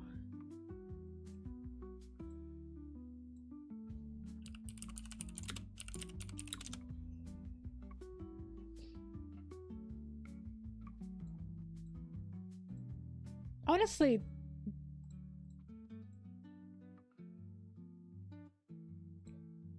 so she's an actor, I think. And I'm going to download this. I'm showing you guys this because this is stuff that I believe is important to understand, especially stuff that's important to understand from a creative viewpoint, an artistic viewpoint, and from a viewpoint of someone who doesn't like this shit. From a viewpoint of someone who is very passionate in what they watch and what they enjoy, just to find out that they are purposely dumbing this shit down because media literacy is important for critical thinking. It is. And when they take away shows that remove your critical thinking or remove the aspect of needing to think critically, they are dumbing everyone down. Media and what you watch and how you absorb things is very good for your brain. It can be very good for your brain so long as you think about it. But this new kind of viewing is dumb. It's dumb and it's bad for you because there's a time to watch slop and then there's also a time to want to watch more, right? Like Family Guy is slop, that's fine. But constant churnings of TV shows, especially on a huge streaming platform like Netflix, removing more complicated stories or shows is a bad thing because it will dumb you down. The Baby Show, yep. Here, hang on. She's beautiful, by the way. So this is like someone actually in the industry saying this, which is why I'm like, you know what? You're all sitting in my classroom and we're watching this. I put this up on the television, on the telly. Oh, hang on, you can't hear it.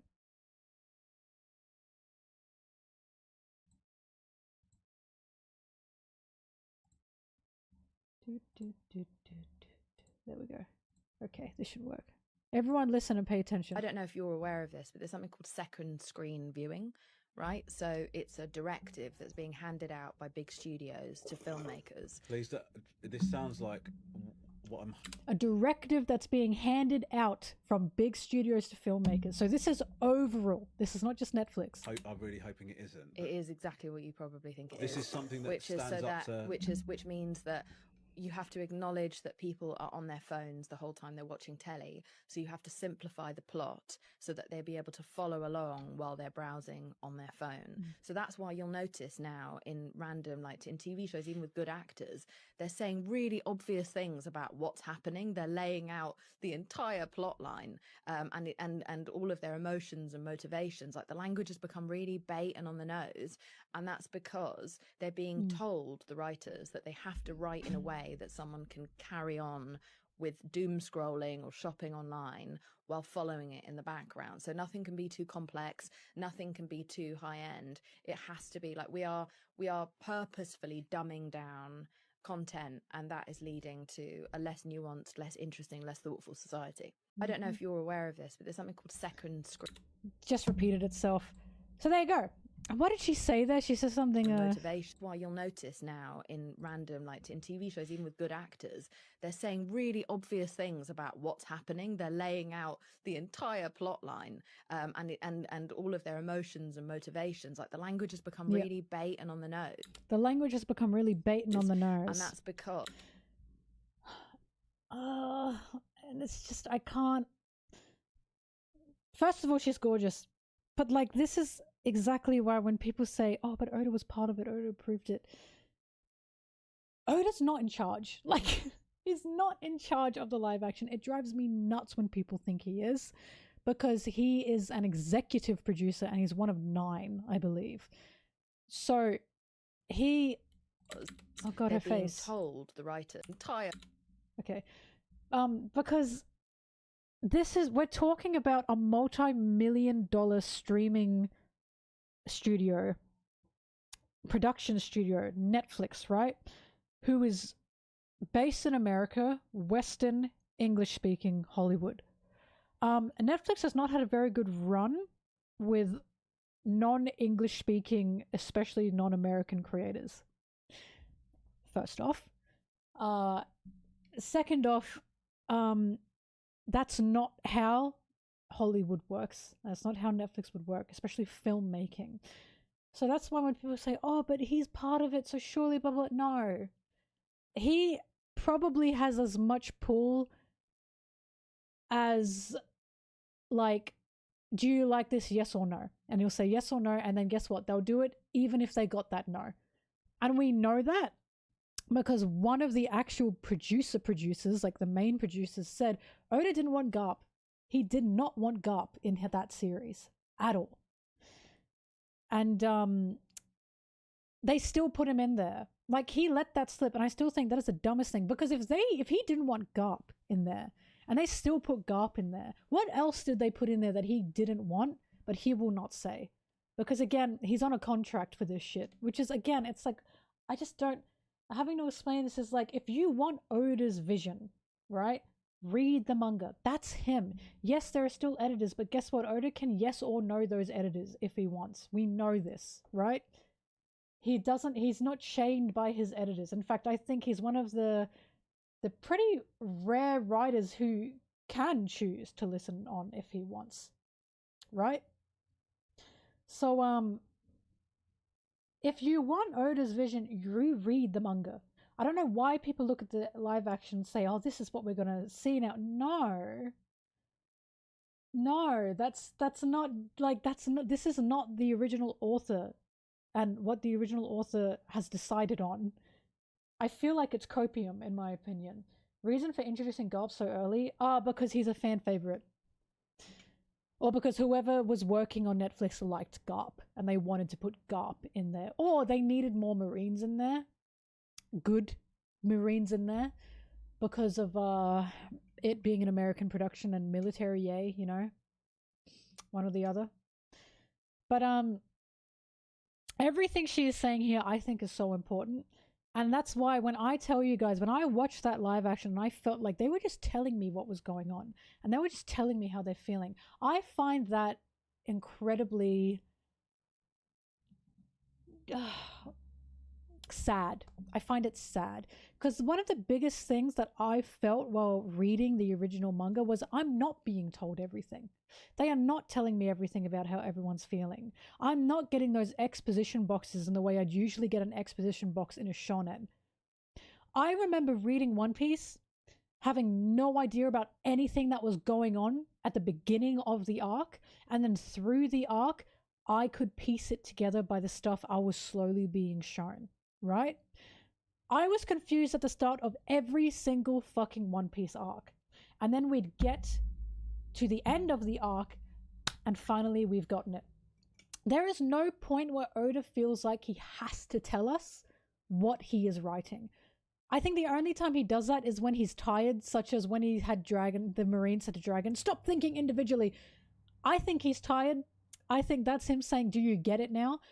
But everything else, he's not scared to let us think about it. He's even said that he's expecting his older viewers to read between the lines, to see the things that he does not say, right? He's said that.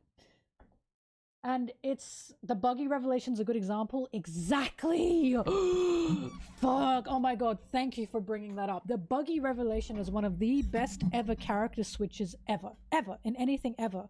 Because I didn't care about Buggy originally. I didn't give a fuck about him. But then we got to chapter 1084, I believe it was. And we finally see where Buggy's head is at. We finally see what he thinks, what he feels, how he despises where he is. And he became one of my favorite characters from that. And they already ruined that. Because in the live action, they made Buggy talk more about Shanks. Like, not just about them being on the cruise together, but more about, oh, I had high hopes or whatever the fuck. Why have you ruined one of the best character switch-ups ever, in my opinion, ever? Just for this live action to tell us how he's feeling. That's why it frustrates me so much, an unbelievable amount, because I'm watching a series that I love that makes me think, be dumbed down into something that doesn't make me think.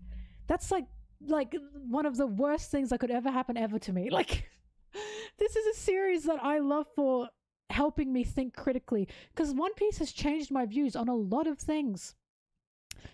A lot of things.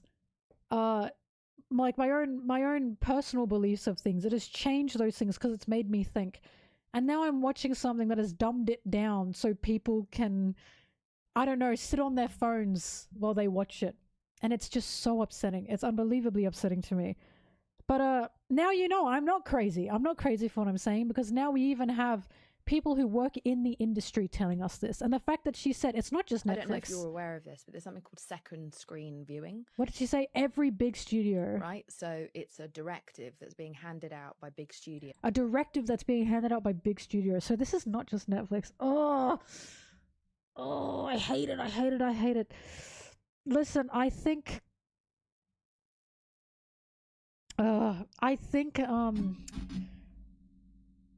look, you guys know how I feel, but I think media is so important, and I think media that makes you critically think is so important. I really think it is, because even if you haven't experienced something yourself, media and fiction is a way to help you experience something that you haven't experienced, and that can give you empathy, right?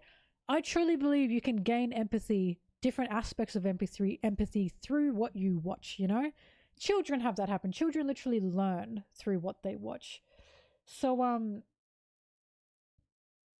hearing that they're basically dumbing down content for older viewers because people are on their phones now is so... It's like... you know, it feels like they want us to be stupid on purpose, and they do want us to be stupid on purpose. But I hate it. I hate it because I've always told you guys, idiocracy. Yeah, dystophic, exactly. I've always told you guys one of the things that I hate the most in something that I read or watch is when it explains to me what's going on or how people are feeling. That is always something that immediately turns me off of something, because I love thinking about things. I love thinking about things. I love understanding things, right? One of the best, it's like putting a puzzle together in your brain. It's so good and healthy for your brain. So it's like Whole Cake Island. One of the best moments in Whole Cake Island was when Sanji finally admitted, Luffy, I'm scared. And the reason that is such a good moment is because throughout all of Whole Cake Island, Sanji's closing himself off, right? He's closing himself off. He's putting on an act. And we are thinking, I think there's an act going on here. I think there's something that he is not telling us, right? And then finally we get to Luffy yelling at him. Tell me what you really feel. Because Luffy saw it, but we didn't.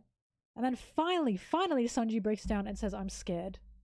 I don't know what to do. I don't want anyone to die, but I'm too scared to run. And I'm too scared to do anything, but I want to go back to the Sunny. And that's so rewarding because we were never told. We were never told he felt any of that. We could just guess it. As a writer, you were always told, show not tell. What? As a writer, oh my god, thank you. Yeah, no, sorry, I thought you were saying as a writer you always tell them, and I was like, huh? No, but it's true. As a writer, you're always told, show not tell.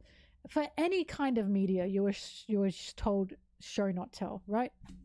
Because that is what brings out interpretation. Interpretation's a beautiful thing. I think things that limit interpretation are not healthy. Not healthy for people. You know? Anyway, I'll put the link to this because it's an Instagram reel. I actually don't know the full video, but I'll put the link to this Instagram reel in the chat so you guys can see it. But when I saw her say this, I was like, oh my god. So I'm not going crazy. Things are feeling dumbed down more these days. Because one of the best things I've ever watched, sorry, I'll put the music back on now. But one of the best things I've ever watched is Bojack Horseman. I think Bojack Horseman is a masterpiece in storytelling. Bojack Horseman is something that I admire so greatly. And that was made by Netflix. But that was early Netflix, right? That was one of the first series that Netflix ever created before they became so streamlined, you know? And I think it's a miracle because you'd never get a show like Bojack Horseman again. Especially not by Netflix. I don't think there's ever going to be another Bojack Horseman. And that's because Bojack Horseman is so encouraging to its audience to make you think about things that are happening. The only time they kind of turn that down is when the writer was horrified at men watching Bojack Horseman, seeing themselves in Bojack and thinking, I'm okay and I can be like this because Bojack's like that. That's the only time he decided to stop his show don't tell rule, because he wanted people to explicitly know, if you see yourself in Bojack, you should not take comfort in that. You should be afraid of that and you should want to change that, right? Because at the very end of the series, there's literally an interview Bojack does, and the interviewer lists off all these horrible things that he's done. And she basically says to him, and you don't think you're responsible for any of that.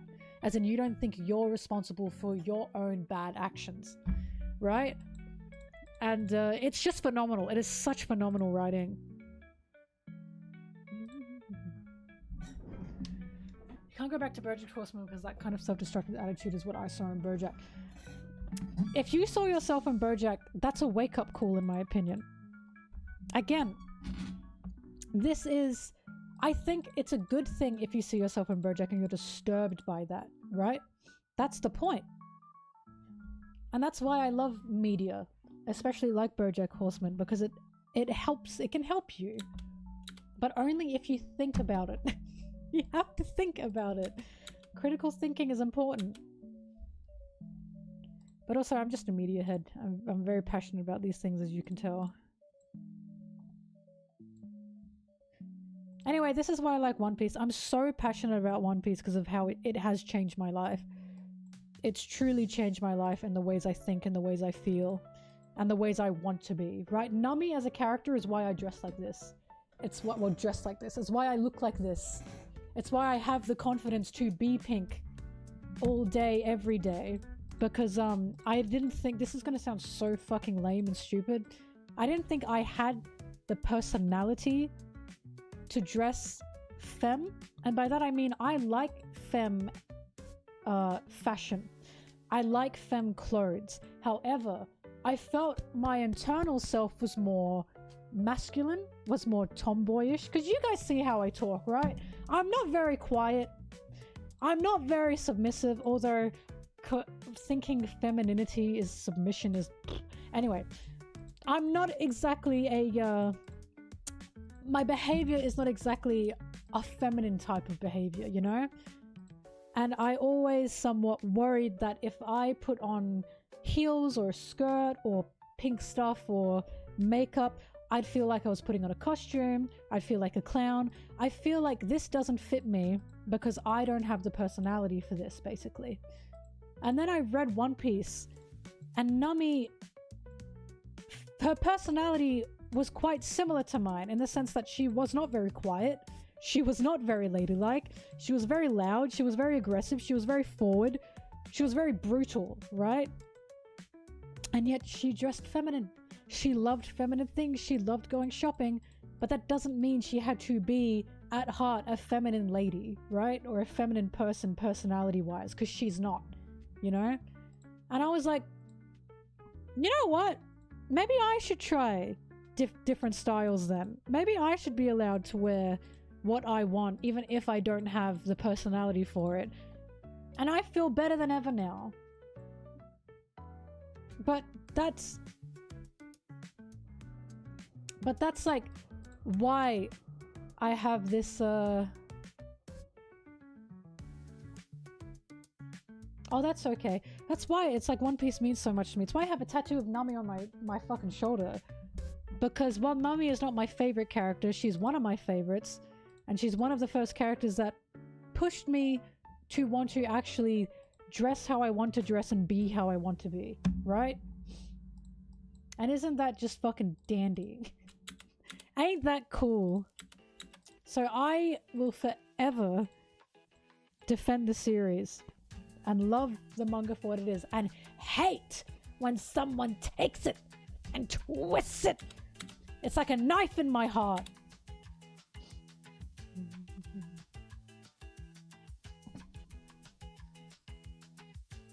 egg cracked by One Piece. Let's fucking go.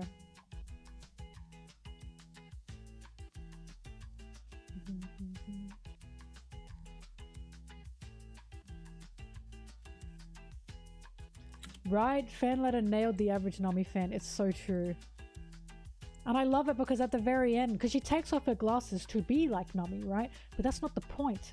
The point is Nami should give you the inspiration to want to be more of yourself. So at the end, she puts her glasses back on, right? That's the point. That's exactly what, like, you feel when you love these characters. I think it's beautiful.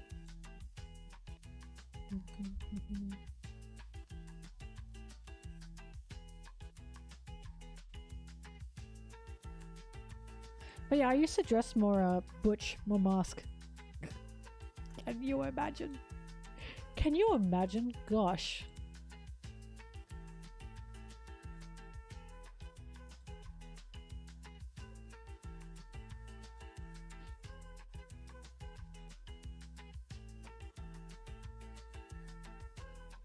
Did he actually drop a video on my tweet? Oh, I'm scared. I like talk to him sometimes, by the way. We're cool. But I'm scared because that tweet was a battlefield. Oh, he mostly agrees. Oh. Oh. Don't scare me, Grand. Sorry, my friend Grand. Don't scare me, man.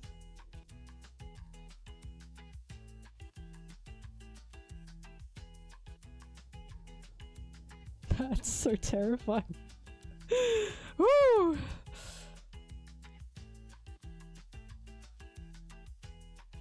Good old Grand. Oh! No, he's chill. I do like talking to him because we obviously have different ideas of things, right? Like, for example, leak culture, we have different ideas of whether that's good or bad. But I appreciate that he'll actually listen, do you know what I mean? Because I'll listen to him if he listens to me, and he listens to me if I listen to him. And that's fair enough. That's how a conversation works. But while obviously I don't agree with all his opinions and he wouldn't agree with all of my opinions, that's healthy, right? He's quite chill. I do enjoy talking to him. But that's why when it's like he made a video, I was like, oh god, does he agree or doesn't he?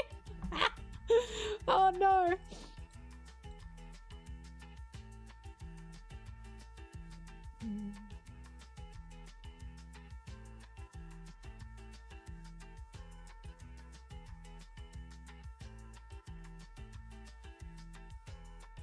Oh, Bacon Apocalypse, that's so beautiful.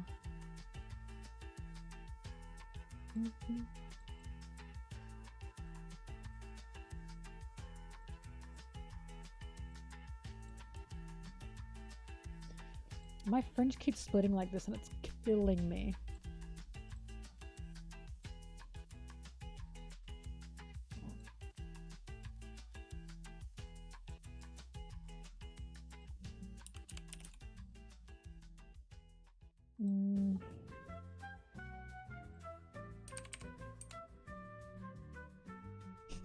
Times it comes Zoro inspired you to work out.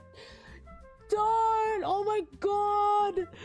Zoro is literally why I do exercises every morning. Oh fuck! Don't piss me the fuck off! Shit! Oh my god! That's somehow more embarrassing to admit than the Nami thing.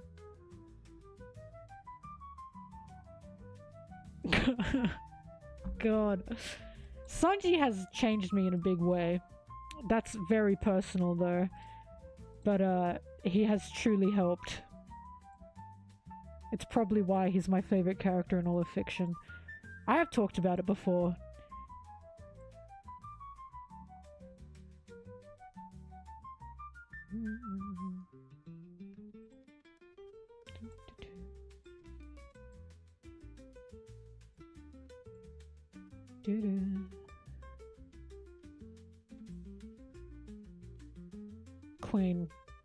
Queen of Nuts? I should have graded that paper. I should have graded it. You either want to be Zoro or you want Zoro carnally. It's so true.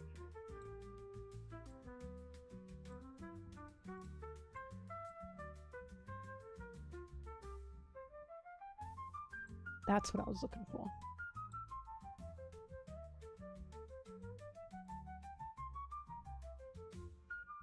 Hey Francis, thank you. It's been a very, very busy time.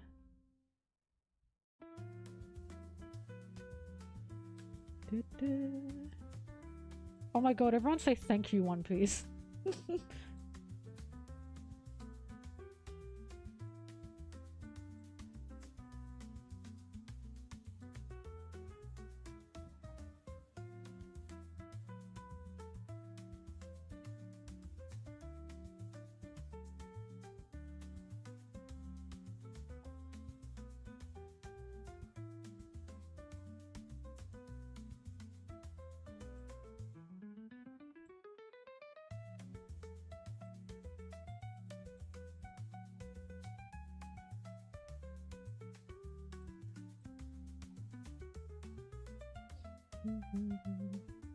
I know so many queers, me included, who found themselves, and I want to say their label, although I'm not sure how many people feel comfortable with that, through One Piece. I know so many, me included. Because I knew I was gay, I just didn't know I was a lesbian. And I only really figured that out with One Piece helping me along the way. Like, there's such a huge queer community within One Piece.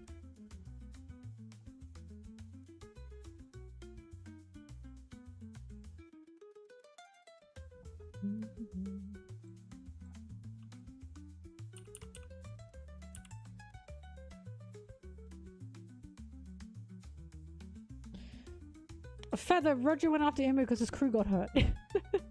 Because there's a danger on the island and Roger wants to deal with it. The one who wanted a strong opponent, it felt more like Garp to me. He's the one that, although it did kill Marines, I suppose. But they all targeted Imu because Imu did something to them. I guess I said that because Garp was like, haha, I hit it harder.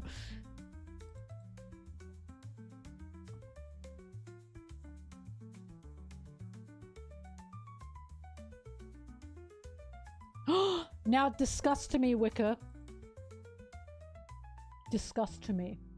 Why don't you like the anime for Bungo? What has it done? I'm just curious.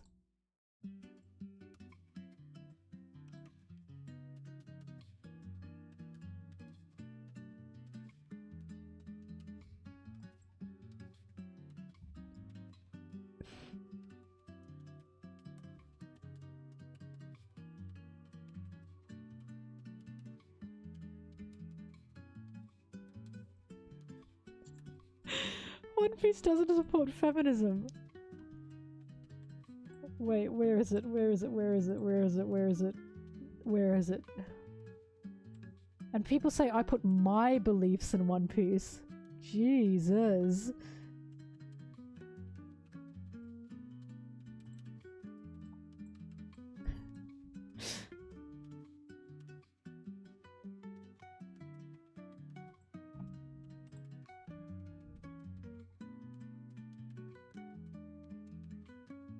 Obviously not feminist. Clearly not, right?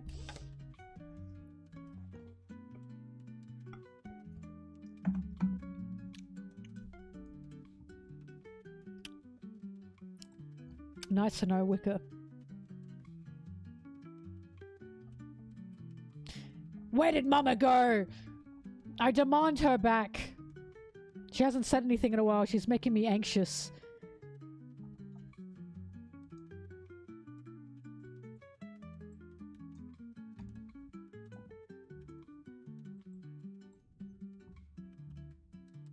She has kids. Too bad!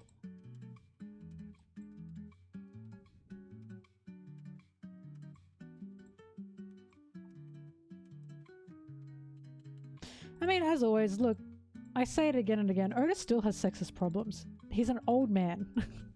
He's still a man and an old one at that. He has sexism problems. He does. However, he's also phenomenal at writing characters. And he's very good at writing his women. He's very good at it.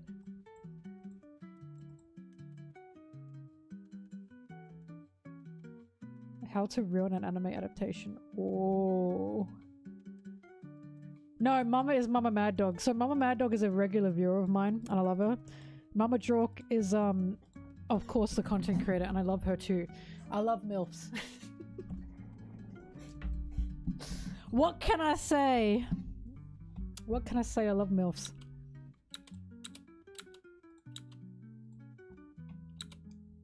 Peggy Hill. Yeah, bitch.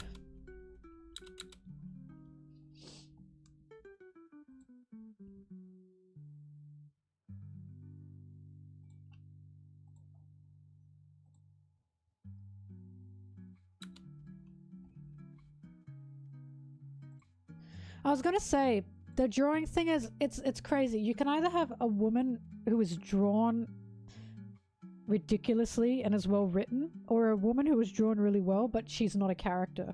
Sometimes they're both not a character and drawn really poorly. Very rarely do you get both from men. Both, I mean, they are both drawn quite nicely and are a character. It's quite rare.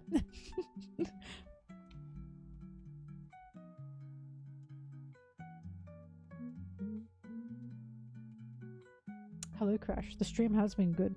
I'm teaching many people about many things.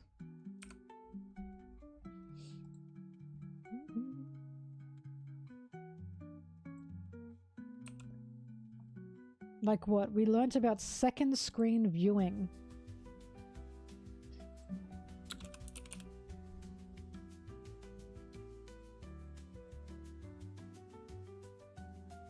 I remember when I first started watching Dragon Ball, and Bulma's wish was to just get a boyfriend.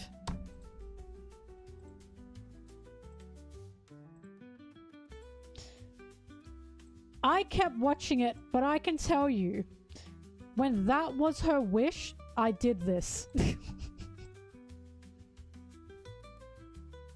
Because I was like, please, my god. Because a girl like Bulma, first of all, would not have to make that a wish.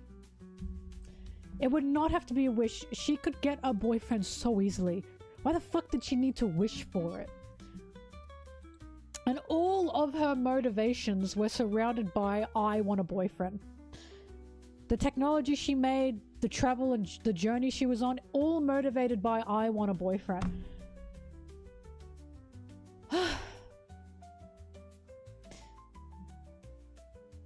And I was like, okay, whatever.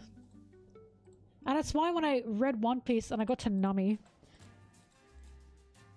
yeah, that was the original. The only reason she ventured out or was doing anything is because she wanted a boyfriend. And I was like, oh god.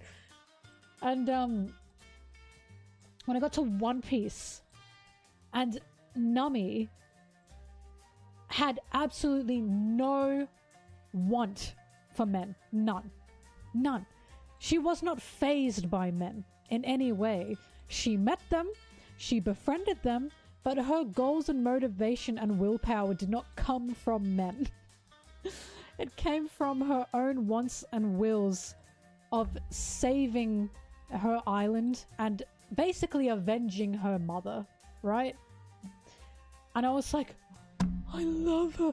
And still to this day, she is not motivated by men. She's never had any kind of love interest or any kind of crush, right, on any men. She's never shown any romantic interest towards men.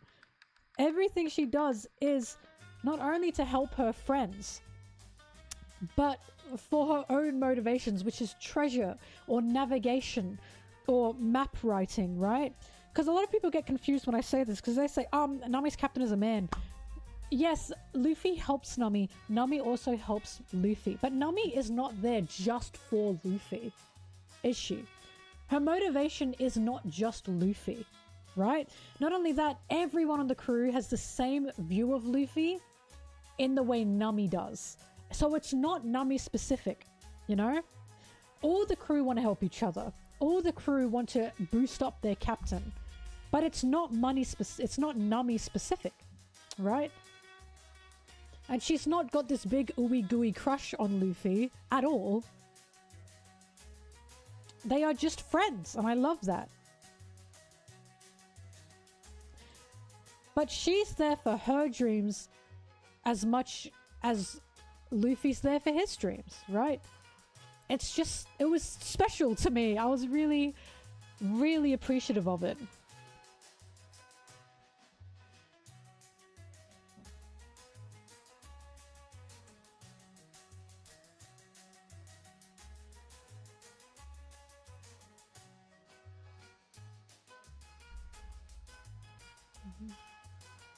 Right? People love to say they have a deep and unique connection. Luffy has that with everyone.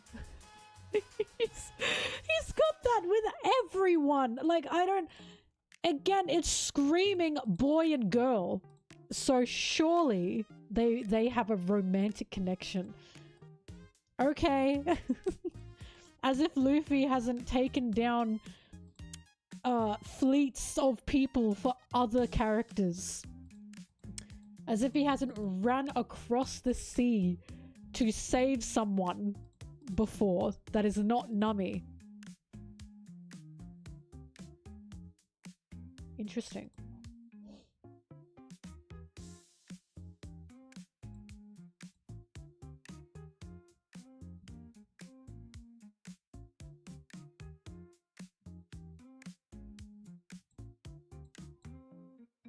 I can't see Oda changing the no romance in the crew rule. The only thing I'd accept is Frankie and Robin. I can tell he likes Frankie and Robin. I think it's quite clear he likes Frankie and Robin. That's the only romance in the crew that I will be accepting.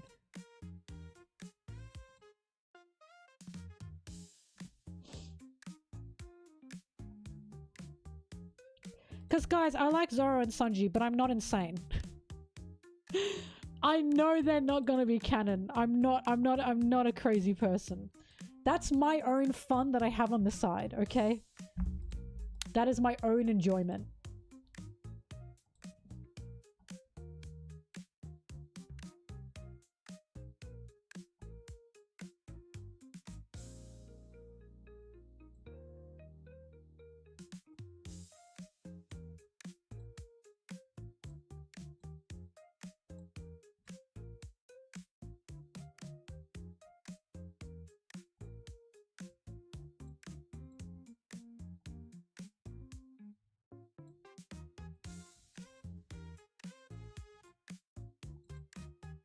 I need to change the music here.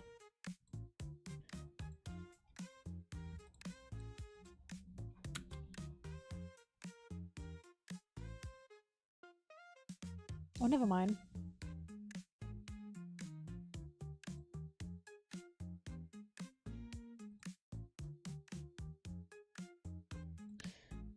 What other music do I have?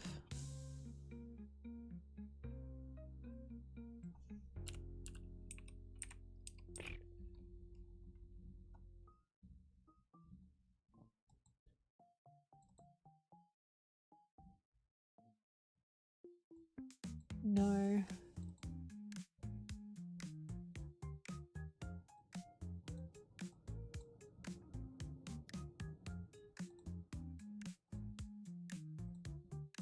That's gonna be the ending song.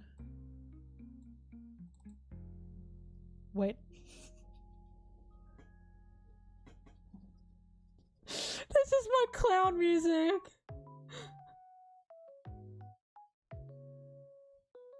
I saved this specifically for a possible tier list video. Wait, I would like all of you to— I've definitely shown this before, but this fucking song.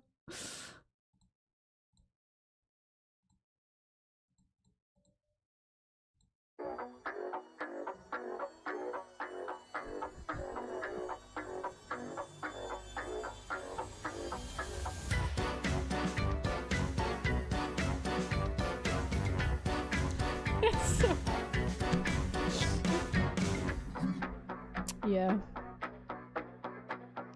Ooh, pretty spooky.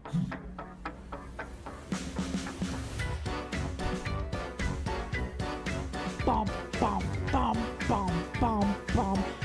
Anything with a bomb, bomb, bomb, bomb beat, that's penisy.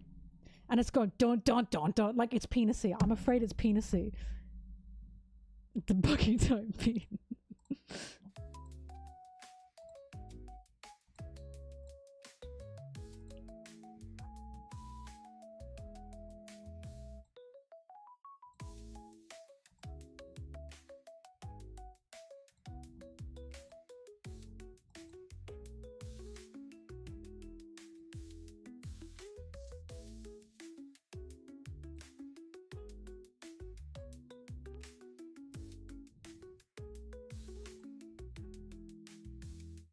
What's the opposite of penis music? Vagina music.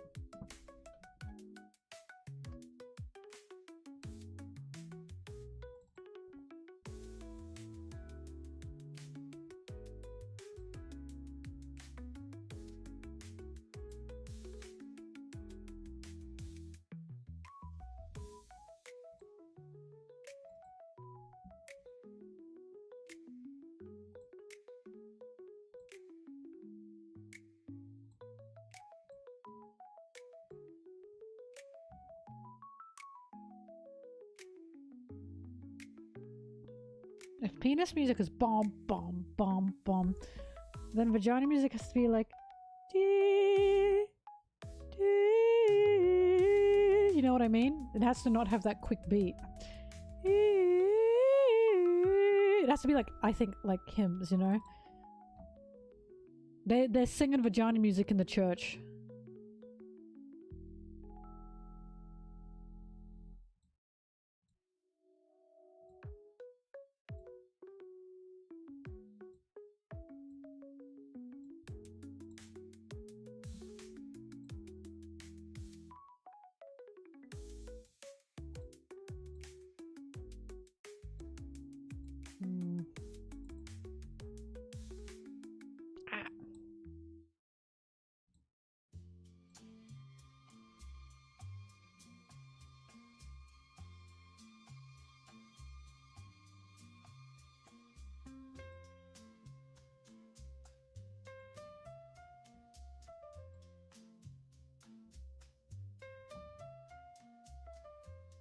I've already used this one.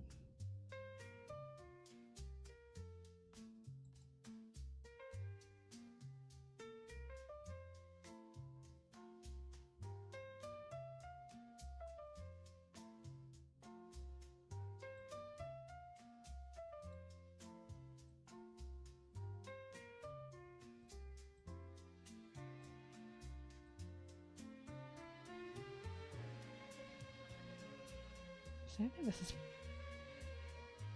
Ah, but it's shorter. Damn it.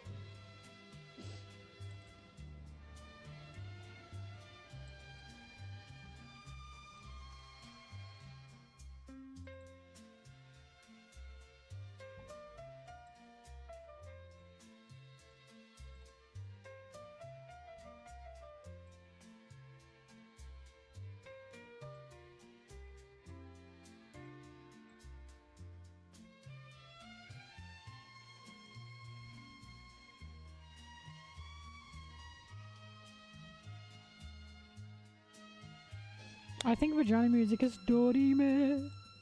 No no no no no no no no dorime. No no no no no latire. Latire. Dorime.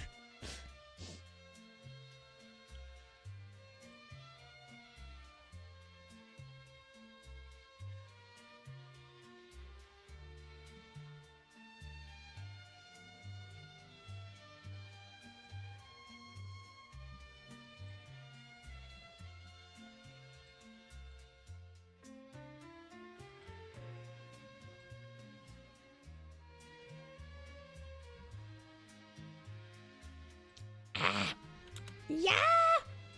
Okay.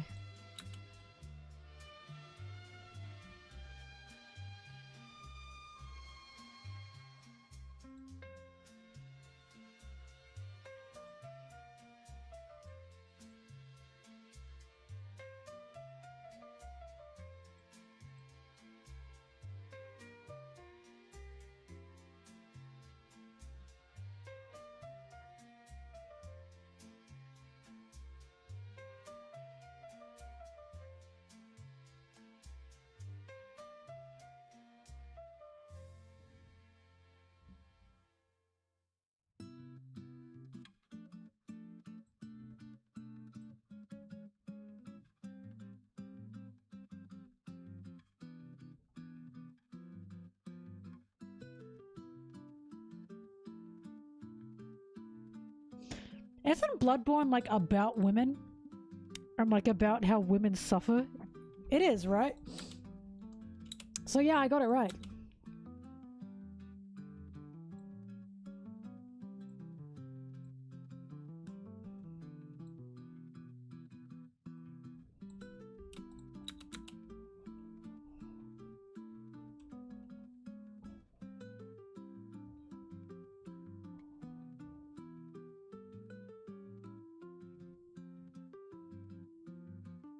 Has my editing on a video ever been corrupted before? Yeah, probably. Not recently. Hopefully. Oh my god.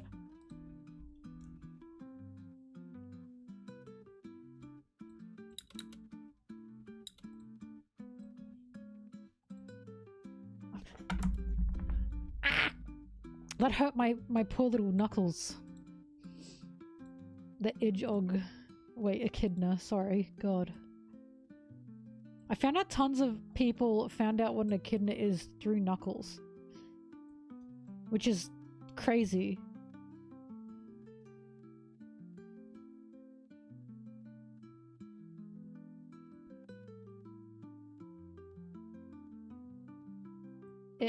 Echidna. Bugs.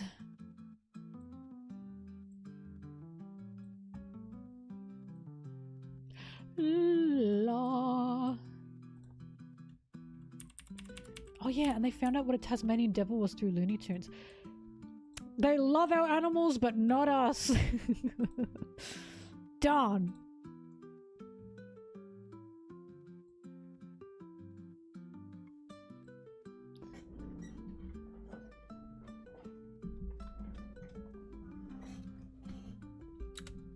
Are Bandicoot's Australian? Like, only?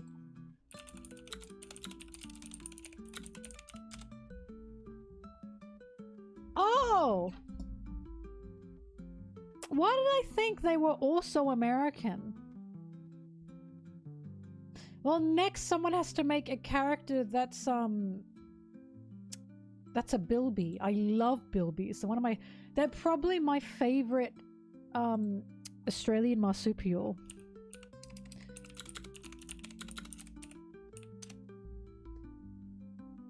I've shown you guys a Bilby before, right? I love them.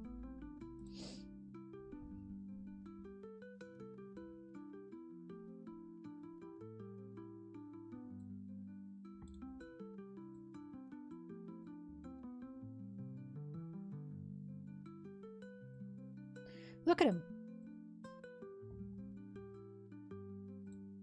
Why him ears so big? They hop too. They have little hop back legs.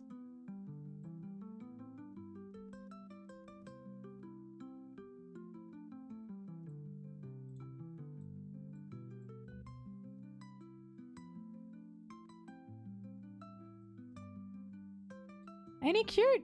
I'm trying to get a side profile so you can see his long little snoot. There it is.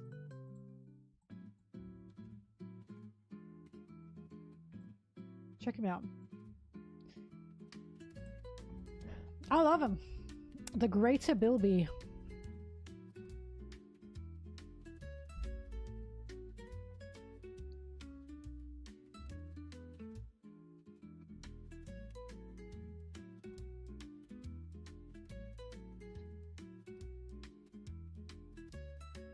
Fun fact.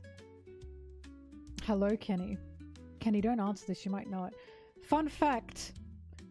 America has only one marsupial.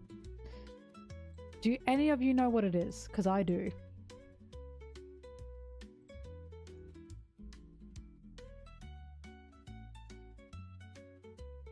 Wrigley, I believe you don't have kangaroos. Opossums, you guys know. Yep. The opossum, that's the only one you've got. Now I've got to look up, is a bandicoot a marsupial? Wow, we've got so many marsupials. Why have we... I don't know why Australia specifically evolved marsupials. Marsupials are... Sorry, marsupials. Bandicoots are kind of ugly. They're cute though. I used to see them around my house when I was growing up. That's a cute one. Hang on.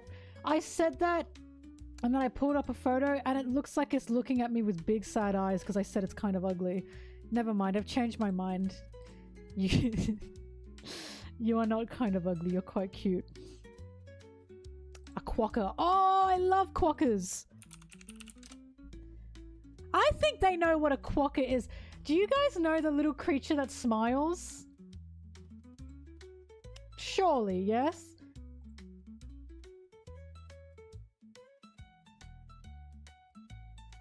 I know in Japan they fucking love quokkas. They love them. I've seen them in advertisements when I was in like the Tokyo trains before.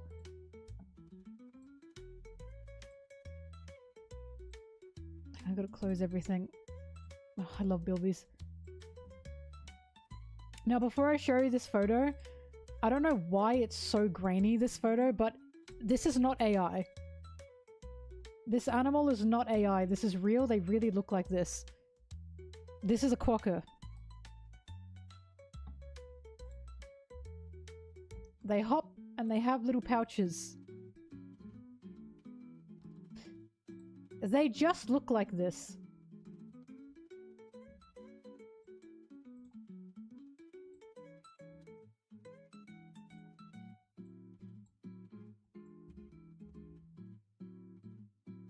Here's one with a baby. There's nothing in their cheeks, by the way. They just look like that. They just smile.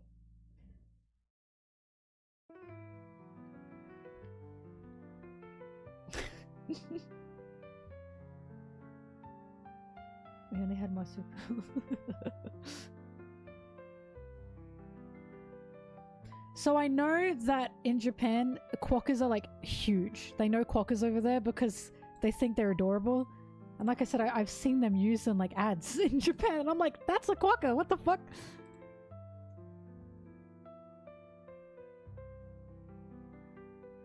I think they're only in Western Australia though. I've actually never seen one in the wild. I've only seen them in zoos. I don't go to the West. Here's another one. Once again, not AI. They just look like this.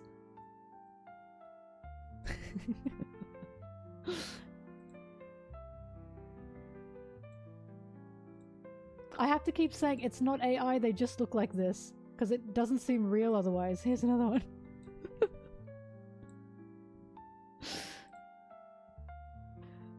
Aren't they cute? I promise you they're real.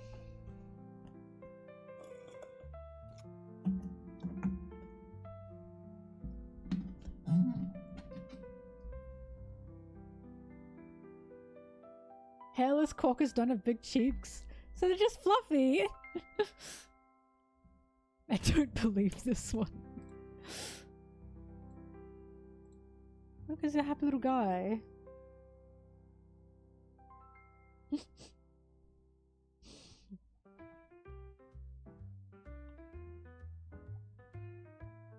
We have a God, what's it called? Spotted. Hang on.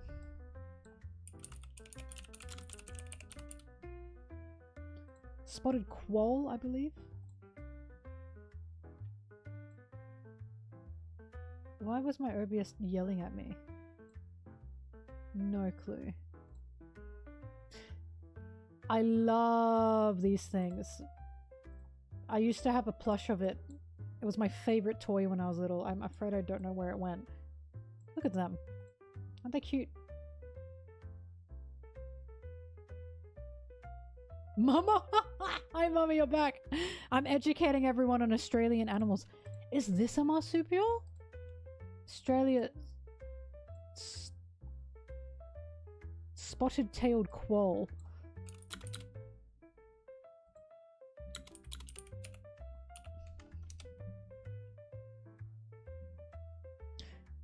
Fuck, they're a marsupial too! The second largest carnivorous marsupial in Australia after the Tasmanian devil. So the Tasmanian devil got all the hype and the fame because of Looney Tunes. But these guys deserve it too. They're quite cute.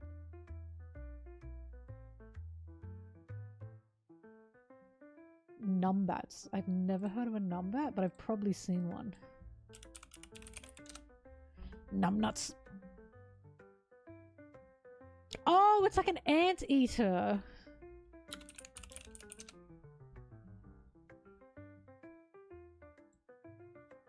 Yeah, I've seen these guys. I didn't know they were called numbat.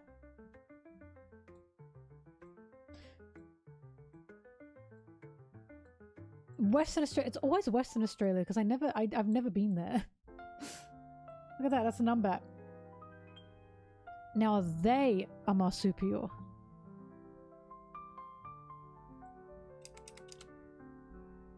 A marsupial. Fucking Christ, we've got a lot of marsupials. Everyone only knows the originals, which is like a platypus, an echidna, a wombat, a koala, and a kangaroo.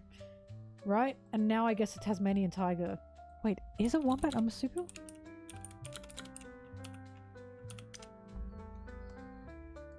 Yeah, they got a pouch, I guess. I don't know what they do with it, but they got one. Platypuses are marsupials. I looked this up. Oh, never mind. There's some... Oh, I forgot this. Because they lay eggs. Echidnas and platypus lay eggs, so there's something else. They're like... No, they're really rare. Because they're an egg-laying mammal.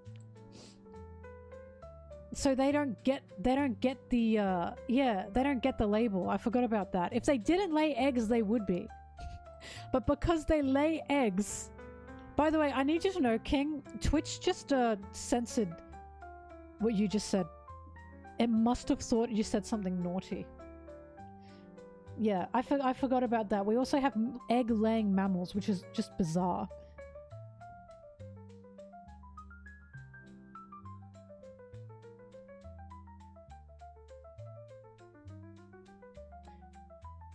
How many...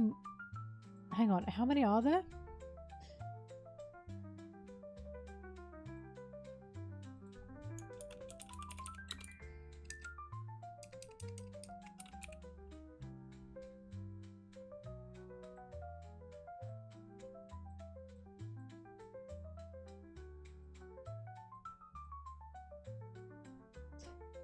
Apparently the echidna and the platypus are the only two we have left of Motra Name, however you say it.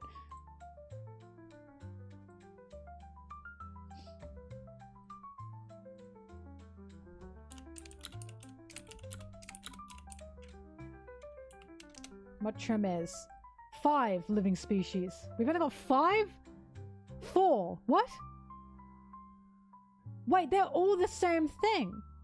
They're okay, so we've got 1 platypus and 4 echidnas, and they're the only ones that are mucho memes. That's crazy. Monotremes.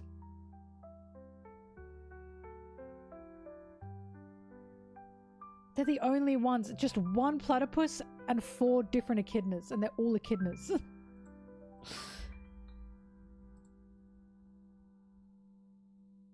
Damn, that's crazy. Wow, what a little baby family they are.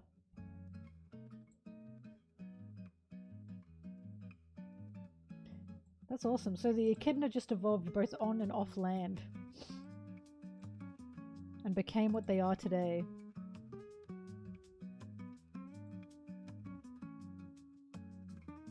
Go my echidnas! Anyway. Yeah, there are so many more marsupials than I first anticipated. I will say. Hang on, so what are the main ones then? Wombat, koala, kangaroo. What else do you guys know? Possum? Do you guys know our possums? I feel like that's not as famous. Tasmanian devil... Well, Tasmanian tiger's dead. Yeah, our possums are cuter though. No! They are not our possum. Your possums look all fucked up. Our possums are adorable.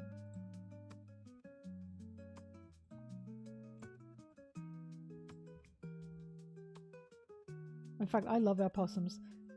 These are our possums. It's beady eyes. I can't get its face. Ugh. But these are ours! They're so little and round. I love them. I see them running around at night.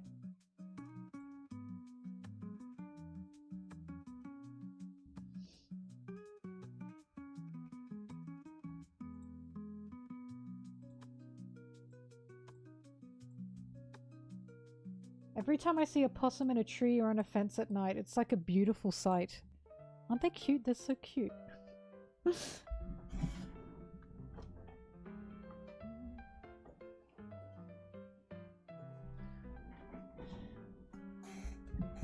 Oh, they don't play dead, they're serious. Okay. They can't help that. That's not creepy, they're cute.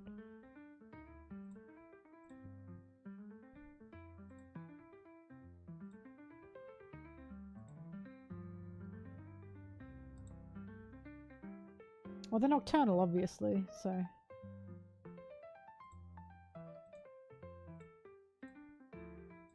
They're so cute. They're little and fat. Look at that. Oh, I'm such a fan. I love them.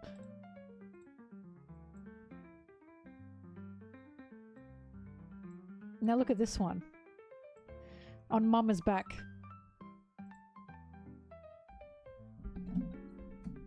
Oh, possums rarely get rabies. Well, guess what? We don't have rabies. Yeah, that's right. That's right. Oh, hi, Amir. Amir, look at our possums. Aren't they cute? Pink nose. By the way, Amir in the chat here is the one who made my new icon. That's her. Everyone say thank you, Amir.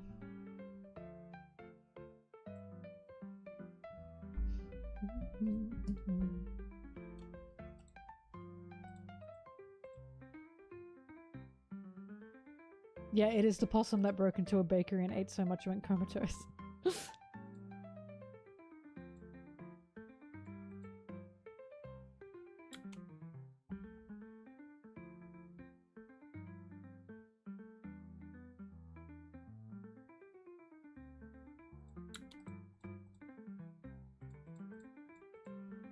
I just told them that you made my new icon. And I said, say thank you. She doesn't listen, this girl. She never listens to me. All she does is go, huh? Huh? Wrong one! Oh, there are two of you? Fuck! Okay. Can I be so for real with you? I thought you were the Amir that I know.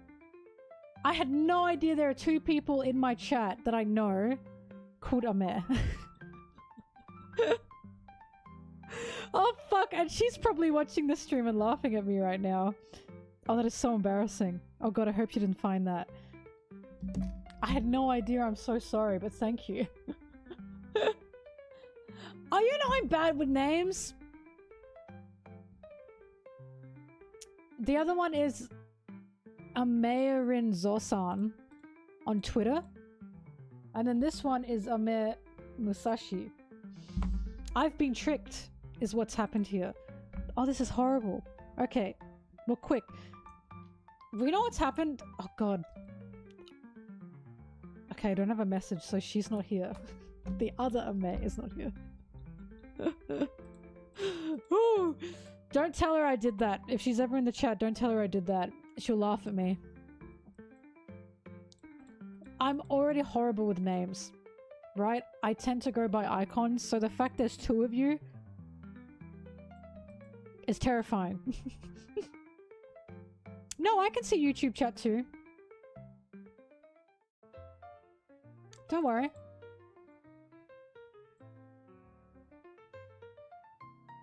True, nothing happened, nothing happened. Nothing happened.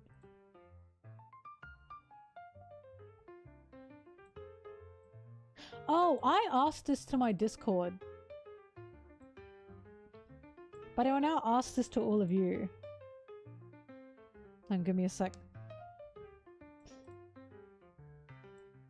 Okay, I need Kuma running.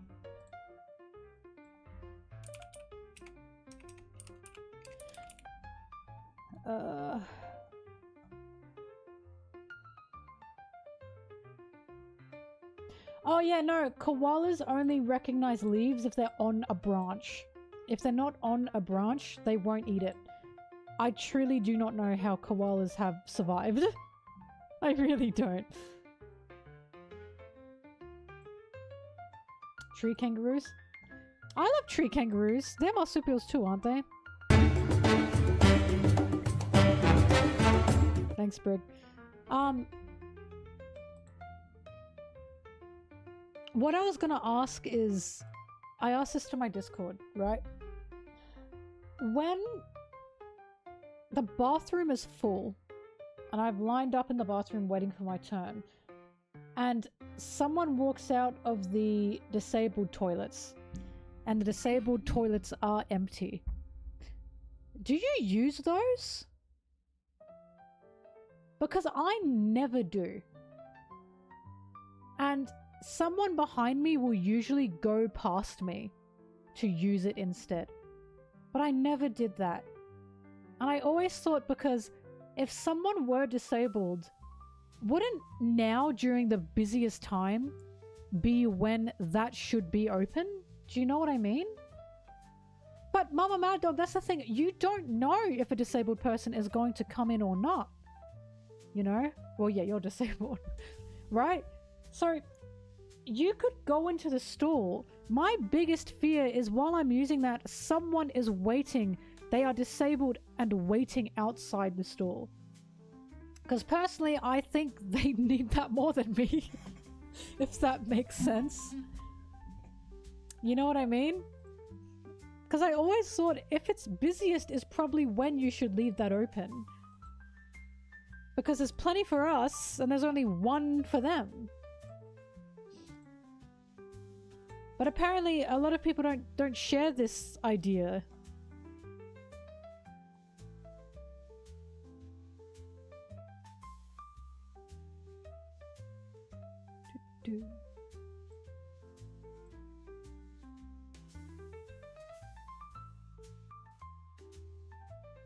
What's the point of having a toilet no one's using? Just in case! You know? It's a just in case.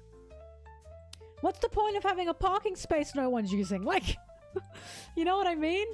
If you are finding a parking space and the disabled parking space is open, you don't use the disabled parking space, do you? Right? You then keep looking. That's how I view it.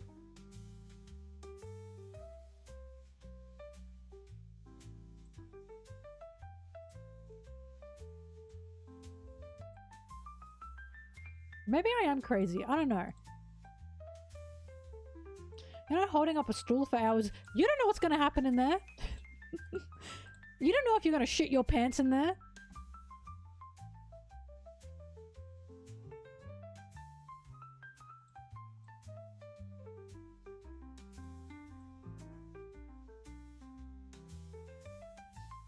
Really, Sabaki? Wow.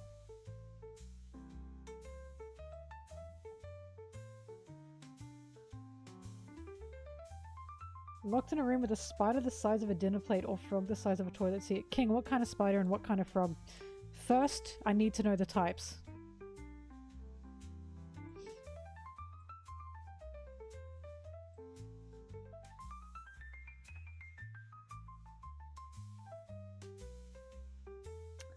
Thank you, Chiptune. Thank you. God forbid a girl be accommodating, am I right? A spider of your choosing and a frog of your choosing. How big is the spider again?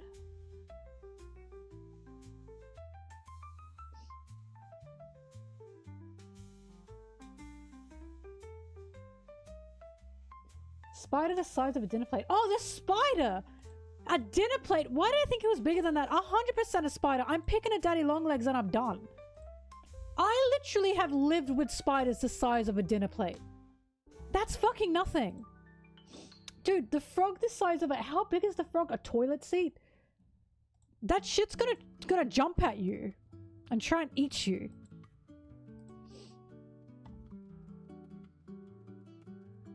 I don't trust frogs like that. I've coexisted with spiders the size of a dinner plate.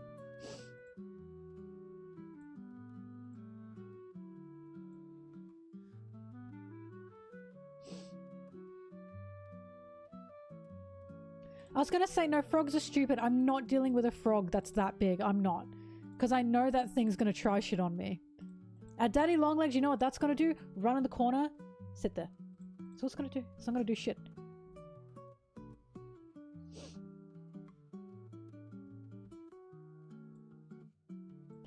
Okay, frog the size of a car, a big car like a van, or 100 men.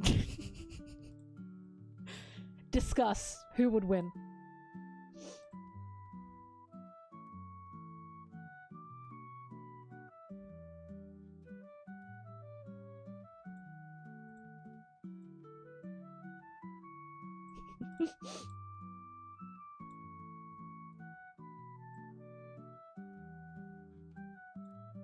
How about 100 men cosplaying as Sanji? At that point, that's a selection process. I will be lining them up and saying, now show me your best Sanji. Next. Next. No. Next. Next. Next. Next. Like that's what's gonna happen with 100 men dressed as Sanji.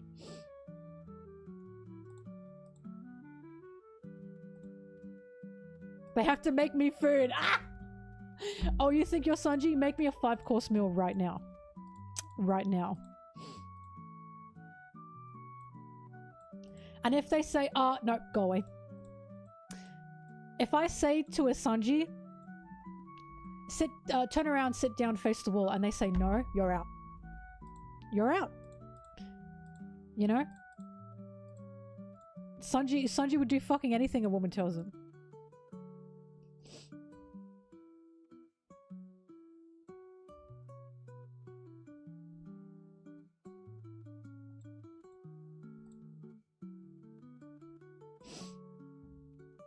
Requirement, submissive to women. That's literally a requirement. That has to be. They should enthusiastically face the wall. Exactly. Exactly. If they go, oh, and they do it, you're out. If they complain, you're out. If they go, whoopee, and they face the wall and sit down, you are still in the competition.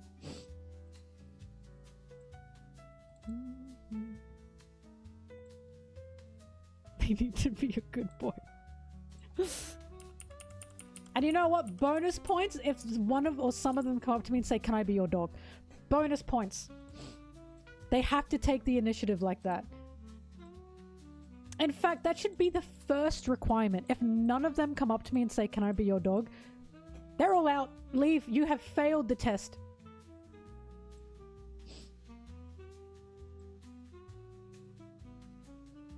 If I stand in that room for like 10 minutes and none of them have come up to me, none of them have said anything to me, none of them have been like, oh my god, you're so beautiful, oh my god, what can I do for you, oh my god, how can I serve you, oh my god, can I be your dog? You are out of the competition. You failed as a Sanji.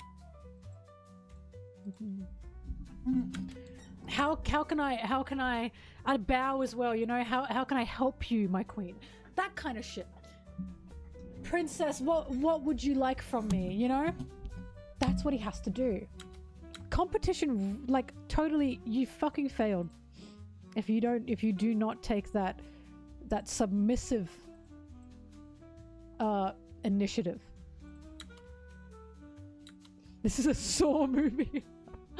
They get fucking executed if they lose. Wow.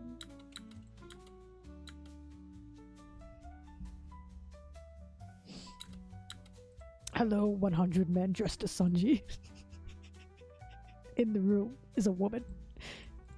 To survive, you must treat her as if you were Sanji. If she dismisses you, you will be killed. The choice is yours.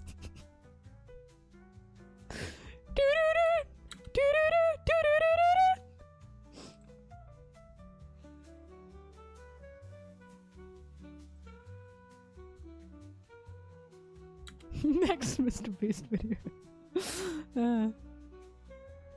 Hello 100 Sanjis. Why? Hello 100 Sanjis. Why is that such a funny line?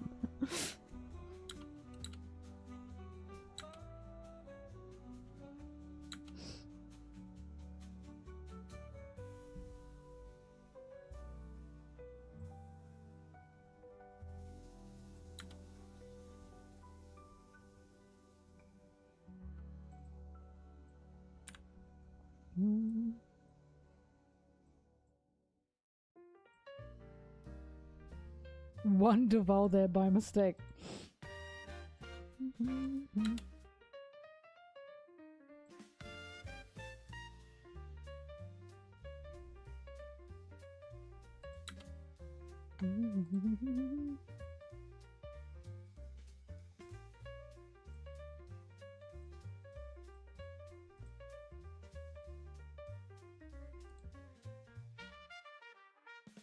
Gas. Gas.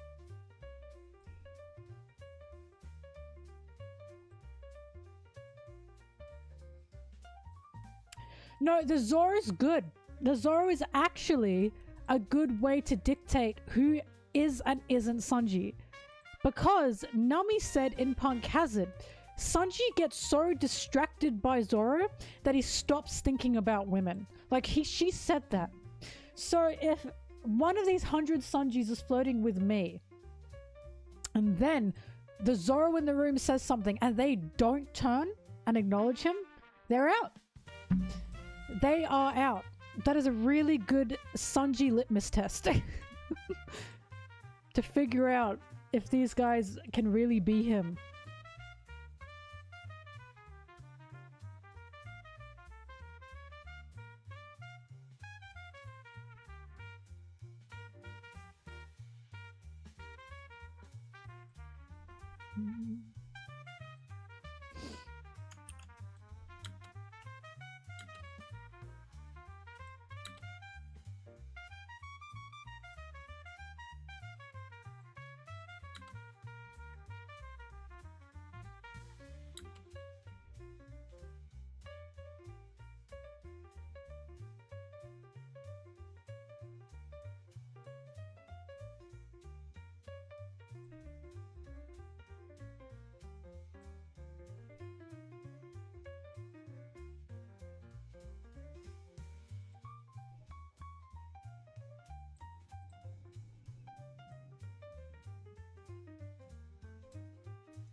Law.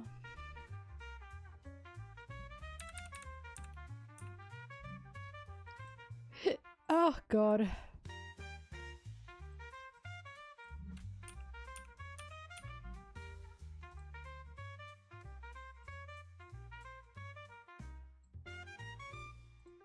Oh, Volticon came in here and he subbed all over the place. Like the beast that he is.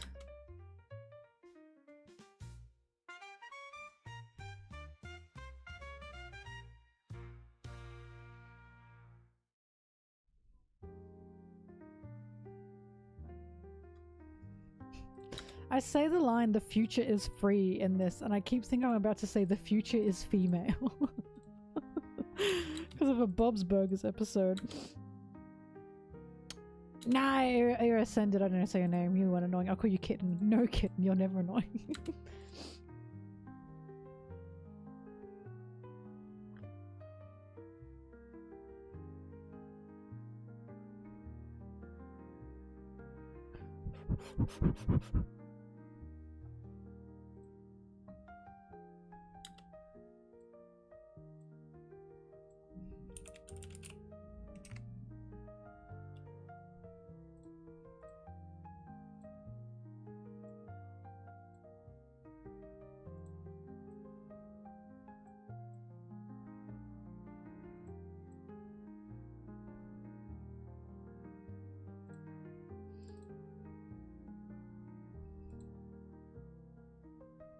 Yeah, I know that's right.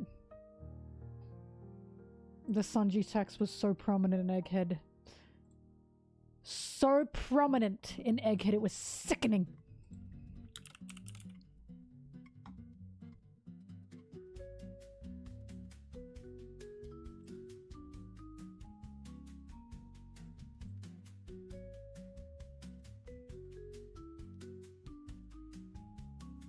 I mean, I slept for 15 hours today. I'm quite awake right now.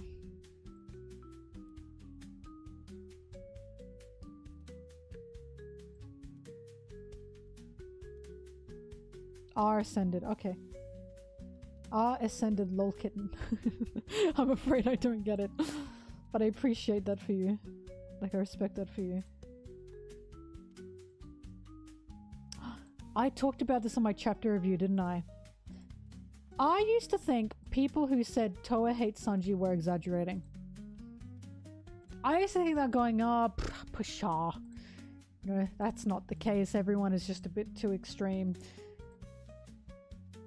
Until they left him out of the group shot in Egghead. No reason, mind you. Literally none. And I went, oh, that's insane. And we even got the line art beforehand, like the storyboard beforehand, and he wasn't there. They quite literally erased him. So Lucci and Kaku could be in it, but not Sanji. And I'll never get over the excuses people said of, oh, but he's moving around, he's moving around. So what? It's animated. They can just make him jump past. Like, they could easily just make him jump past. What are they talking about?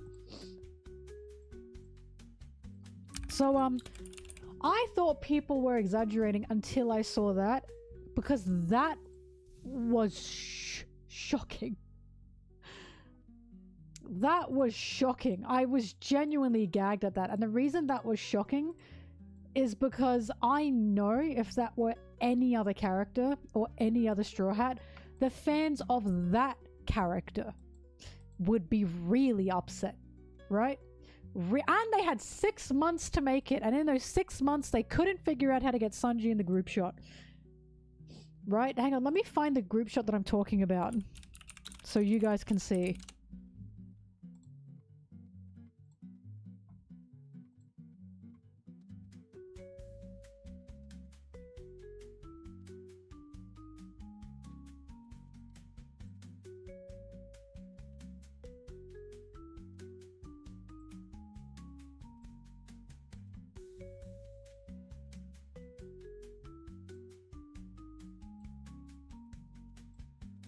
It's so awkward as well because there's a perfect space for him.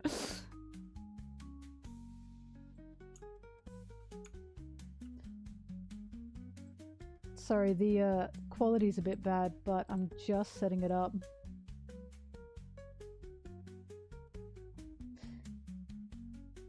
This is the group shot in the manga. Everyone is there. Except for, I think, Robin, because she was injured somewhere.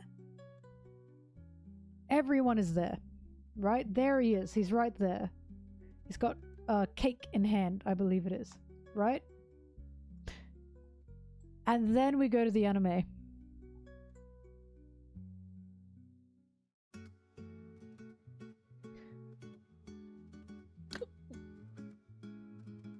Where is he? There's a space right there. Right fucking there. And I thought, oh, because I saw this photo online and I went to check the scene. And I thought, oh, surely he like runs past, right? And these people are exaggerating. He fucking doesn't. He's just not there. And then they cut like he's in the center of the page. And then they cut to, and people were arguing, oh no, but they showed him afterwards. They cut to a frame of him talking afterwards, but every character also got that, right? So every character also got that. And also the frame they cut to afterwards, which made this even worse, was him giving hard eyes to Bonnie. So they didn't show him in the group shot. And then they made him run to Bonnie and give her hard eyes. He never gave Bonnie hard eyes in the manga, ever. And I know this, and every Sanji fan knows this, because everyone was like trying to call him out on this, and he never did that. He never did that. And we were like, what the fuck? He never did that. Like, I genuinely thought people were exaggerating, and then I saw this, and I went, oh, that's bad. Like, that's bad. Because, come on, what exactly is the excuse here? The only excuse is, well, he was moving. So why couldn't he just run past for, like, 3 seconds? 1, 2, 3. Right? To show him. And actually give this scene some movement, by the way, which probably would have made it flow better. Instead, there's this really awkward gap here. Like, he's clearly meant to be there. What are they doing? Fucking Lucci made it. Like, what? I was wrong, by the way. Kaku's not here, but oh my god.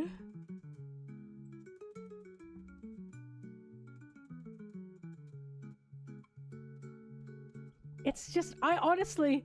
Also, Nami doesn't have her gun. I don't know, maybe she lifted it. I'm not sure.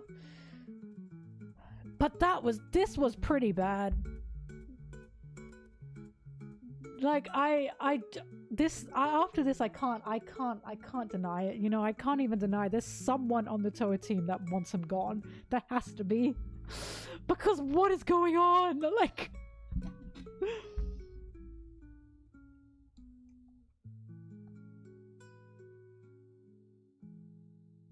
Oh, they have made him tilt his sword down more. Ugh. I just can't. It's just insane. The gap is there. It's the fact the gap is right there that's getting me.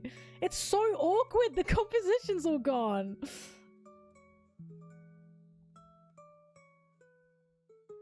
Brooke walks in, by the way. I know people are thinking, oh, Brooke's not here. Brooke walks in. Because Brooke's on the corner here. Oh, you can't see it. My bad. So Brooke's on the corner there. He walks in. So he's there. So they made Brooke walk in. But Sanji can't run in the back? So they've acknowledged, yes, they can make these characters move. That's why I was like, oh, Brooke's not there either. Surely they animated it. Yeah, Brooke walked in, but not Sanji. I thought they were exaggerating too, Raf. I thought they were exaggerating too. I really thought they were. But this is pretty hard to deny, you know? Like, what do you mean they just forgot? Like, they just fucking forgot. That's insane. Anyway, yeah. So I used to be with all of you and say, nah, they're just exaggerating, but that's pretty bad. Sanji never... Yeah, he got Leloucia. That's what people were saying when that happened. We were waiting 6 months for a new episode, and then we got that. And then we got Sanji gets erased from the group shot, and Sanji gives Bonnie hard eyes. Guys, we just gave up, like...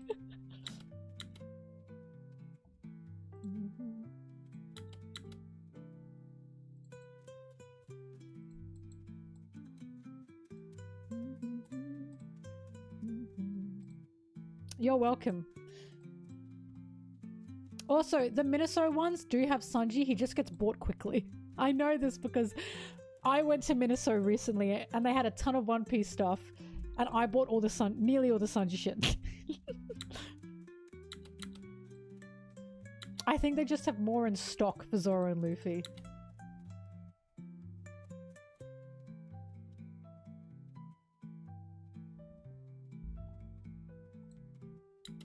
Opening? Okay, that's bad.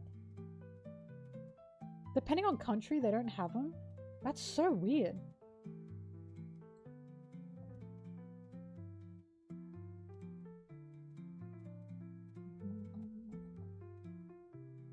Oh, thank God we have them in Australia.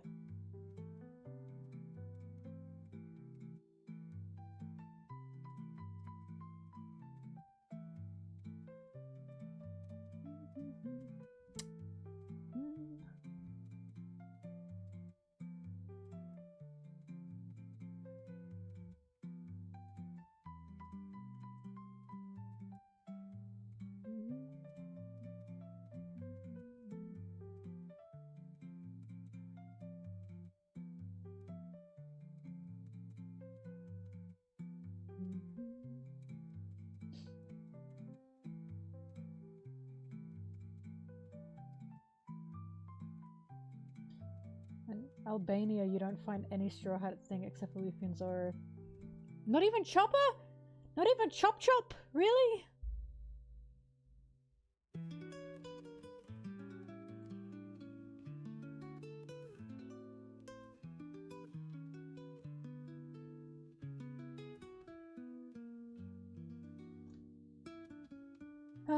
I mean, the reason I guess Zoro gets favored in this way is because he is the second most popular and he's the man's popular. So I guess they're targeting the men.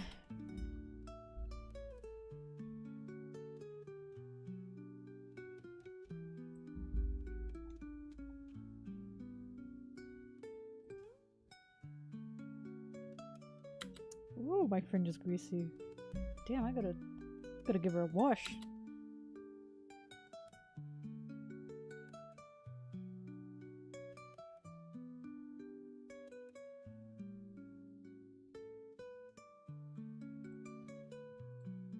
By the way, people keep arguing about a deuteronologist in One Piece. First of all, I've not heard that word before until recently. I don't know who the fuck on TikTok started talking about anime deuteronologists. Whoever you are, fuck you. Because now it's infected everyone. It literally just means secondary character, as in like the second main character. No, I'd never heard of that before. It just means second main character. And a lot of people are now arguing who in One Piece is a deuteronologist, because in am I saying it right? Deuteragonist? Duteragonist? Sorry, I think I'm not saying it right. Anyway, Duteragonist, that's how you say it?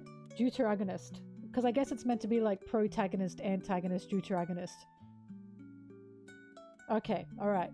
I gotcha. Anyway. Sorry everyone, sorry. So, basically, it's pretty clear who the deuteragonist is in majority of series, because a lot of series function that way. They have the protagonist, they have the antagonist, and then they have a deuteragonist, which is like second most important character. So now people are arguing who in One Piece is the deuteragonist. There is none. There's fucking none. There is no such thing as a second character in One Piece that is more important than the rest. That does not exist. Right? A lot of people are saying Zoro, and the only reason they're saying Zoro is because they want him to be that important, and they want to believe that he is the second most important character in the series. That's a fucking lie. If we're considering plot-wise, narrative-wise, thematic-wise, it's the Straw Hats. It'd be Luffy, the main character, and the Straw Hats. Exactly, Mina. Someone said it in YouTube. All the Straw Hats are the deuteragonists. That's the only thing I will accept. But here's the other thing. The deuteragonist will change per arc. Because Oda will change, like, theme. Not the core ones, but he will change theme per arc, and whichever character fits into that theme the most per arc will be the deuteragonist. For example, Dressrosa. Law was undoubtedly the deuteragonist. Egghead. Bonnie was undoubtedly the deuteragonist, right? That's how it works. That's what Oda is writing. So when people really try to argue which single characters will be the deuteragonist, I'm like, that's not how One Piece works. I don't know how many times I have to say, Oda's not writing like everyone else. He is not. Which is what drives me crazy. And people think I'm crazy when I say that, but it's every time people try and put Oda's writing in a box of what other people are doing, it falls apart. Because he doesn't have those same labels. He doesn't have that same path, right? Duteragonist in Wano was different from person to person, honestly. Momo was up there, Momonosuke.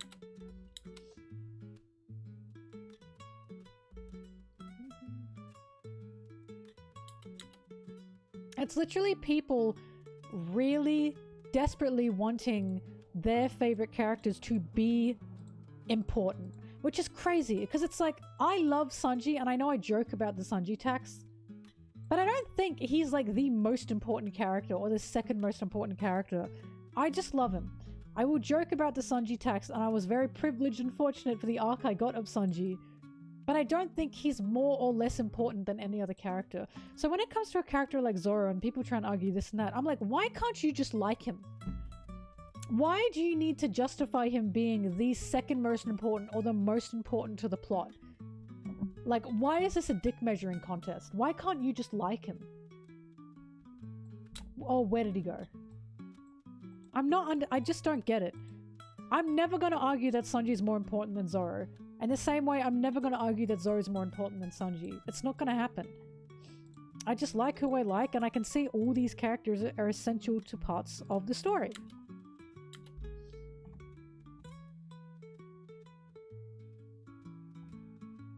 The anime is no longer weekly for Toei. Wit is scaring them. Wit is scaring them, baby! Oh my god! They are being scared by Wit. I think they know. I think they know that when Wit releases their... No, we don't have a Wit update, but it's quite easy to tell that the Wit remake is going to be a lot more marvelous. I think they're scared. Because they will no longer be the sole anime mothership for One Piece. They will not be the only anime provider for One Piece once the Wit remake comes out.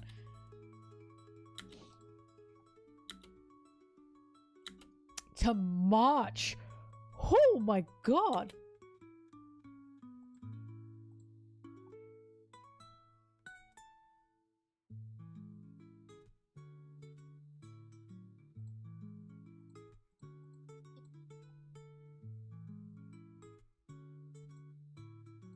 I remember saying to you guys, I wonder what Toei's gonna do. Because the only advantage Toei has is they're more recent next to the manga, right? But when you have new viewers joining, they're not gonna care about that. As in, Toei are going to lose new watchers, because those new watchers are going to go to Wit. And guess what? The old watchers are gonna watch the Wit remake anyway. And I remember saying to you guys, I wonder what Toei's gonna do. Because I think I said if they don't change, they're not gonna stay up. They're not gonna stay afloat. And it seems like changes are happening.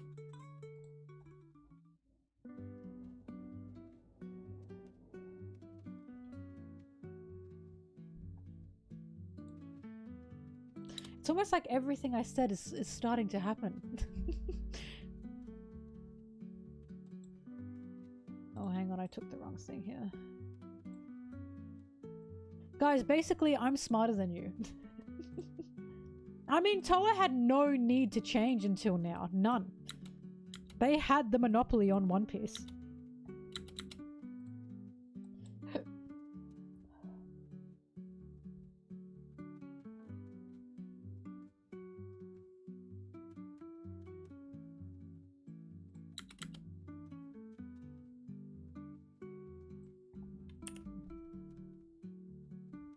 A book talk girl asked for power scaling to be explained to her. I used to pray for times like these. Oh my god. We're changing. Oh my god, we're changing. Finally. Oh, finally. Finally. Oh, finally we're gonna have proper spaces that are not just filled with power scaling obsessed men. Oh, it's gonna finally happen. I'm gonna get so many new friends. We're gonna have so many new content creators to talk to. Oh my god. It's finally happening. It's finally happening. Me and the 3 people that don't talk about power scaling in One Piece are gonna have a new group. Oh my god. Never give up hope, guys. Never give up hope.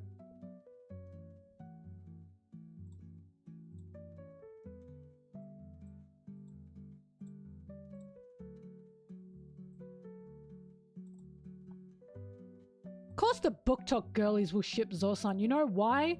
Because they're literate. Because they have critical thinking skills. That's why.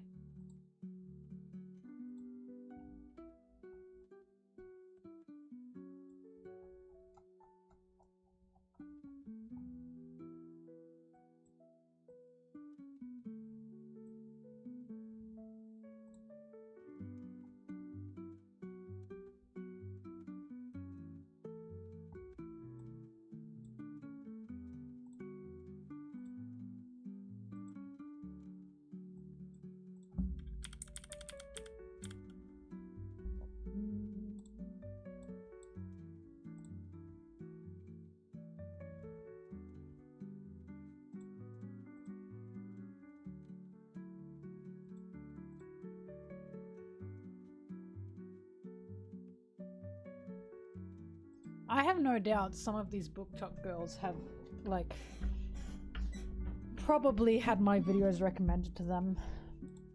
Not by me, but people just tend to do that.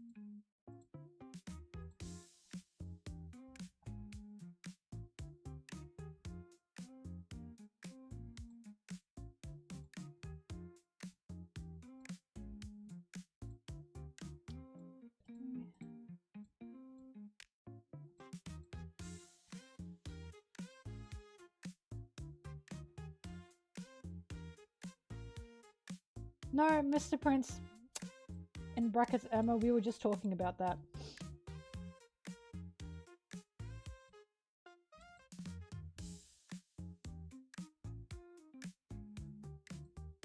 I believe it is true.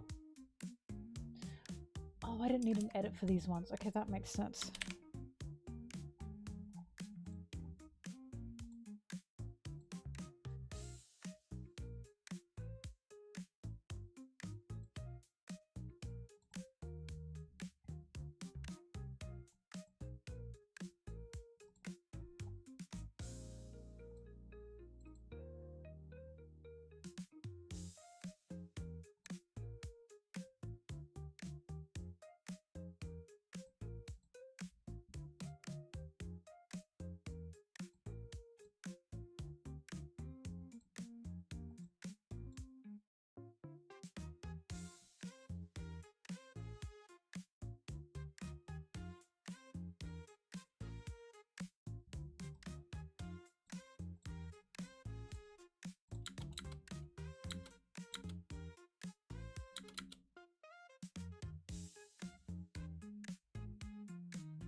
Loki, please.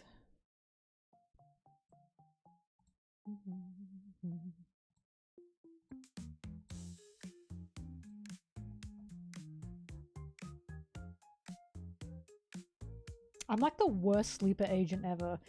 Sorry, someone in YouTube chat said, what do you think of the live action? And someone else said, don't mention that to Mel. And they said, sorry. You don't have to be sorry, by the way. But it's like, the fact that it's like, if you mention that, I will activation. Like the most awful, awful sleeper agent in the world.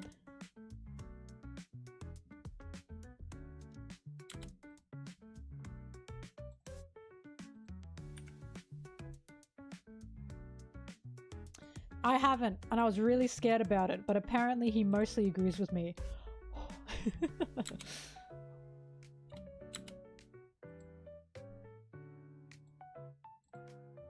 I've already told people before, but I already talked to I talk to Liam. Grand Line Review, Liam. I talk to him sometimes. Not a lot, but enough that I consider him a friend.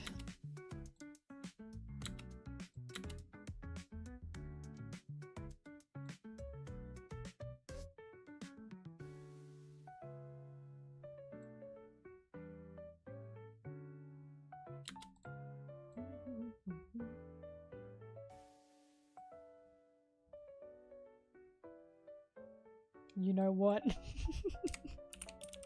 Don't do it! Don't do it!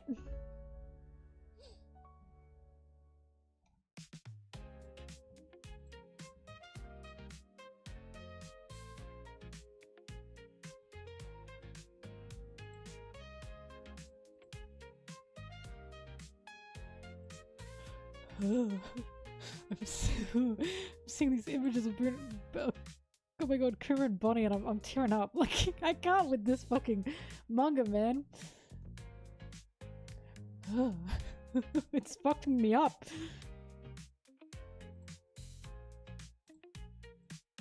Oh, Sentomato, you were so fucking robbed. All the glory that you should have gotten went to Kizaru because people are bums. They're bums. They're marine dick suckers. And they see a marine doing the bare minimum and they go, yeah! Sentomato, you deserve that. You deserve that.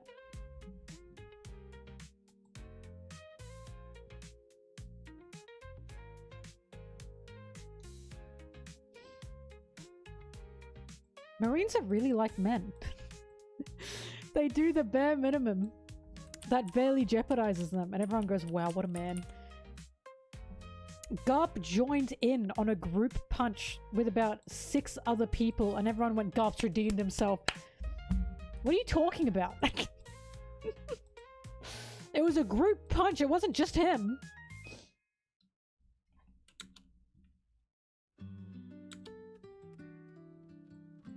I love asking people, okay, but who did he save? He's a marine, he's meant to save people. He punched Imu, great. Imu, who he thought was Saturn. But who did he save? Like, I don't see him saving anybody.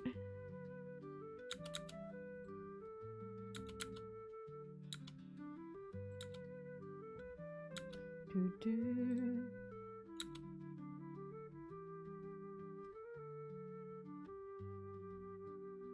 Oh, I hope Sentomato joins the Revs, actually.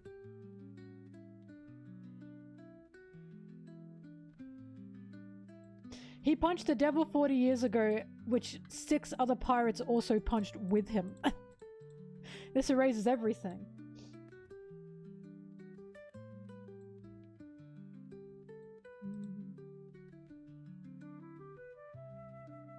Exactly. Dragon! Exactly. I was like, so you punched them, but you're still working under them. I don't understand. I'm telling you, he better have a good fucking reason to still be a marine. Because what did Rock say? Garp should be a pirate. He's right. He's right. So what the fuck is stopping him? Propaganda.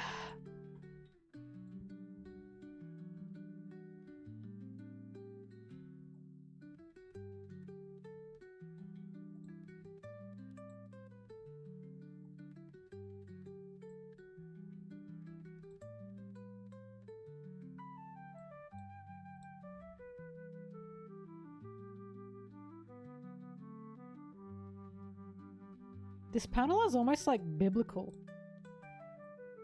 in the way he's like holding her, you know? Like Jesus.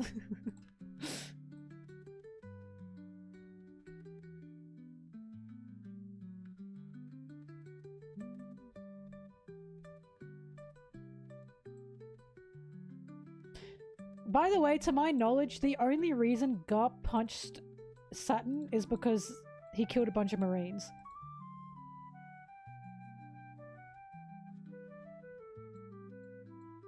I'm pretty sure that's why he did it. He shouldn't mention anything else. He saw Imu Saturn take out a bunch of Marines and then went, oh, bleh. And it's like, hello? What about everything else that is happening? At least that's what I saw.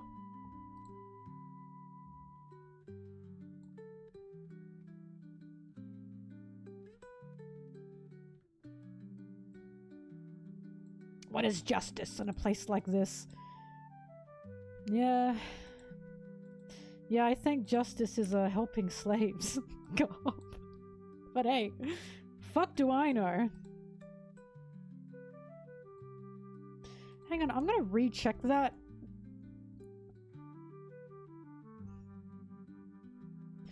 But I'm pretty sure he did that after all the Marines got stabbed.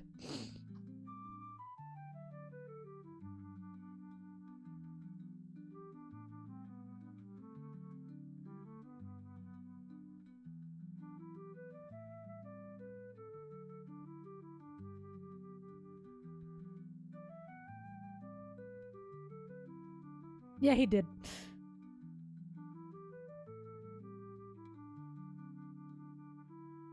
That begs the question. If Saturn Imu did not stab those Marines, would Garp have gone to fight him? Do you know how I keep saying the reason the Marines are a problem is because they prioritize themselves over the common person?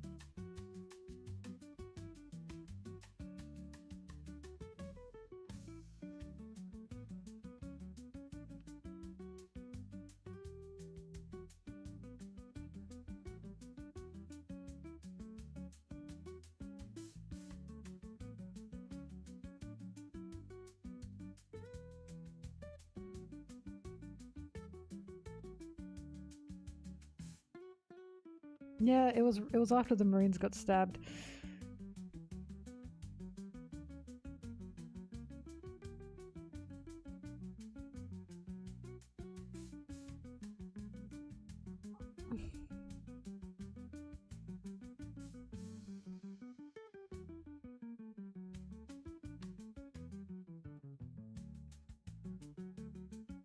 They also established it's on nobody's side as well.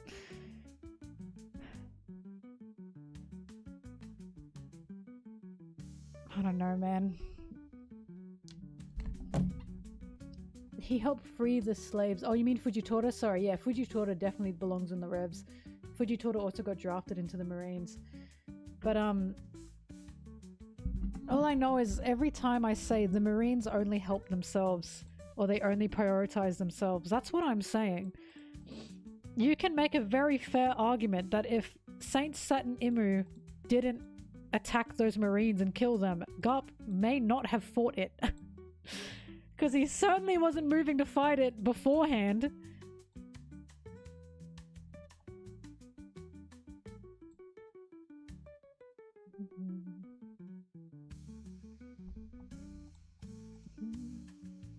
Why is he still a Marine? God, again, there better be a good reason for it.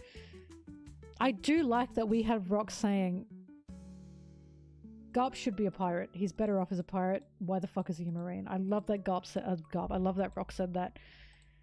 As in telling us, you know, Garp would be much better off with a freedom that he clearly wants, but he's chained for some reason.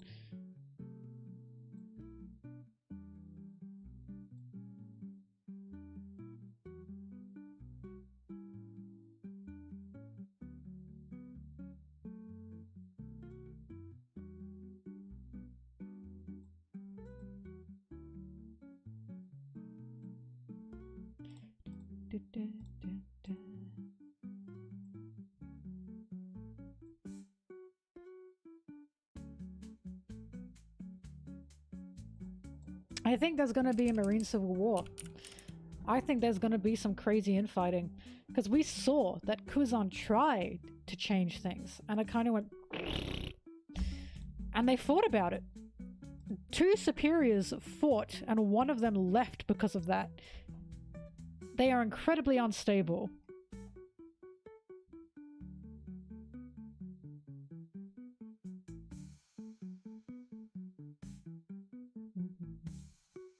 Can I just say, by the way,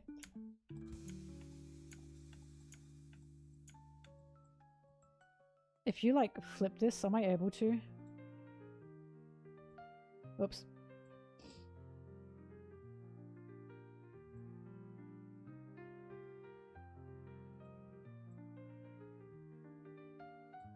Hang on. I have a vision.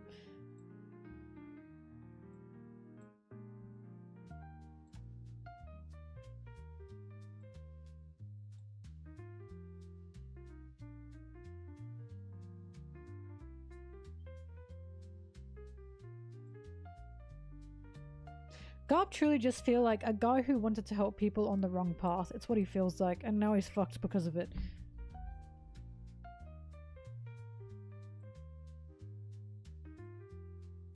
He seems to think he's in the right and no one's gonna tell him otherwise. Here we go. Someone's crying over it. If you flip it and then expand it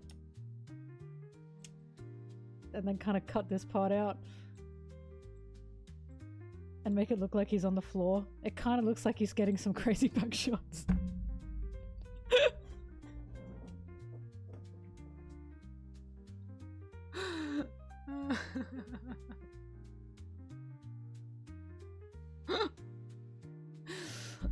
Flip it, twist it, bop it.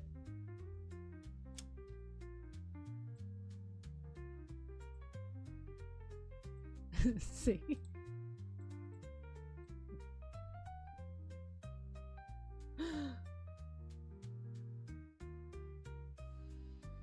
He's shaking, man. He's shaking.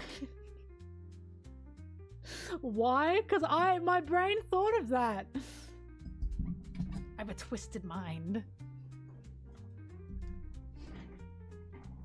He just really liked Kuma, okay?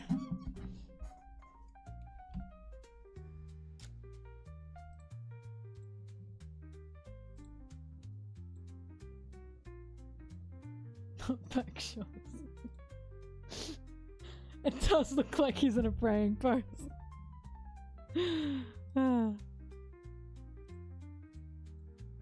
Well, now that's been ruined for you forever. You're welcome.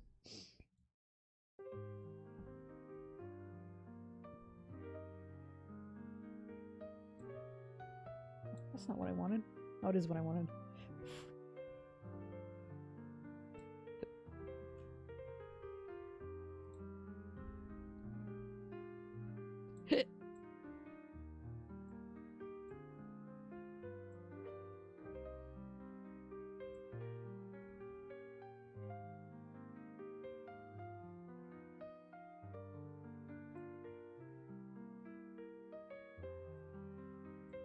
By the way, do you guys know this? Kuma's hair and his ears, they're not actually ears. He just has a bed head. Those kinds of things is why I like One Piece so much. Just so quirky. I'll always remember the one that really made me like I already loved One Piece at this point, but I was really falling for it bad, was Frankie. Frankie being a cyborg, nothing could hurt him. Until, I think it was Usopp or Sanji poked his back and he went, yow! And they went, what's wrong? And he said, I didn't do anything to my back because I couldn't reach it. Like, the reason he didn't modify his back, the only reason is because he couldn't reach it. That's just so, like, I know a human made this, you know what I mean? How very human design, as you say.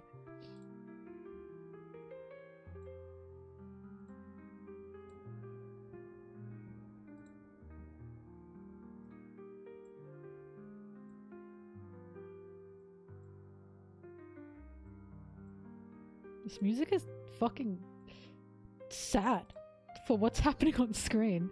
Oh my god, how long have I been big? How long have I been big? What was that? Oh, because I saved the thing. Okay, yeah. Wow, I just did that automatically.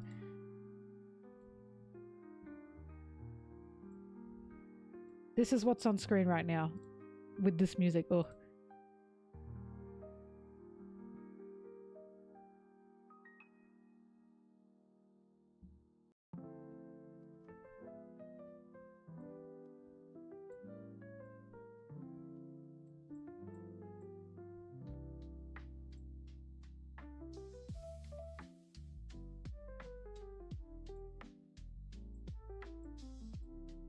I say dance in this video instead of dance.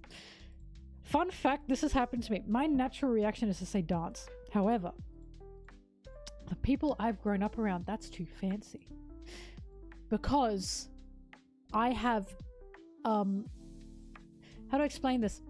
I'm from a different state in Australia, but when I was young, I moved to another state. My parents' accent is not the accent that everyone else was speaking in the state. So they had different accents. So when I was growing up, I'd have a mix of accents. And the accent they have is they say plant. And the accent, the state I grew up in was plant, right? So I'd say like plant, because my parents would say it. And then people would go plant. And I'd be like, ugh. I'd say dance. And people would be like, dance, it's dance. And I'd be like, oh. So now I get caught between how to pronounce things sometimes. Should I say plant or should I say plant? Should I say dance or should I say dance? I don't know. What will stop me from getting bullied is what I think.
From the popular 2000s Australian world-ending movie. What?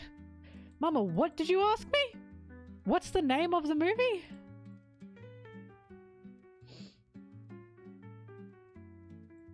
What are you saying to me right now? That's a bunch of gobbledygook.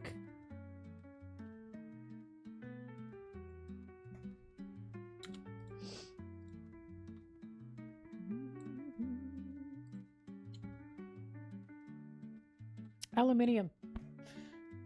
Goofy says aluminum. We bullied him. We were like, say aluminium. And he was like, what? Oh, aluminum? And he said, I can't even say what you guys are saying. Aluminium. Loser.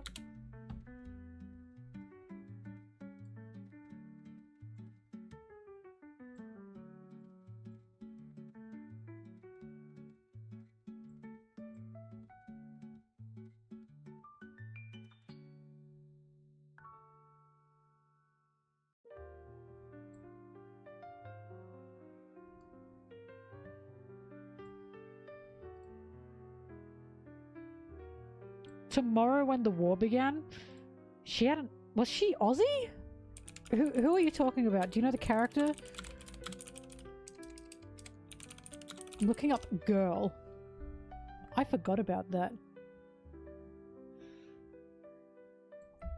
Ellie Linton. Actor.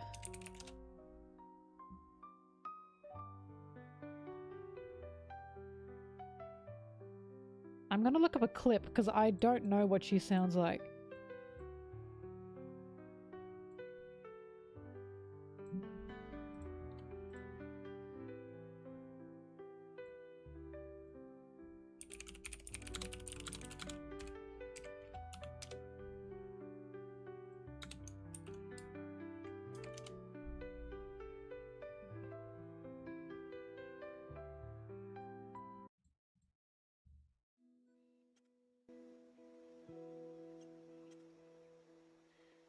I'm not gonna hold back.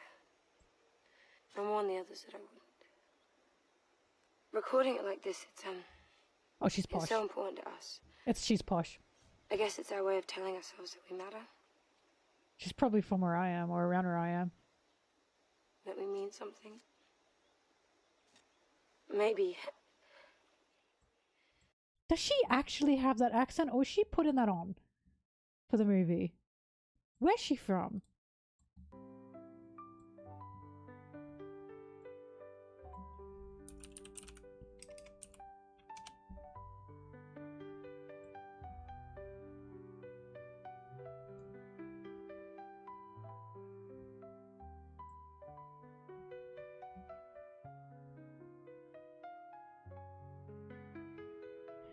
Yep, Melbourne.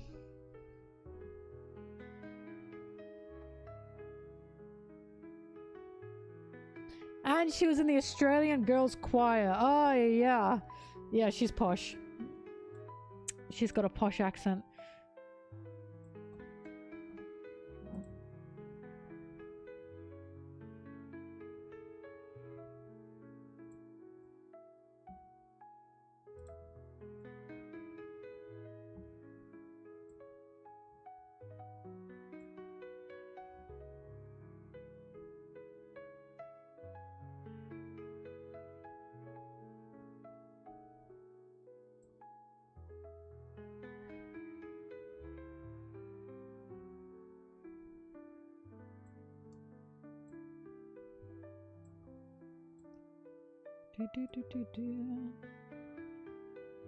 Melbourne is a fancy city in Oz.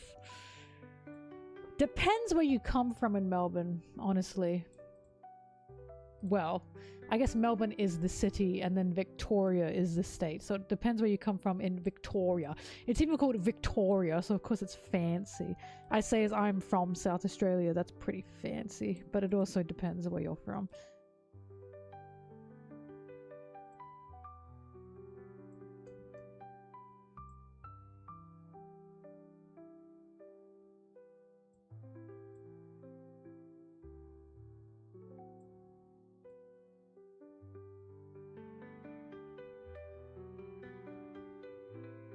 Mind you, so there's a state in Australia called Queensland, right?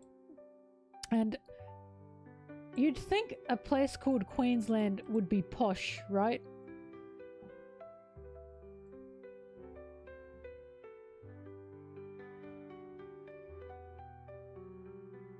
It's not posh. It's one of our most bogan states. It's quite bogan.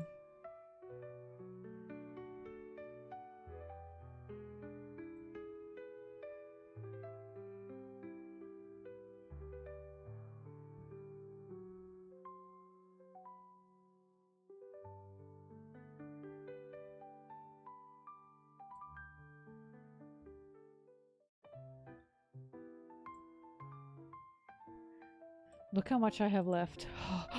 Oh my god. Oh, we're nearly there, everyone. Oh my god, it's been so long. But I'm not going to finish it tonight because it's already been 5 hours of streaming. But we're so close.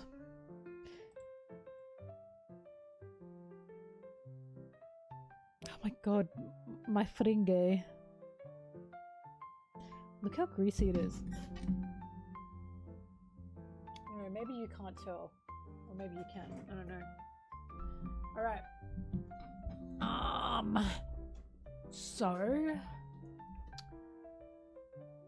Oh, it's definitely greasy. I will be getting myself a treat. I will be.